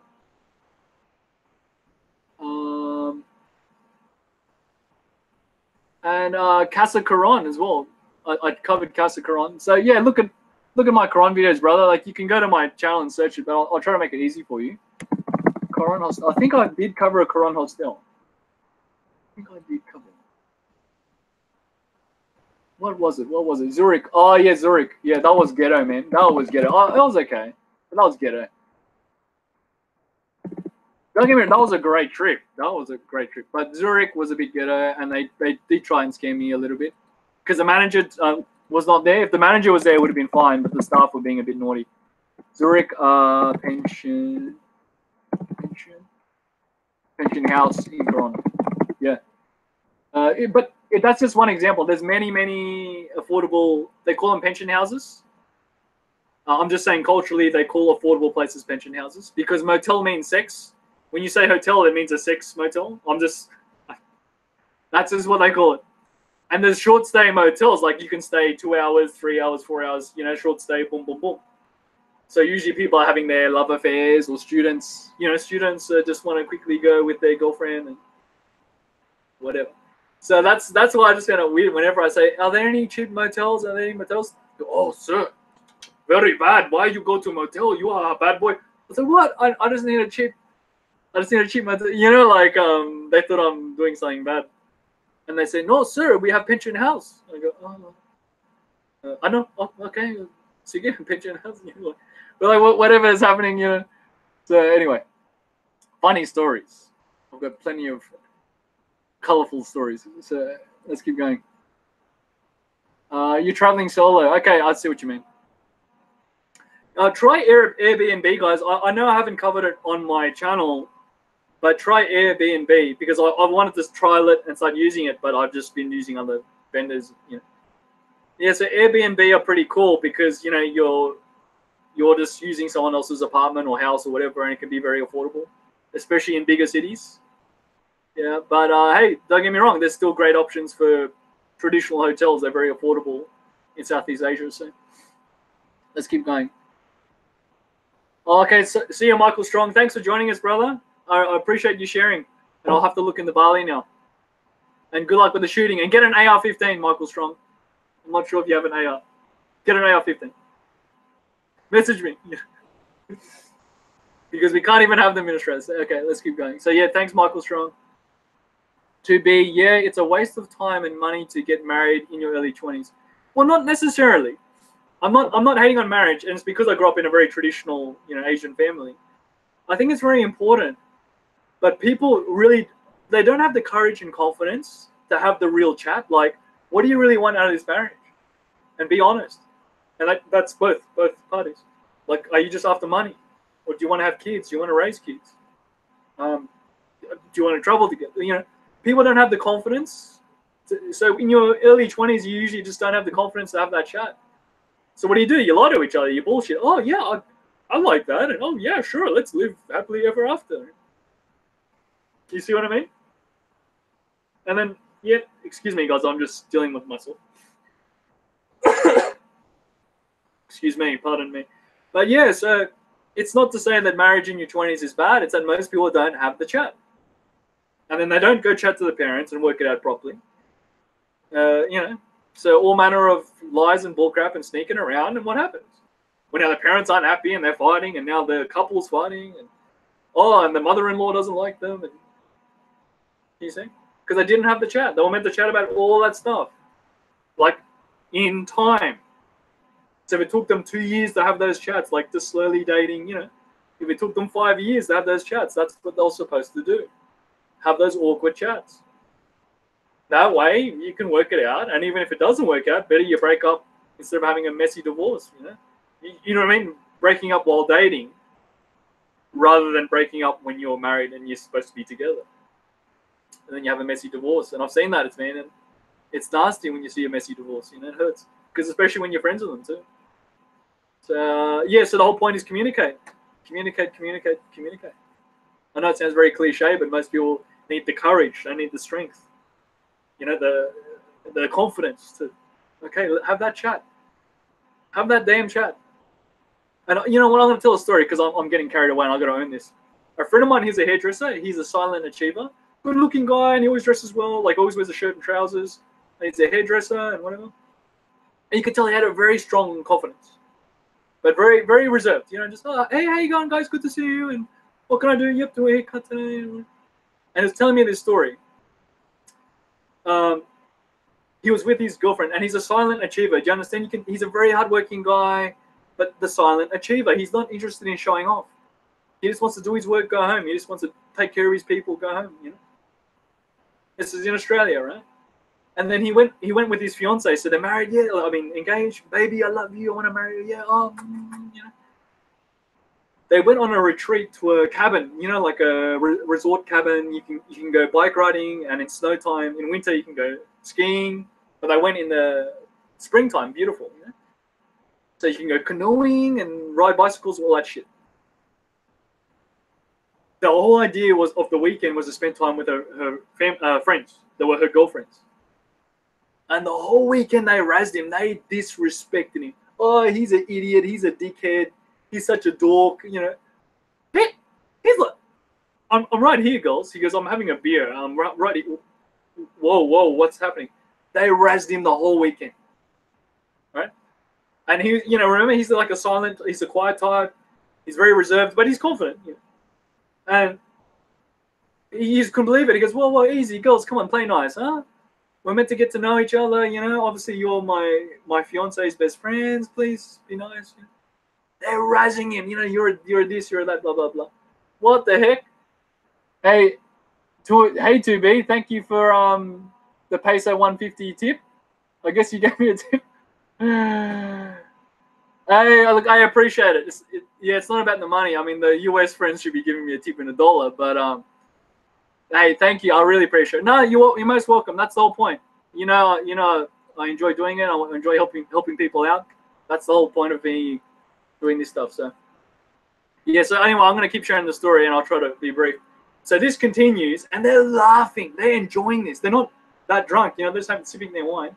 Ah, he's such an idiot. Hey, he's a gay. They're razzing him like so bad. So he just kept to himself. He goes, girls, you know what? I'm gonna go to bed then. You've been like this all day, all night. It's not nice. The next day he gets up, and his girlfriend's like, still, oh, what's happening? He goes, look, I just made you a coffee. Come on, wake up. So they're having coffee. He's already dressed. He's already packed. His bag's already packed. It's just a weekend. He said, I'm going to get in the car. And I'm going to go back home. You can come with me, and we'll work this out. Or you can stay here with the girls, and we'll work it out when you're back. She goes, oh, whoa, wait. Wait, let me talk to the girls. He goes, no, come on, make up your mind. So they, he goes, I don't want to get in an argument. He goes, you know what? Stay with your girlfriends. There was about 3 of them. Stay with your girlfriends because they got their own cabin. You keep this cabin. You do what you want. It's all paid for. He said, I already went to reception and paid the bill. He's a gentleman. So he goes, I'm getting in the car. I pack my bag. I'm going home. You come back with the girls later. You can get a bus or you can drive with the girls. It's just like, no, wait, I'll go with you. And he goes, no, you need to work this out. So he drove home. This was like on Saturday, right? They went on a Friday and he's already going back on Saturday. I know, I'm telling this story. I'll try to hurry up. He called her father and her mother, like, this is what happened. They were like, oh, geez, we're so sorry, man. But we apologize. He goes, no, don't apologize. He goes, I just want you to know. He goes, I'm packing his stuff up at the house, their small townhouse, they're living together. And he said, I'm packing his stuff up. Okay, I'm going to drop her off with a bag. All right? And they go, yep, okay. So he said, look, I'm not going to marry this girl. Yeah? He goes, I'm not going to marry her if she razzes me like that. In front of her friends, in front of other people. If she's laughing, yeah, he's a dickhead. He's a loser. He's a dickhead. He goes, why would I marry a girl who speaks to me that way in front of other people and enjoys it? So he's like just Saturday getting over it. He's working on the garden, mowing the lawn, working on the house. He's just getting over it. He's trying not to get upset. Finally, she comes back Sunday with the girls. They drop her off. And, she's like hungover and, oh, okay, so what happened to you? Why'd you leave? He just said to her, same thing, babe, when I proposed to you to marry, I wasn't joking. But if this is the way it is, you just razz me, disrespect me. If you think I'm a dickhead, if you think I'm like that, here's the ring. Keep the ring and keep the marriage. Slam that on the table. Get out. Right? Your bags are packed. Get out. Oh, she's crying. Oh, baby. No, he goes, no, your father's coming to pick you up. I already called him. So the father came and picked her up. Oh, man. Now he got rid of her. He got rid of her because he goes, we need a break. We need time apart. Now, I know it's quite a wonderful story, right? Quite a colorful story. That's what they needed. They needed that as a couple because he said, if this is the way it's going to be, I don't want to marry you. I don't want to have a marriage like this. So finally, she apologized. She came back. She apologized and said, look, I'm not going to hang around that bad crowd anymore. And he said, don't do it for me. Do it for yourself. Right? He goes, you were so bad. You were so, just such a mean, evil person around them, So if you want to be a better person, then do it for yourself. Don't do it for me. See how he did it? And he's very straight. He just speaks like that. He's very straight up. So anyway, I lost touch with him. But from what I understood, yeah, he took her back and they did end up getting married. But can you see that these are the chats you're supposed to have? So this is my marriage counseling. I know that was a good one. But man, when he told me that story, because I know, I was like, oh, you said that and you took the ring off. And I was like, oh. And he goes, bro, it's not worth it. Even if I'm like, oh, I don't want to say anything, I don't want to upset her, we're just going to break up anyway. We're going to keep fighting. It's no point. So that we needed to work that out, as awkward as that was. So anyway, let's keep going. Let's see what else people are saying. Oh, 2B, what advice would you give to your 15-year-old self? I think I would, because I just spoke so long, I would give that same advice about marriage. I'll give that same advice, like have the chats, build up the confidence to have those awkward chats. And to my 15-year-old self, I would say do things that help you build confidence. Do things that help you build confidence, and it's one step at a time. And what else would I tell my 15-year-old self? Many people will lie to you in your life. Yeah, I'm being honest. That's what I would say to my 15-year-old self. Many people will lie to you in your life. Slap, wake up. I'd slap myself and say, wake up. Just to be very brief, many people close to me have betrayed me. Yeah, in personal relationships, in business, and yeah, it's okay. I'm a shooter now. I'm a shooter, so if scores need to be settled one day, I'll smoke them with the 12-gauge shotgun. No, I'm joking. Or am I? No, but it's a thing. Yeah, once you start doing certain things, once you start leveling up in general, you start building up your life and leveling up, you figure this stuff out. So yeah, I say to my 15-year-old self, many people will lie to you in your life, and many people will betray you. But it's okay. Just do things that help build your confidence. That's what I would say. Yeah, I'd say something like that. If I would think of a better speech and bravado, I could write down a better speech. But yeah, that's what I'd say. Okay, Michael Strong. Oh, I just remembered, Adam, even locals do not drive at night. Yeah. Thank you, Michael Strong. Yes. He's saying locals don't drive at night sometimes. It's very dangerous. Yep. They don't turn on their headlights. They don't have the light bulbs, or they don't want to waste electricity, or they can't afford light bulbs. The halogen bulbs, bikes, as well as cars and trucks. Very dangerous. Yeah, they'll crash into you, man. They'll crash into each other. It's crazy. I remembered I hired the entire van for myself for $100 from Porto Princesa till Nido. Yeah, that's common. I mean, usually you share it. You're a high roller, Michael, but yeah, you just share it with a couple of people. Van will be full of people. Yeah, I mean, it doesn't have to be. I was with myself, Seth, Lynn, and the 2 Italians. Only 5 of us. Oh no, and those 2 Filipinos. 5, 6. Yeah, we had a full van, but it was comfortable. Like, we had room. We went to that. But I know what you mean. Yeah, it gets annoying when they put like 10 people and you're like, are you serious? Yeah, they do that on everything, even buses. I kid you not, I've been on a bus from Cebu City, going down south to Oslo and then Dumaguete. We were like this in the bus, standing up. And then we would have to walk out and let people out of the bus and then walk back in. It was that packed. Well, we didn't really walk out. They just jumped over. They would jump on top of the chairs, on your shoulders. It was just ridiculous.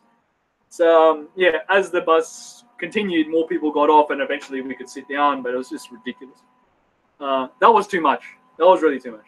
Making everyone stand like that. So, I really feel for, the elderly and people who have to stand like 2-hour bus. It's really, really hard, man. But Duterte, I think Duterte is fixing that too. So anyway, let's keep going. Oh, Neo Steeled 001.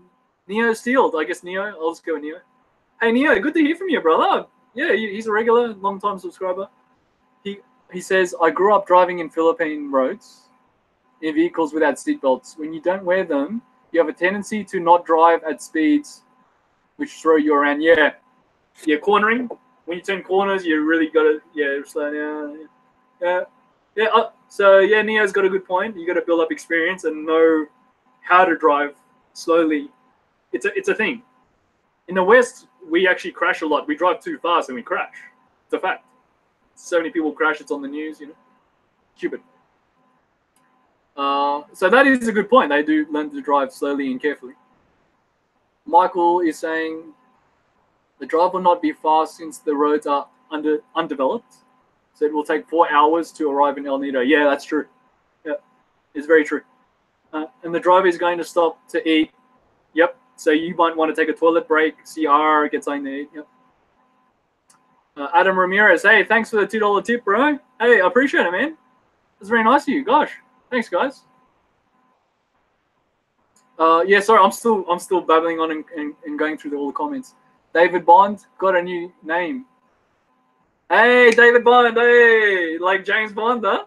David Bond got a new name. Yeah, cool. Congrats, man. All right. I think you did that. That's the Norwegian friend, our Nordic friend. Stacy says, hope for the best, plan for the worst. Yeah, hope for the best, plan for the worst. Yep, very true. Very true. Stacy says, Murphy's Law, whatever can go wrong will go wrong from an old single man. Okay. Yeah, that's true. All right. David Bond, if you want peace, plan for war. Civis pacem, parabellum. It's true. Civis pacem, parabellum. There's a reason why they say that in Latin. The Romans have been saying that for a long time, and the rest of Europe inherited it. Yeah. That's where 9mm parabellum came from, 9mm. It was named after war, the caliber of war, yeah. I mean, they did it for marketing, let's be honest. They did it to sell the goddamn bullets, 9mm parabellum. They did it for marketing, but yeah, it comes from Latin, for those who understand. Civis pacem, parabellum. If you seek peace, you prepare for war. It's true. What is my occupation? I thought, Katie Scenes. Katie Scenes, what is my occupation? I guess I'm a business advisor. So business and finance is a simple way to say it. And a lot of people don't understand. That's why I actually have to say I'm a business advisor. And that was actually a title. That was actually a job title once. Trusted business advisor. That was actually my thing when I was a manager. But anyway, yeah, I've got an accounting background. I'll just say it. Yeah, KD. So I'm an accountant by profession. These are all accounting, business, and law books. I have a master's degree. So you're obviously chiming in late. I covered that earlier. You might want to rewind and watch later.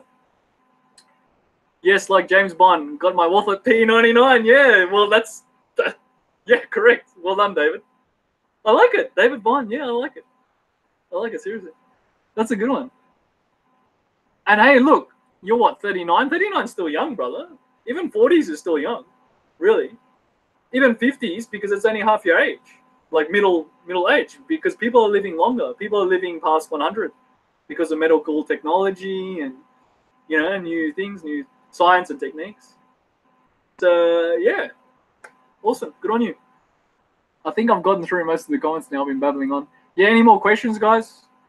I was going on about marriage and everything. Gosh, I'm talking about everything. I might end this soon too, guys. I need to take a food break. Oh, goodness gracious. Gosh, we've been going for a while, huh? Well, look, hey, thank you, everyone. Thank you, everyone, for joining us. Everyone who's watching and everyone who commented. You know, I really appreciate it. That's the whole idea, that we have this opportunity to chat and share stuff and get to know each other. Yeah, so to answer I know the most burning question, when am I traveling next? Probably maybe later in the year. But like I said, I'm focused on my own personal life and taking care of, you know, business and work. And if that goes well, I'll be able to do whatever I like. Yeah, so, you know, just like anything, even my previous trips, I've earned them. I worked really hard and then took my leave time or took time off work. You know, you earn them, just like any vacation. You know, so yeah, maybe at the end of the year, I'm not in a rush. You know, I've got other things going on. Check out The Big Short a movie called The Big Short. There's another movie, Margin Call, very good movie. What else? Amo, Philippines on Netflix. That's a great Filipino crime drama series. Yeah, Amo, Philippines on Netflix. AMO, what else? Oh, you know what? I'm going to start writing this stuff down. Yeah, so Big Short. That way you guys can see it on the comments. What else? Margin Call. Amo, Philippines, Netflix. And also this gives you guys, because no one's commenting, this gives you guys the last chance to ask any last questions and say goodbye. Yeah, what else? Yeah, thanks, Stacey. Hey, look, I really appreciate it because Stacey, you've been around a long time. You just changed your picture. I know you've been following my channel for a very long time. You put that really hot picture, so I know people put crazy avatars. Good on you for looking sexy in your avatar, putting your hot pictures. What else did I want to say? Yeah, look, hey, thank you very much, everyone, for supporting the channel. Please share it because I'm going on 20,000 subscribers, and that's been a milestone for me. I still haven't just under 20,000. Let me just check. I think I'm on 18,000 subscribers, 958, so almost 19,000 subs.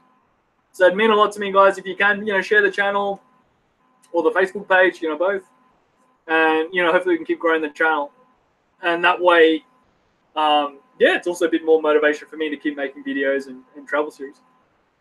Excuse me, guys, I got a cough. What else? Yeah, and guys, just focus on myself, and for what it's worth, I think all of you should do it too. Don't be embarrassed. Don't be embarrassed. Focus on yourself. Whatever it is, whether it's working on your reading, your writing, your public speaking, technology, learning how to use a computer, learning how to communicate, it's personal skills. Having those weird chats with your partner or awkward chats. Yeah, it's important to work on yourself, and personal development, so to speak. And we're supposed to do it, but not many of us take the time. And if you get good first, then you can get good and help other people later. You see how it works? You can't help anyone if you're not good first. That's why it's whole, you got to take care of yourself first. Not in a selfish way, just literally like, if you got problems, well, we all got problems. Right? It's normal. So yeah, fix them first. Fix yourself first. Okay. And also, yeah, Dr. Jordan Peterson, I mentioned him earlier. He's visiting Australia, for those who care, for those who know. So they sold out immediately. He posted on Facebook different venues in Australia. They immediately sold out. That's how popular that guy is, man. So, hey, good on him. Good on him. Because you can always watch his lectures for free on YouTube, different clips. Hey, it's there for a reason. It's free for a reason. He wants to get it out there. But, hey, there's something else to look into, but just an update. And, oh, what else? Yeah, look, I've already said too much. So, yeah, thank you very much, guys. Appreciate it. Take care. What's the whole line? Thanks for watching the adventures. All right. Bye, guys.